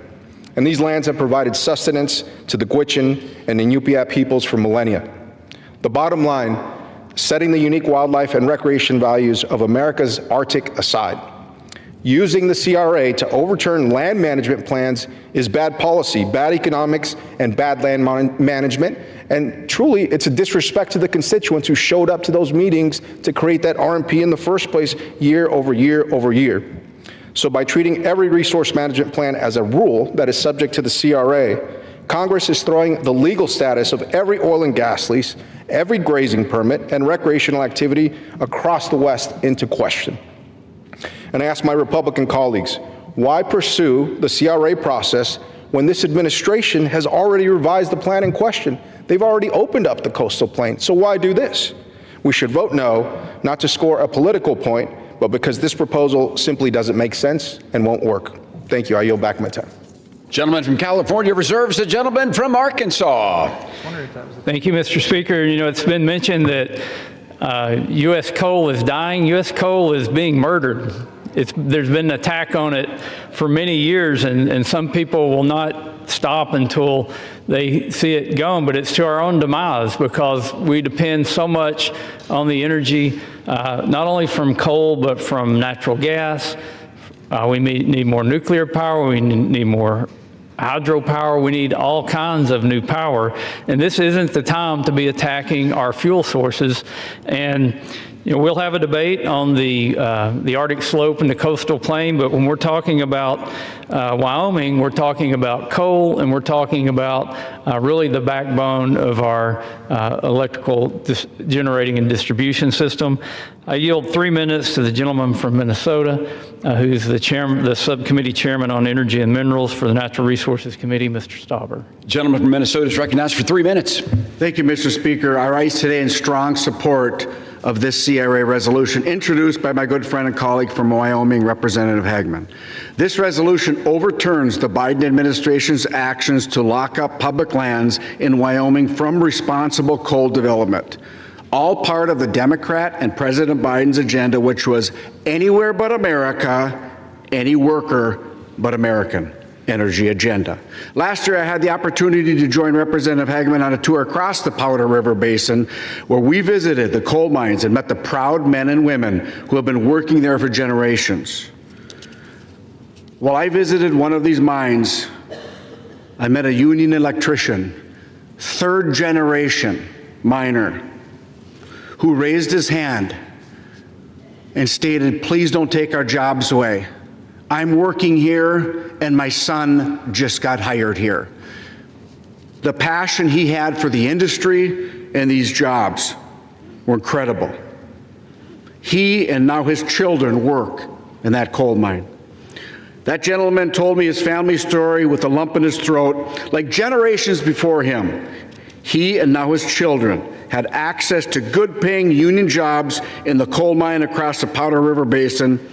But thanks to the Biden administration's continued war on coal, his job and his livelihood was on the line, as the mine he worked in was set to run out of coal reserves in just a few short years.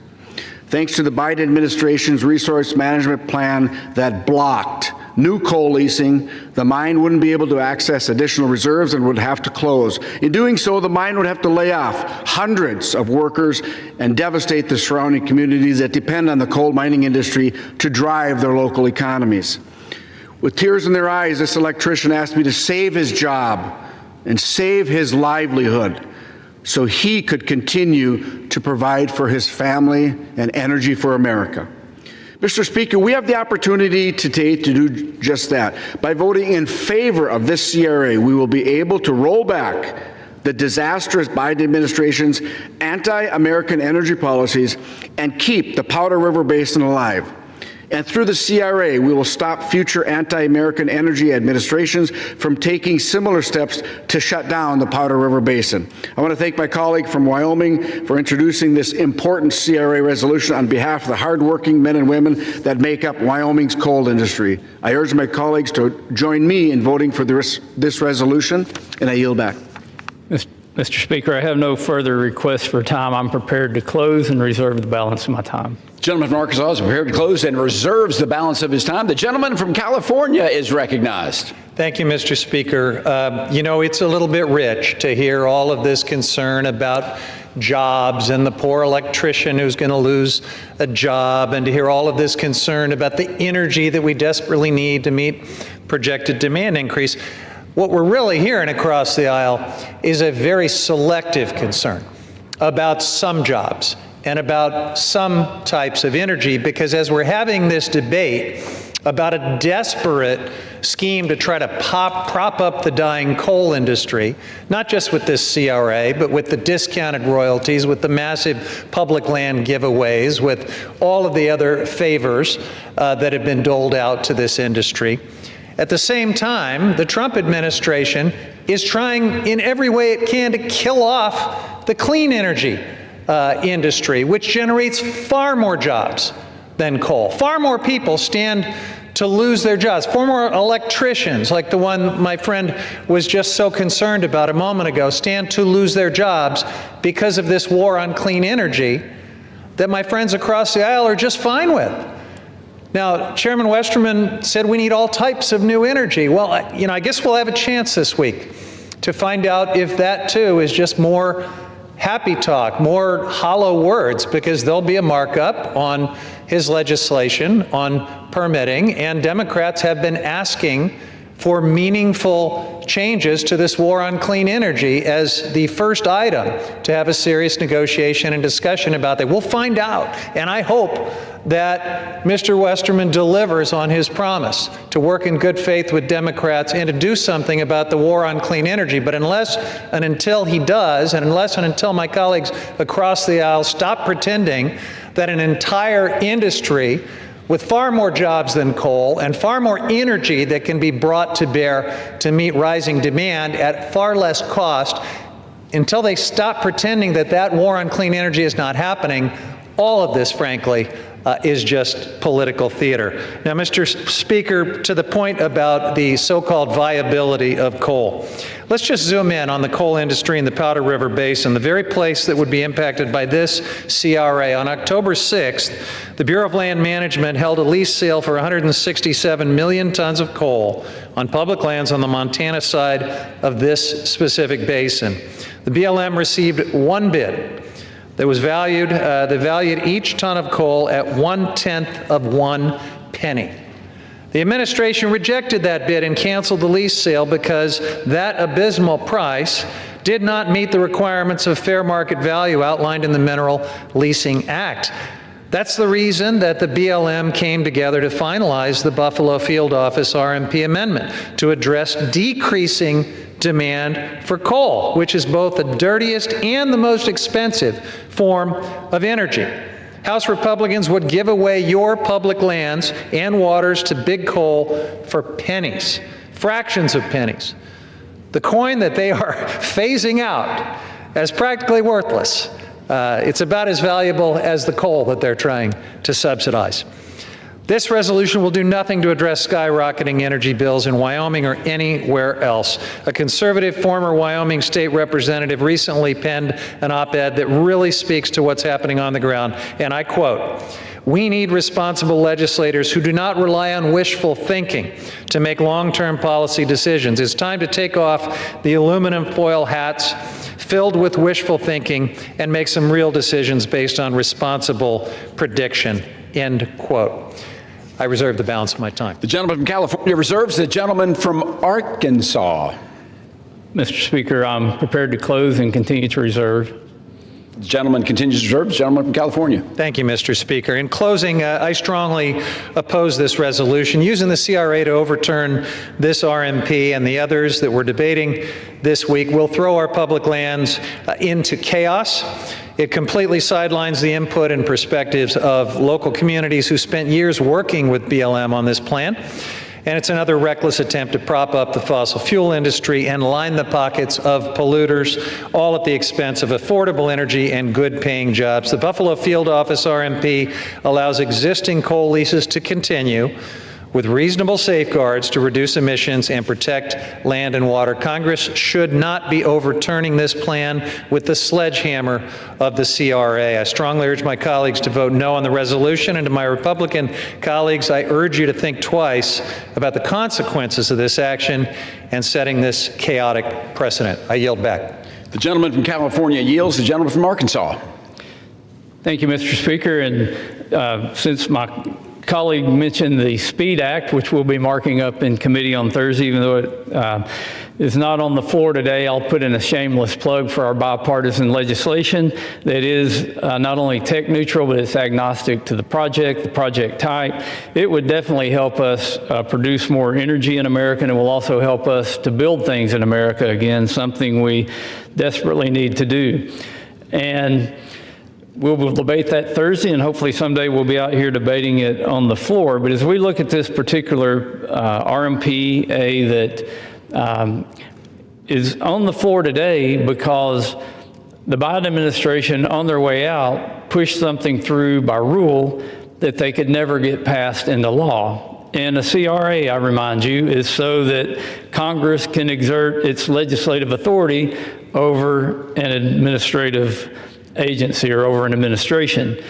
And I would remind future administrations not to make dumb rules when you're going out the door, or somebody in Congress will be standing here, maybe on the other side of the aisle, doing a CRA to turn back the rulemaking ability that is not lawmaking as we're instructed to do in the Constitution as the legislative branch. But in response to the actual RMPA that we're talking about, the CRA on it today, now is the time to unleash American energy. The Buffalo Field Office Resource Management Plan would not only devastate Wyoming's energy workforce, it would raise prices nationwide. We are in a competition. We're in a competition with China that certainly hasn't backed off on building coal-fired plants. Matter of fact, they're building at a rate of about one every 2 or 3 days coming online because they know they need reliable energy, they need affordable energy, and they need that to establish their manufacturing dominance and to beat us in the race for AI. We can't allow that to happen. Even though China produces twice as much electricity as we do today, we shouldn't be discriminating against any energy source. We should be trying to produce as much energy as we can so that we can win in that competition. By passing this CRA, we're restoring the BLM's multiple use and sustained yield mandate and preventing future administrations from locking up America's natural resources. The era of curtailing multiple uses of our federal lands hopefully is over. and it's time to usher in a golden age of unleashing our energy and mineral resources. I urge adoption of this bill, and I yield back the balance of my time. The gentleman from Arkansas yield. All time for debate has expired. Pursuant to House Resolution 879, the previous question is ordered on the joint resolution. The question is on engrossment and third reading of the joint resolution. Those in favor say aye. Those opposed say no. The ayes have it. Third reading. Joint resolution providing for congressional disapproval under Chapter 8 of Title 5 United States Code of the rules submitted by the Bureau of Land Management relating to Buffalo Field Office Record of Decision and approved Resource Management Plan Amendment. The question is on passage of the joint resolution. Those in favor say aye. Those opposed say no. The ayes have it. The joint resolution is passed. For what purpose does the gentleman from California seek recognition? You'll never guess why. I'm going to request the yeas and nays. The yeas and nays are of a question. Those in favor by a vote of the yeas and nays will rise. A sufficient number having risen, the yeas and nays are ordered. Pursuant to Clause 8 of Rule 20, further proceedings of this question will be postponed. For what purpose does the gentleman from Arkansas, Mr. Westerman, seek recognition? Mr. Speaker, pursuant to House Resolution 879, I call up H.J. Res. 131 and ask for its immediate consideration in the House. Clerk will report the title of the joint resolution. House Joint Resolution 131, Joint Resolution providing for congressional disapproval under Chapter 8 of Title 5 United States Code of the rules submitted by the Bureau of Land Management relating to Coastal Plain Oil and Gas Leasing Program Record of Decision. Pursuant to House Resolution 879, the joint resolution is considered read. The joint resolution shall be debatable for 1 hour, equally divided and controlled by the chair and ranking minority member of the Committee on Natural Resources or their respective designees. The gentleman from Arkansas, Mr. Westerman, and the gentleman from California, Mr. Huffman, will each control 30 minutes. The chair recognizes the gentleman from Arkansas. Mr. Westerman, you are recognized. Mr. Speaker, I ask unanimous consent that all members be given 5 legislative days to revise and extend their remarks and to include extraneous material on H.J. Res. 131. Without objection. Mr. Speaker, I yield myself such time as I may consume. The gentleman is recognized. I rise today in support of H.J. Res. 131, which would repeal a Biden-era record of decision, or a ROD, restricting oil and gas production on 1.16 million acres within the 1002 area of the Arctic National Wildlife Refuge, also known as ANWR.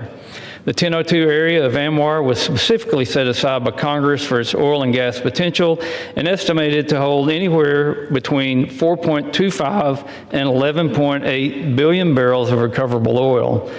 Prior to the passage of the Working Families Tax Cut Law, which requires 4 lease sales to be held over a 10-year period, Congress had previously mandated energy leasing in the area, an action that had the support of local North Slope communities and native villages.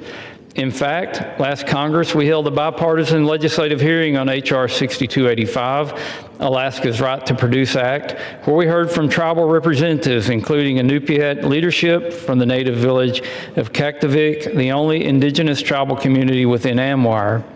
In that hearing, Doreen Levitt, Director of Natural Resources for the Inupiat community of the Arctic Slope, said, and I quote, "The North Slope Inupiat live in one of the most remote areas of the country, with none of their communities connected by a permanent road system to each other or to municipalities in the state, making private and public investment very costly, so it is up to their people to seek out opportunities and partners to strengthen their regional economy," end quote.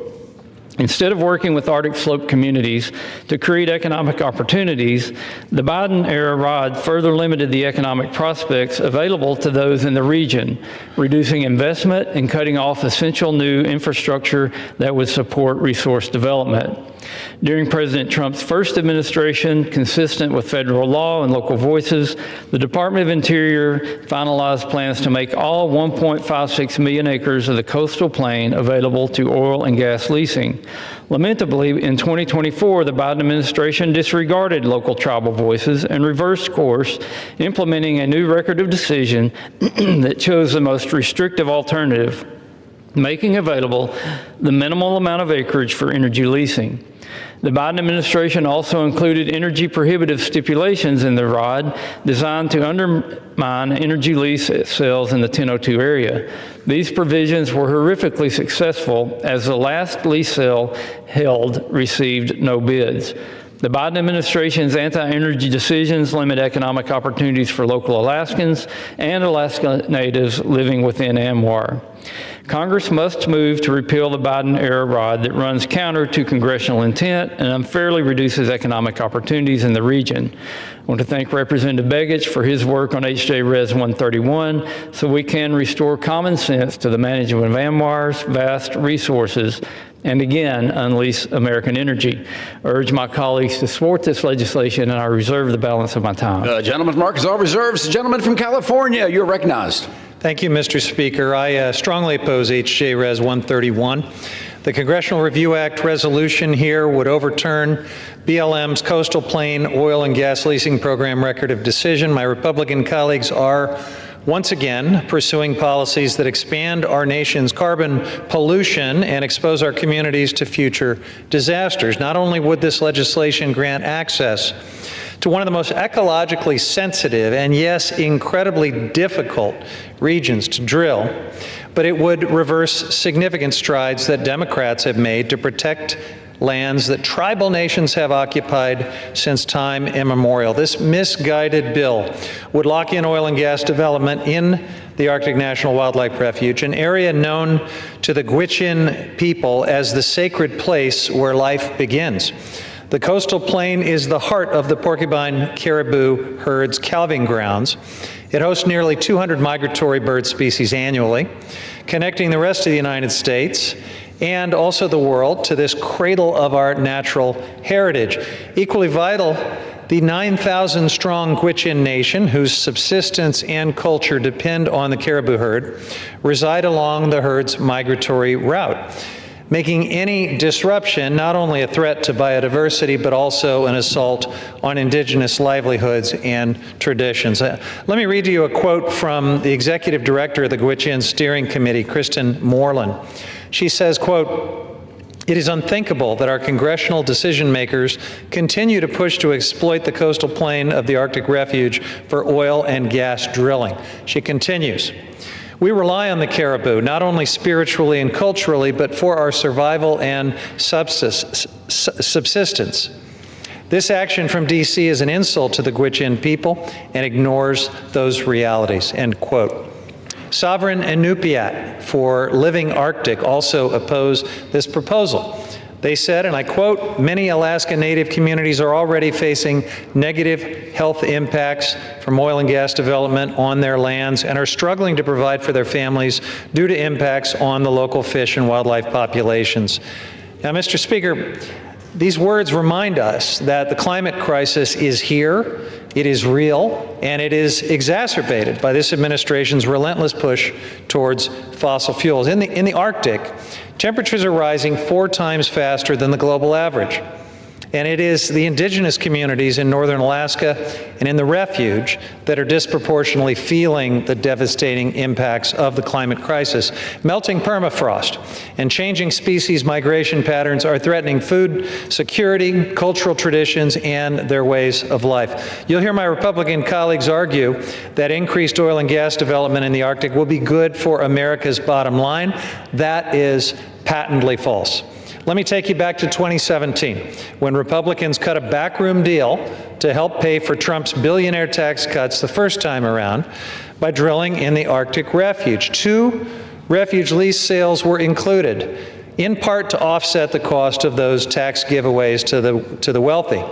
Republicans in Congress and the Trump administration promised that these lease sales would bring in $1.8 billion in revenue for the federal government and the state of Alaska. Well, when the first lease sale finally took place in 2021, guess what happened? It generated less than $15 million. That is around 2% of what the CBO had estimated. In 2022, 2 of the lease sales, 2 of the lessees actually asked BLM to cancel and refund their leases. Separately, in 2021, 2 development companies actually paid $10 million to walk away from their legacy leases in the Arctic refuge. That's about the only revenue we've been able to generate in this spectacularly difficult place to drill. Taxpayers for Common Sense, a nonpartisan group focused on deficit reduction, recently said that drilling in the refuge has never been a credible revenue offset, and it isn't now. They even found that new leasing in the area would only raise at most $30 million, a drop in the bucket when you consider my Republican colleagues' big, ugly bill, which will cost American taxpayers $3.4 trillion. This resolution is the latest attack from my Republican colleagues to undercut our public lands, to prop up fossil fuel polluters and the expensive energy sources that they peddle, and to leave people out of the decision-making process, all while driving up energy prices for the American people. I urge my colleagues to join me in the longstanding bipartisan support for protecting the Arctic refuge by opposing H.J. Res. 131, and I reserve the balance of my time. The gentleman from California reserves. The gentleman from Arkansas is recognized. Mr. Speaker, I yield 4 minutes to the gentleman from Alaska, the lead sponsor of this legislation, Mr. Begich. The gentleman from Alaska is recognized for 4 minutes. Mr. Speaker, as the sole representative of Alaska in the United States House, I rise today in strong support of House Joint Resolution 131, a resolution to overturn the Biden administration's 2024 record of decision and action that severely restricted energy development on the coastal plain of Alaska's North Slope. For Alaskans, this issue is foundational economically, strategically, and culturally. The 1002 area of ANWR, the coastal plain, is the most studied piece of land in Alaska and one of the most resource-rich energy basins in North America. Congress set this area aside specifically because of its oil and gas potential, and Congress has twice mandated that it be leased for energy development. Yet, in December 2024, in the final days of the outgoing administration, the Interior Department issued a new record of decision that made only 400,000 acres available, a mere 25% of the legally designated coastal plain, effectively shutting down 1.16 million acres that Congress expressly told the department to lease. That record of decision ignored Congress. It ignored the statutory mandate in the Tax Cuts and Jobs Act, and it ignored the voices of the people who actually live on Alaska's North Slope. Thanks to a request from Alaska's delegation, the Government Accountability Office issued a legal opinion on August 25th, confirming that this 2024 record of decision is a rule under the Congressional Review Act.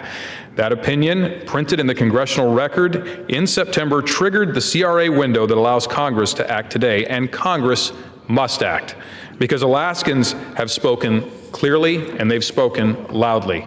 The North Slope and Inupiat leadership, including the Arctic Slope Regional Corporation, the North Slope Borough, and the Inupiat community of the Arctic Slope, have consistently supported responsible development in the 1002 area of our North Slope. For decades, they have supported balanced development because they know how vital it is to sustain their communities, maintain their way of life, and fund essential public services. Oil and gas development on the North Slope provides 95% of local tax revenue, which pays for schools, clinics, utilities, public safety, and infrastructure in some of the most remote and high-cost communities in America. Without development, those services disappear. Mr. Speaker, the law is clear, the science is clear, and the economic reality is undeniable. The U.S. Geological Survey estimates the coastal plain contains 10.4 billion barrels of recoverable oil, a resource that can strengthen America's energy security at a time when geopolitical instability is rising and global energy demand is surging. President Trump recognized this on day one, issuing Executive Order 14153, unleashing Alaska's extraordinary resource potential, directing the Secretary of the Interior to restore the lawful 2020 framework. And the Bureau of Land Management is already implementing that directive, working to reinstate the 2020 record of decision and moving forward with the 4 statutorily required lease sales mandated by the American Working Families Tax Cut. But unless we disapprove of the 2024 ROD today, regulatory whiplash will continue. Investment will remain frozen, and local communities will shoulder the burden of federal indecision. House Joint Resolution 131 ends that uncertainty. It restores the legally compliant 2020 record of decision. It restores the full acreage Congress authorized for leasing, and it restores, importantly, the voice of North Slope residents in Alaska. Mr. Speaker, Alaska has the energy the world needs. America has the workforce to develop that energy responsibly. And Alaska's communities from Utqiagvik to Kaktovik have been asking for consistency, partnership, and respect from their federal government. Today, we can answer that call, and I urge my colleagues to vote yes, support Alaska, support American energy security. I yield back. Gentleman, time has expired. Gentleman from Arkansas reserves. The gentleman from California is recognized. I reserve. The gentleman from California reserves. The gentleman from Arkansas, you are recognized. Mr. Speaker, I yield 4 minutes to the gentleman from Minnesota, Mr. Stauber. The gentleman from Minnesota is recognized for 4 minutes. Mr. Speaker, I rise today in strong support of this CRA resolution introduced by my good friend and colleague, Representative Begich. This resolution overturns the Biden administration's actions to prevent the great people of Alaska from accessing and responsibly developing their abundant oil and gas resources on the North Slope.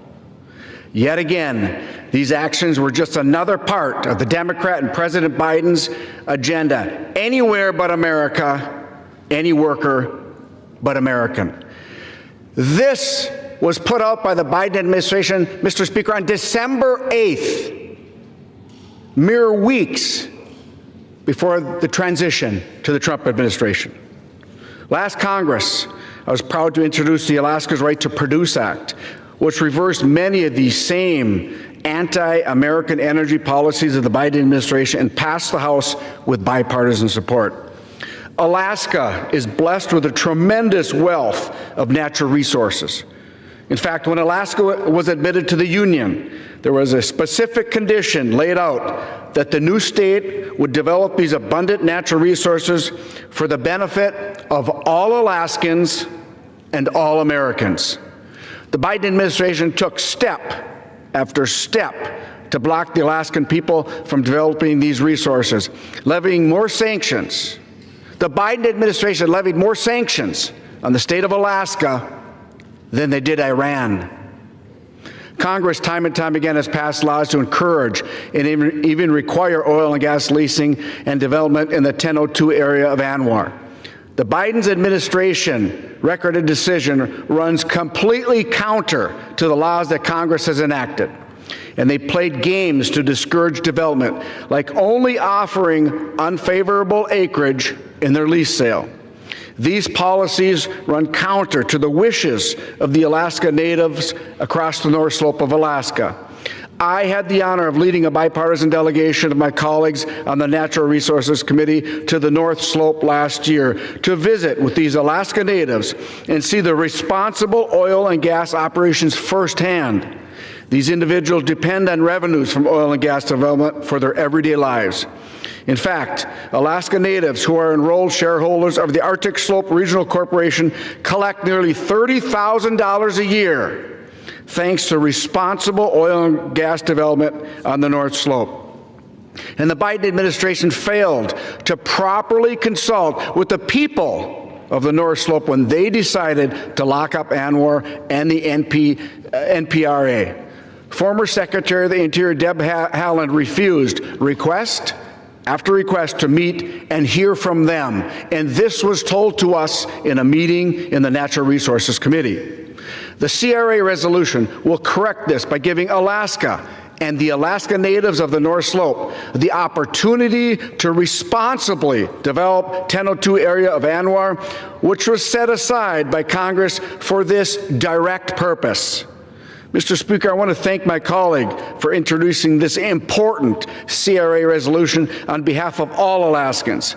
And I urge my colleagues to join me in voting for this resolution, and I look forward to this passing this House, and I yield back.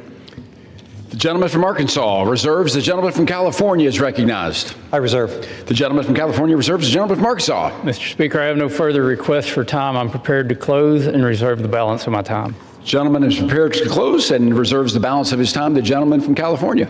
Thank you, Mr. Speaker. So in closing, I strongly oppose this resolution. It would open up ecologically sensitive, culturally important, and incredibly remote regions of the Arctic to oil and gas drilling. Drilling proponents have grossly overstated how much oil industry interest there is in drilling in the coastal plain of the Arctic Refuge. The Arctic is an extremely remote and harsh environment, requiring specialized equipment and infrastructure, making it one of the costliest places to drill in the entire world. There have been multiple lease sales held in the Arctic National Wildlife Refuge, which I want to emphasize is a wildlife refuge. And still, no legitimate oil and gas company currently holds a lease there. Even during President Trump's first term, no oil and gas company kept their leases. In fact, a recent report from Taxpayers for Common Sense outlined the lack of economic viability for any oil and gas development there, citing astronomically high costs in this remote region. So let me be clear. House Republicans' actions today will do absolutely nothing to lower your energy bills, but it will allow for the sell-off of some of our most special and sacred public lands. And that's why I oppose H.J. Res. 131 and all of the CRA resolutions on the floor today. I urge my colleagues to join me in voting no, and I yield the balance of my time. The gentleman from California has yielded. The gentleman from Arkansas is recognized. Mr. Speaker, I thank my colleagues for supporting this critical legislation and engaging this meaningful discussion. Before I close, I want to highlight another statement from Director Levitt, which he offered during a Resource Committee hearing last Congress. Mr. Stauber, in his testimony, talked about how the locals in the area just wished someone would listen to them. But Director Levitt said this, and I quote, "Had the administration acted according to the Indian Reorganization Act or its own orders, its leadership and staff would have made allowance for the fact that the Inupiat community of the Arctic Slope, or the ICAS, alongside many other North Slope tribes and entities like the native village of Kaktovik, Voice of the Arctic Inupiat, Arctic Slope Regional Corporation, and more, have a long history of supporting responsible resource development projects in ANWR. The Voice of the Arctic Inupiat, of which ICAS is a member, has a standing resolution supporting the responsible exploration and development of the 102 area of ANWR," end quote. H.J. Res. 131 responds to the wishes of the local people who call ANWR home and unleashes the region's bountiful natural resources for the benefit of U.S. energy security and the economic well-being of local communities. I again urge my colleagues to support this legislation, and I yield back the balance of my time. Gentleman from Arkansas yields back. All time for debate has expired pursuant to House Resolution 879. This previous question is ordered on the joint resolution. The question is on engrossment and third reading of the joint resolution. All those in favor, please signify by saying aye. Opposed, say no. The ayes have it. The clerk will proceed with third reading. Joint resolution providing for congressional disapproval under Chapter 8 of Title 5 United States Code of the rules submitted by the Bureau of Land Management relating to Coastal Plain Oil and Gas Leasing Program, record of decision. The question is on passage of the joint resolution. Those in favor, please signify by saying aye. Opposed, say no. The ayes have it. The joint resolution is what purpose? Does the gentleman from California seek recognition? Request the yeas and nays. The yeas and nays have been requested. Those favor a vote by yeas and nays will rise. A sufficient number having risen. The yeas and nays are ordered pursuant to Clause 8 of Rule 20. Further proceedings on this question will be postponed. For what purpose does the gentleman from Arkansas, Mr. Westerman, seek recognition? Mr. Speaker, pursuant to House Resolution 879, I call up S.J. Res. 80 and ask for its immediate consideration in the House. The clerk will report the title of the joint resolution. Senate Joint Resolution 80, Joint Resolution providing for congressional disapproval under Chapter 8 of Title 5 United States Code of the rules submitted by the Bureau of Land Management relating to National Petroleum Reserve and Alaska Integrated Activity Plan, record of decision. Pursuant to House Resolution 879, the joint resolution is considered read. The joint resolution shall be debatable for 1 hour, equally divided and controlled by the chair and ranking minority member of the Committee on Natural Resources or their respective designees. The gentleman from Arkansas, Mr. Westerman, and the gentleman from California, Mr. Huffman, will each control 30 minutes. The chair now recognizes the gentleman from Arkansas, Mr. Westerman. Mr. Speaker, I ask unanimous consent that all members have 5 legislative days to revise and extend their remarks and to include extraneous material on SJ Res 80. Without objection. Mr. Speaker, I yield myself such time as I may consume. The gentleman is recognized. I rise today in support of SJ Res 80, which repeals the Biden administration's 2022 Integrated Activity Plan, or IAP, for the National Petroleum Reserve in Alaska, also known as the NPRA.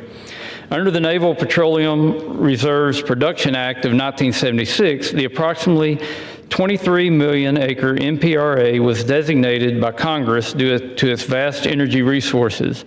In 1980, Congress amended the act and directed the Secretary of the Interior to conduct, quote, an expeditious program of competitive leasing of oil and gas in the National Petroleum Reserve in Alaska, end quote. In 2020, in President Trump's first administration, the Bureau of Land Management released its IEP for the NPRA. The 2020 IEP listened to local voices and opened up access to over 18.5 million acres of the NPRA for oil and gas leasing. Over 13 million acres were made available for new infrastructure development. Nugaruk Harcherek, president of the Voice of the Arctic Inupiat, stated in a September 2023 Natural Resources Committee hearing that, quote, we also felt heard when BLM released an NPRA Integrated Activity Plan in June 2020 that considered the interest of our communities, including future community infrastructure needs, end quote. The IEP outlining management activities for the natural resources throughout the NPRA was thoughtfully crafted by the first Trump administration, taking into account the voices of local indigenous tribal communities. Regrettably, in 2022, the Biden administration placed the 2020 IEP with a new one, reducing the available acreage for oil and gas leasing by 37% and reducing areas available to new infrastructure by over 2.3 million acres.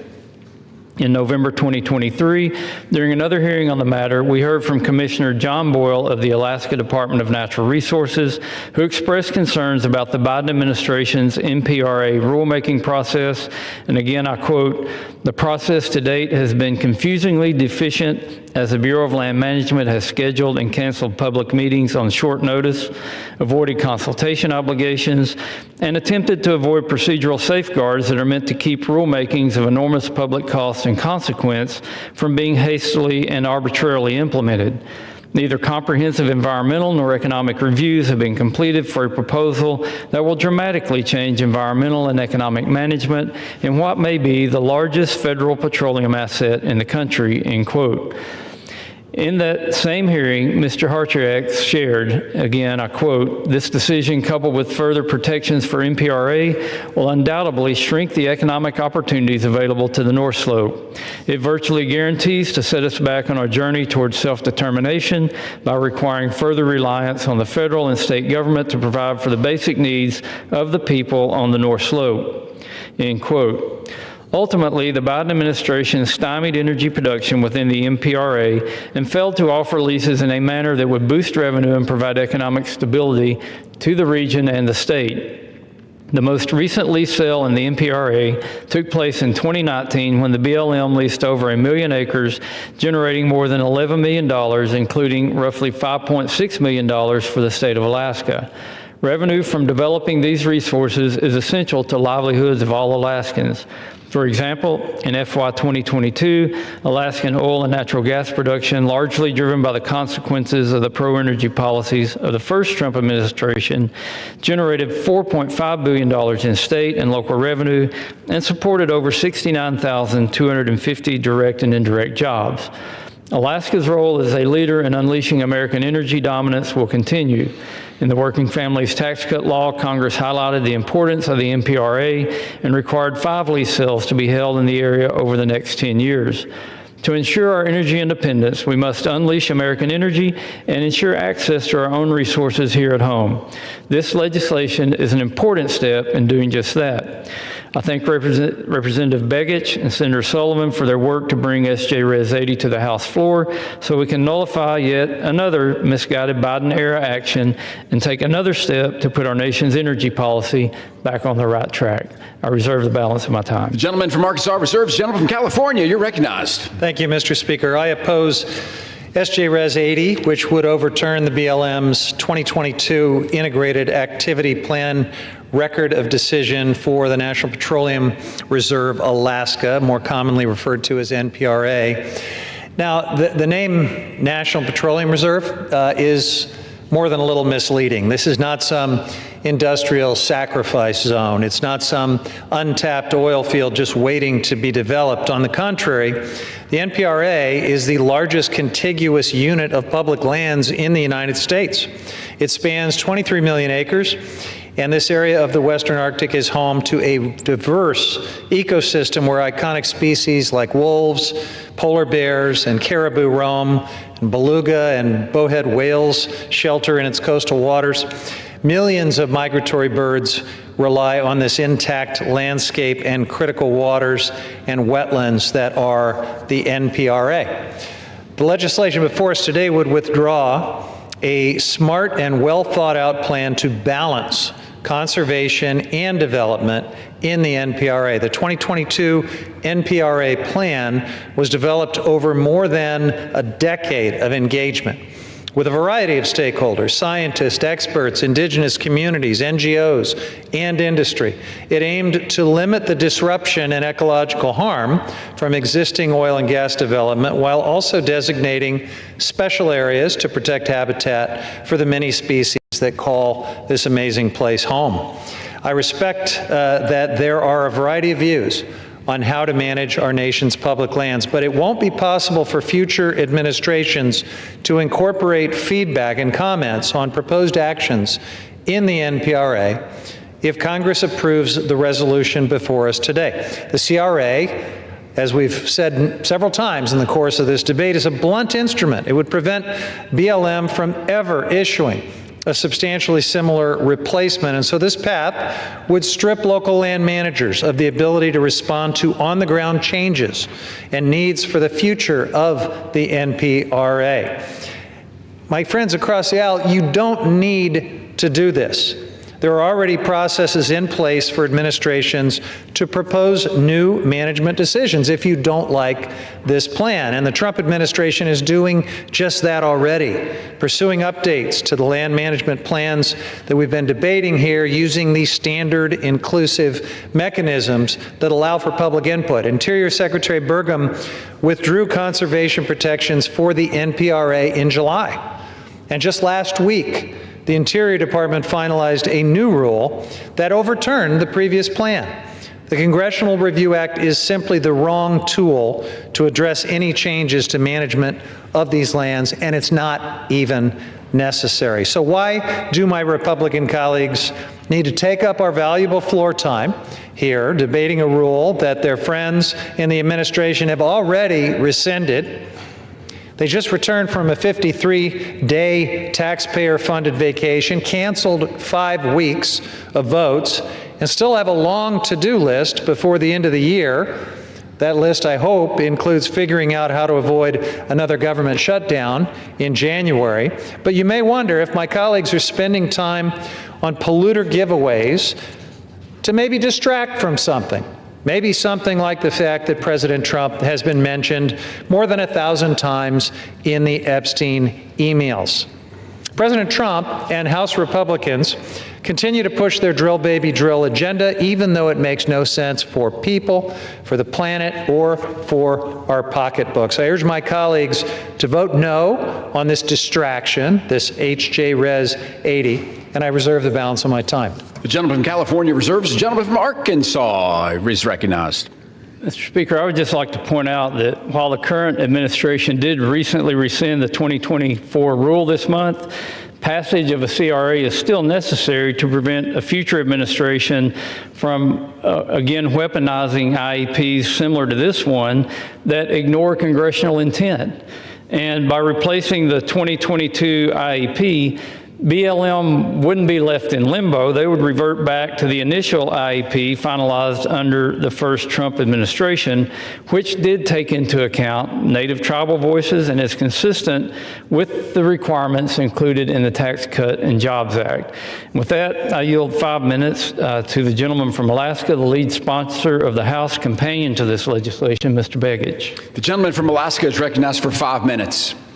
Mr. Speaker, I rise today in strong support of Senate Joint Resolution 80, legislation to disapprove the Bureau of Land Management's 2022 Integrated Activity Plan for the National Petroleum Reserve in Alaska. Let me be very clear. This is not an abstract policy debate for the people of Alaska. This is about whether the federal government will honor both the law and its commitments to the people who call Alaska home, and whether America will choose energy independence over energy uncertainty.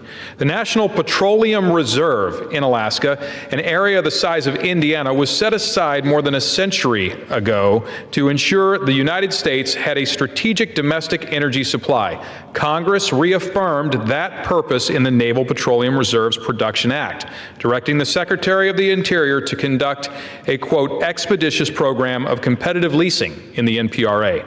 But the 2022 Integrated Activity Plan, issued in the final stretch of the last administration, turned that congressional mandate on its head. It shut the door on 48% of the reserve, reducing available acreage from 18.6 million acres to just 11.8 million acres, and restricted infrastructure corridors across millions more. In effect, the plan attempted to create a wilderness area in a petroleum reserve, and it did so without listening to the people who actually live there. Alaska is asking us to act. The Inupiat people who live in the area have spoken, and they could not have been clearer. Through the North Slope Regional Trilateral, the Inupiat Community of the Arctic Slope, the North Slope Borough, and the Arctic Slope Regional Corporation, we have heard that the Biden administration's 2022 plan imposed, quote, sweeping restrictions that curtail responsible development, undermine congressional intent, and disregard the well-being of the people who depend on these lands for both subsistence and livelihoods, end quote. These communities are located in an area nearly the size of Minnesota with no highway connections, extreme transportation costs, and a cost of living among the highest in the nation. Oil and gas development funds their schools, their public safety, their utilities, their clinics, basic services that most Americans assume their local government can provide. But on the North Slope, that stability exists because responsible development exists, and we have a duty to ensure that it continues. Alaska's business community stands with them. The Alaska Support Industry Alliance, representing 547 companies and 35,000 Alaskan workers, warned that the 2022 plan jeopardizes the jobs and investment their families depend on. National organizations from the National Federation of Independent Businesses to the American Exploration and Production Council to the American Petroleum Institute have also voiced their support for reversing this restrictive rule. And the administration itself has made clear that restoring access to the NPRA is a priority. President Trump's Executive Order 14153, Unleashing Alaska's Extraordinary Resource Potential, directs the Secretary of the Interior to review and rescind the 2022 decision and reestablish a balanced framework consistent with the 2020 plan. This statement of administration policy strongly supports this resolution. Mr. Speaker, Alaska is ready to power America. We are ready to help lower energy costs for families and small businesses. We are ready to strengthen national security by reducing our reliance on foreign nations. And the people who live in Alaska's far north, the people whose ancestors have called the region home for 10,000 years, are asking us to restore the balanced, lawful management framework that they helped shape. Senate Joint Resolution 80 does exactly that. It restores congressional intent. It restores certainty for Alaska's communities. It restores America's strategic energy reserve. I urge my colleagues to join me in supporting Senate Joint Resolution 80, to stand with Alaska, to stand with energy workers, with the Inupiat people of the North Slope, and with an American future grounded in abundant, affordable, secure energy. And with that, I yield back. The gentleman from Arkansas. Thank you very much. Mr. Speaker, I ask unanimous consent to submit a letter for the record from the Inupiat community of the Arctic Slope, ICAS, the North Slope Borough, and the Arctic Slope Regional Corporation, ASRC, that specifically states BLM failed to engage in meaningful government-to-government consultation with ASRC, the borough, and ICAS. The submission contradicts federal consultation requirements and disregards the voices of the very communities most affected. Our leadership has consistently raised concerns about this process and its outcome, yet those concerns were ignored. Without objection, the gentleman from California, the gentleman reserves, gentleman from Arkansas reserve, gentleman from California. Thank you, Mr. Speaker. So again, the plan that this resolution targets for disapproval is not in place. It has been rescinded by the Trump administration. If ever there's a case for a misapplication of the CRA, it would be this right here. But I think, Mr. Speaker, it's an important time for us to step back and consider why using a CRA for any, frankly, public land management plan, but certainly for one that's already been rescinded, is just a recipe for uncertainty and conflict and litigation. Nearly a third of our nation's landmass, 640 million acres, is managed by the federal government. The Forest Service manages 193 million acres. BLM manages 244 million, and an additional in addition to 713 million acres of federal minerals. For nearly 50 years, BLM and the Forest Service have managed these lands under management plans required by the Federal Land Policy and Management Act and the National Forest Management Act. And these plans, known as resource management plans, we've been calling them RMPs, establish safeguards for watersheds and recreation areas. They facilitate energy development and grazing and logging and other commercial activities, and provide a mechanism for harmonizing the needs of local communities with our national goals and perspectives.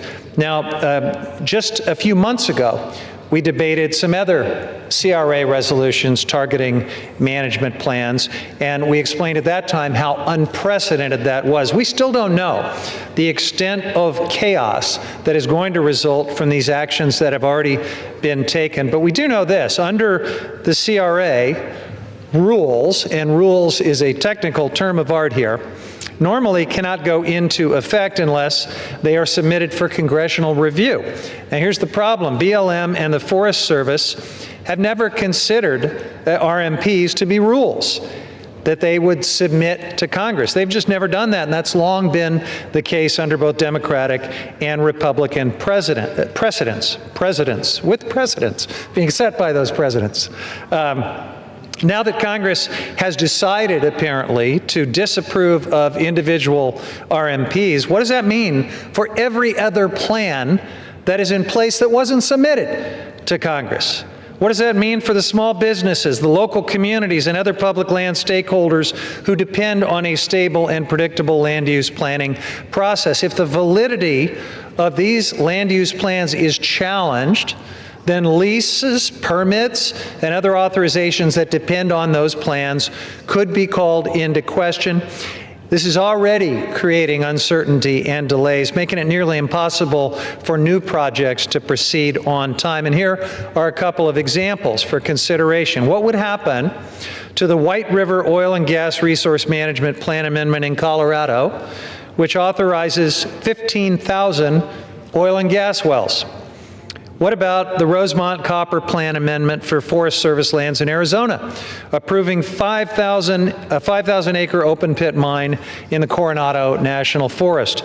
Or the Gateway West, Trans-West Express, and Gateway South RMP amendments for 3 transmission lines through Wyoming, Idaho, Nevada, and Utah. Does Interior now need to go back and submit all of those RMP amendments to Congress for approval under this new Republican interpretation of the CRA? Is Congress prepared to take on day-to-day management of public lands and minerals thousands of miles from Washington, D.C.? I don't think so. But I am not the only one who has concerns about this treadmill of litigation and conflict and uncertainty that is being created here.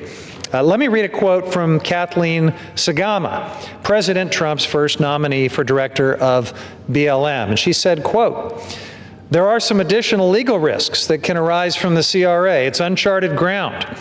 And if not used wisely, there could be some legal risks introduced and some bad legal precedents." Just a few months ago, the House passed several other CRA resolutions overturning land management plans. As we said at the time, that it was unprecedented. These resolutions before us continue to chart unprecedented ground, and I don't think anyone, including my colleagues across the aisle, have thought a heck of a lot about where it leads. I reserve the balance of my time. Gentleman reserves. The gentleman from Arkansas is recognized. Mr. Speaker, I would submit that a recipe for disaster is when an administration goes out on their own, goes around the laws that Congress passed, and implement bad rules on their way out the door and expect no repercussions from that. I'd say a recipe for good governance is when Congress acts within their power to disapprove of these rules, and that's exactly what we're doing with the CRA to make sure that these rules are followed. Mr. Speaker, I have no further requests for time. I'm prepared to close, and I reserve the balance of my time. Gentleman reserves. The gentleman from California is recognized. I thank you, Mr. Speaker. I just want to point out that, we've heard a number of times now that more drilling is necessary in the name of energy independence. And I want to remind my colleagues that the United States is already the #1 producer of oil in the world and the #1 producer and exporter of gas in the world. But you would sure never know it when you look at the energy bills that are facing families all over this country. It is abundantly clear that the drill, baby, drill agenda is not working for everyday Americans. As long as we are dependent on the fossil fuel roller coaster, American consumers will be at the whim of the global oil and gas market. But if we want energy independence, and if we want lower utility bills, we need to get back on track with the transition to clean energy. It is cheaper, it is safer, and it is generated entirely here at home instead of being at the mercy of global price shocks like oil and gas just inherently are.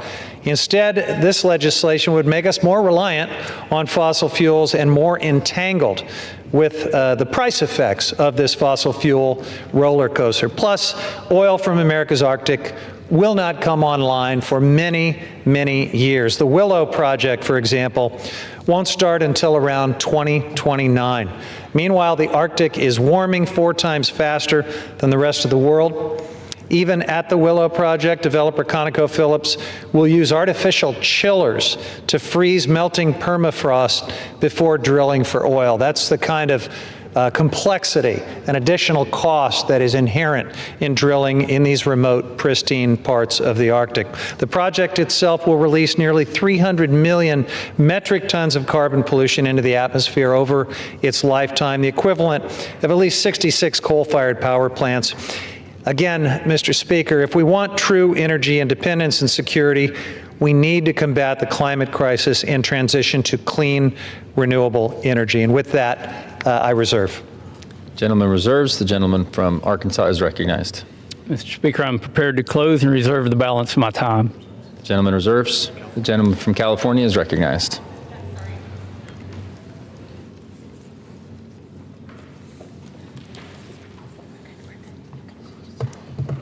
Yeah, Mr. Speaker, if you could bear with me for one moment. Yes. Here it is. This is just excellent staff work, Mr. Speaker.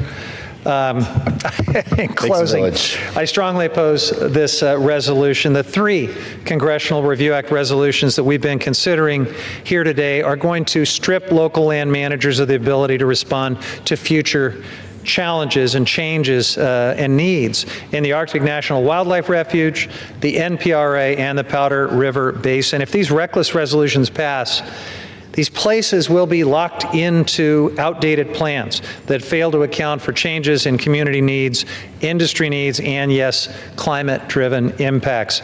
And these CRA resolutions are completely unnecessary because the Trump administration has already acted on their own to replace these plans. Even oil and gas industry experts across the political spectrum agree that the use of the CRA on land use plans creates regulatory and legal ambiguity.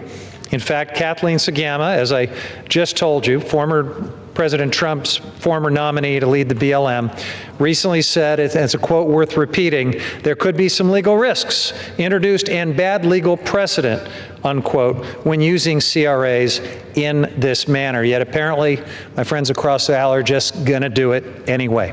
Now, Sagama led the Western Energy Alliance, an oil and gas industry trade association.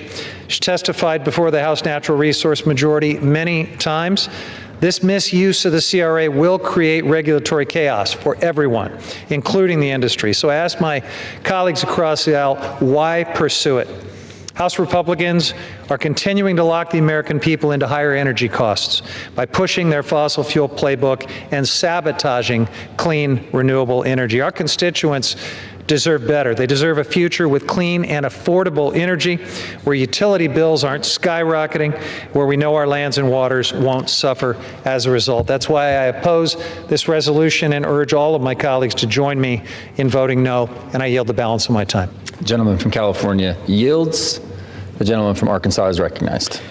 Mr. Speaker, it's been stated that gas and energy prices won't be reduced by passing this CRA, and I contend that they will, because overturning these rules would incentivize much needed investment throughout the state or the entire North Slope.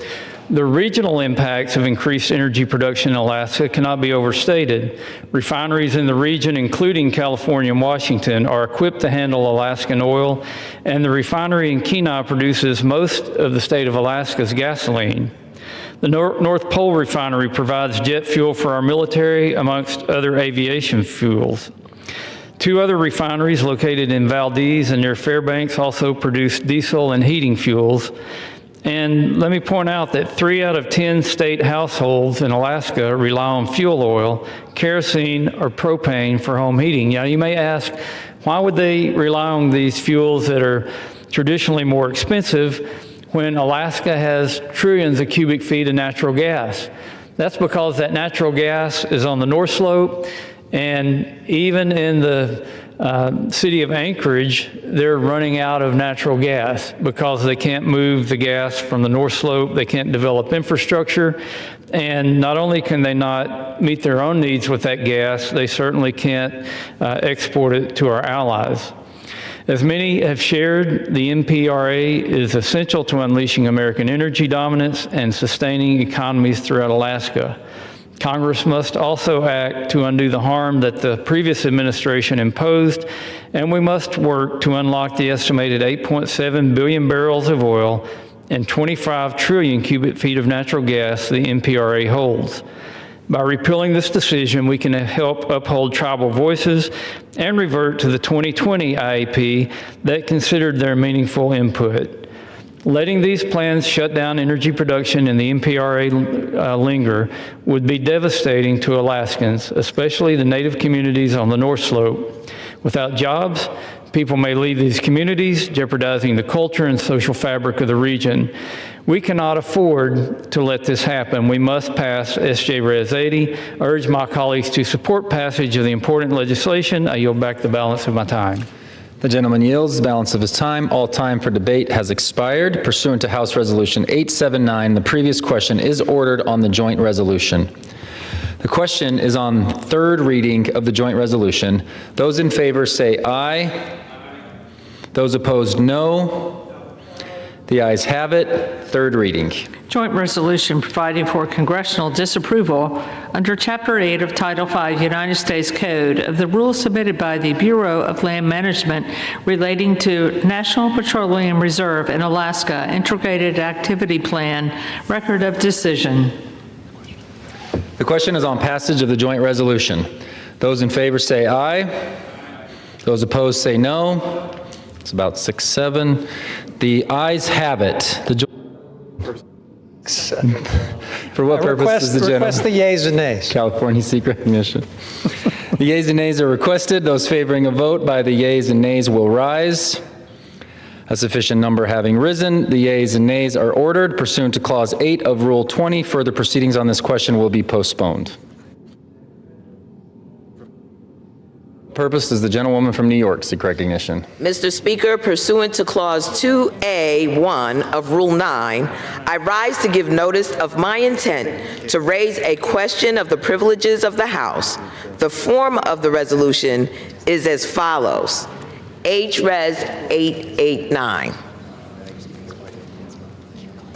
Censuring Representative Corey Mills. In the House of Representatives, resolution censuring Representative Corey Mills. Whereas Representative Corey Mills has on several occasions conducted himself in a manner that reflects discredit upon the House of Representatives.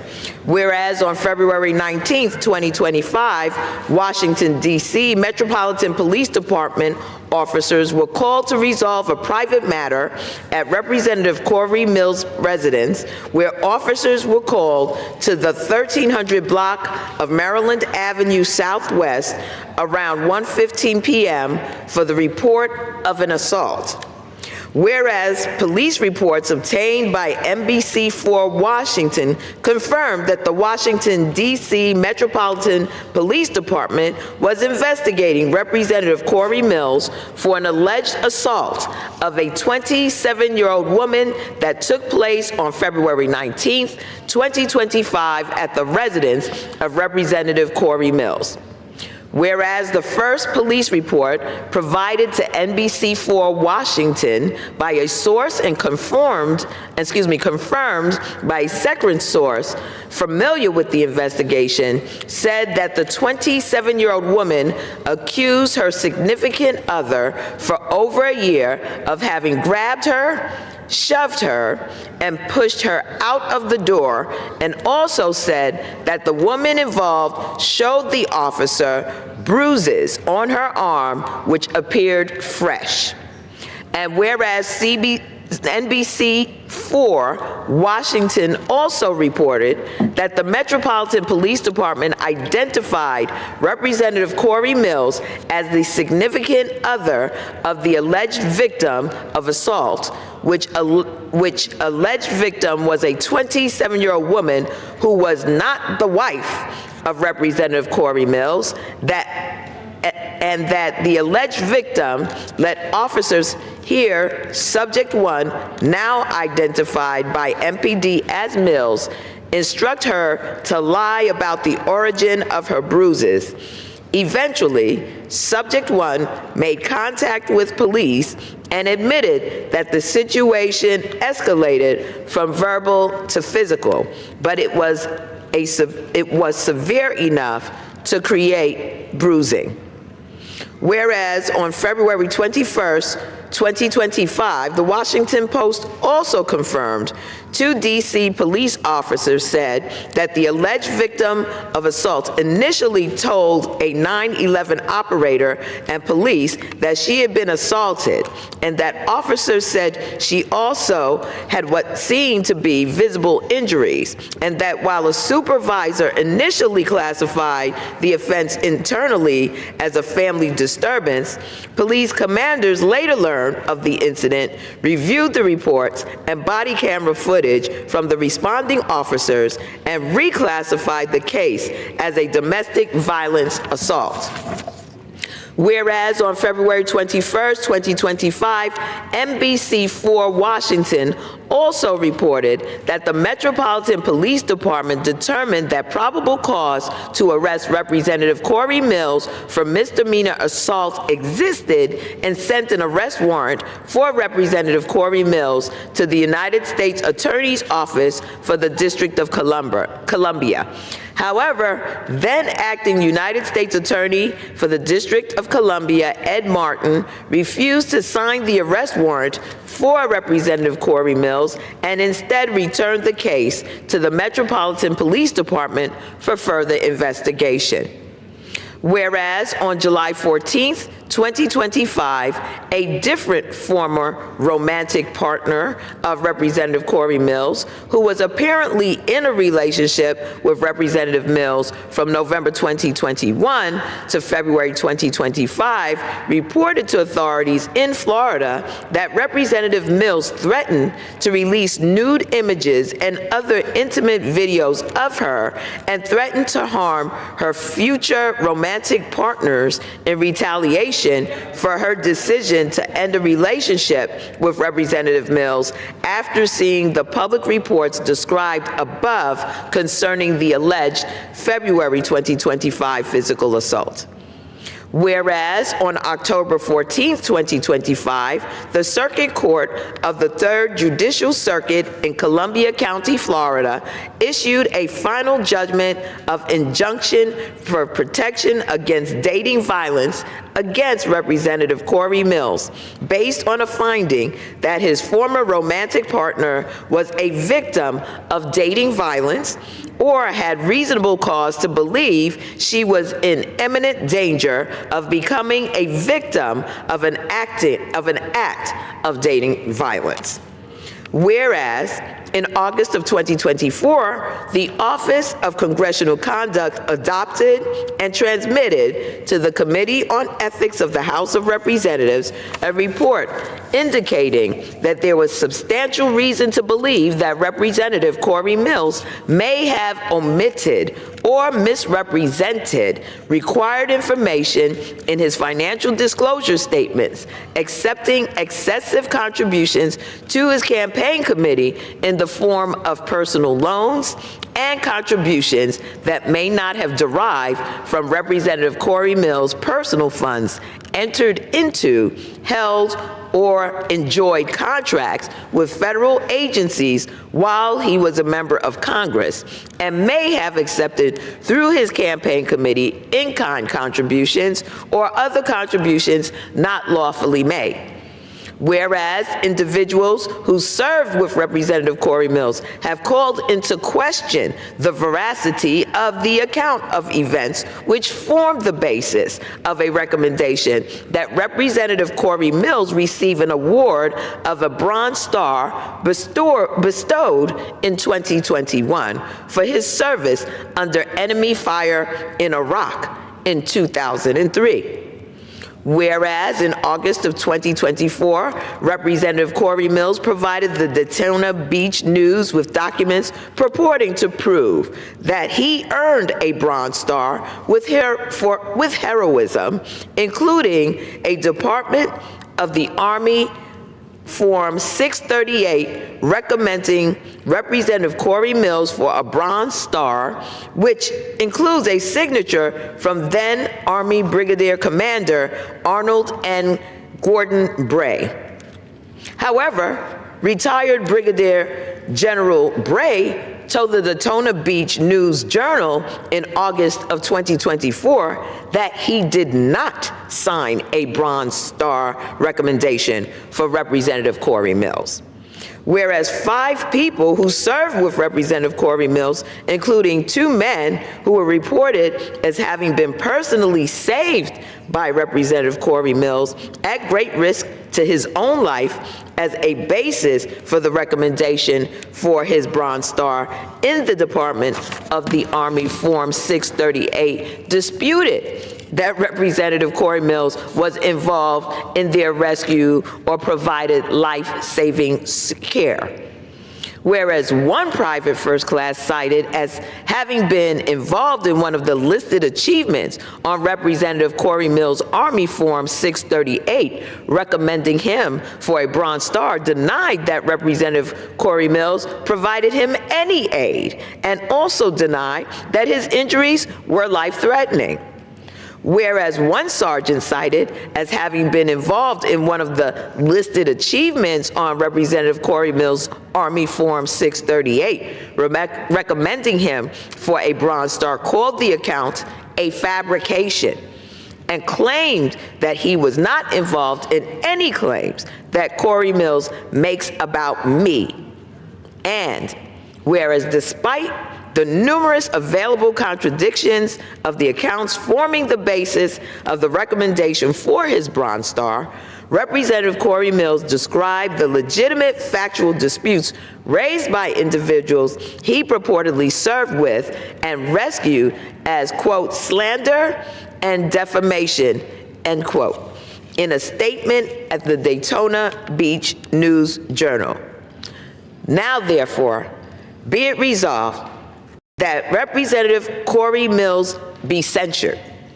Representative Corey Mills forthwith presents himself in the well of the House of Representatives for the pronouncement of censure, and Representative Corey Mills be censured with public reading of this resolution by the Speaker, and Representative Corey Mills is hereby removed from the following standing committee of the House of Representatives, the Committee on Armed Services. Under Rule 9, a resolution offered from the floor by a member other than the majority leader or the minority leader as a question of the privileges of the House has immediate precedent only at a time designated by the chair within 2 legislative days after the resolution is properly noticed. Pending that designation, the form of the resolution noticed by the gentlewoman from New York will appear in the record at this point. The chair will not at this time determine whether the resolution constitutes a question of privilege. That determination will be made at the time designated for consideration of the resolution. Pursuant to Clause 12A of Rule 1, the chair declares the House in recess subject to the call of the chair.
On this vote, the yeas are 65, the nays are 32, and the motion is agreed to. The clerk will report the nomination. Nomination, Nuclear Regulatory Commission, Ho Nie of Alabama to be a member. Unanimous consent that the Senate resume legislative session being a period of morning business with senators permitted to speak therein for up to 10 minutes each. Without objection. And I ask unanimous consent that the Foreign Relations Committee be discharged from further consideration of H.R. 1512 and the Senate proceed to its immediate consideration. The clerk will report. H.R. 1512, an act to amend the Taiwan Assurance Act of 2020 and so forth. Without objection, the committee is discharged, and the Senate will proceed. Mr. President, I ask unanimous consent that the bill be considered read a third time and passed, and that the motion to reconsider be considered made and laid upon the table. Without objection. Mr. President, I ask unanimous consent that the Senate proceed to consideration of SRS 501, which is at the desk. The clerk will report. Senate Resolution 501, recognizing National Native American Heritage Month and celebrating the heritages and cultures of Native Americans and the contributions of Native Americans to the United States. Without objection, the Senate will proceed. Mr. President, I ask unanimous consent the resolution be agreed to, the preamble be agreed to, and the motion to reconsider be considered made and laid upon the table with no intervening action or debate. Without objection. Mr. President, I ask unanimous consent the Senate proceed to the consideration of SRS 502, which is at the desk. The clerk will report. Senate Resolution 502, recognizing November 2025 as National Family Caregivers Month. Without objection, the Senate will proceed. Mr. President, I ask unanimous consent that the resolution be agreed to, the preamble be agreed to, and that the motion to reconsider be considered made and laid upon the table with no intervening action or debate. Without objection. Mr. President, I ask unanimous consent that when the Senate completes its business today, it stand adjourned until 10 a.m. on Wednesday, November the 19th, that following the prayer and pledge, the journal proceedings be approved today at the morning hour be deemed expired, the time for the two leaders be reserved for their use later in the day, and the Senate be in a period of morning business with senators permitted to speak therein for up to 10 minutes each. Further, the post-closure time on the Nye nomination be expired, and the Senate vote on confirmation of the nomination at noon tomorrow. And if confirmed, the motion to reconsider be considered made and laid upon the table, and the President be immediately notified of the Senate's action. I further ask that the Senate recess following disposition of the Nye nomination until 2:15 p.m. to allow for the weekly conference meetings. Finally, at 2:15 p.m., Senator Lummis be recognized for up to 5 minutes prior to making a motion to proceed to SJ Res 89. Without objection. Mr. President, if there's no further business to come before the Senate, I ask that it stand adjourned in the previous order. The Senate stands adjourned until 10 a.m. tomorrow morning.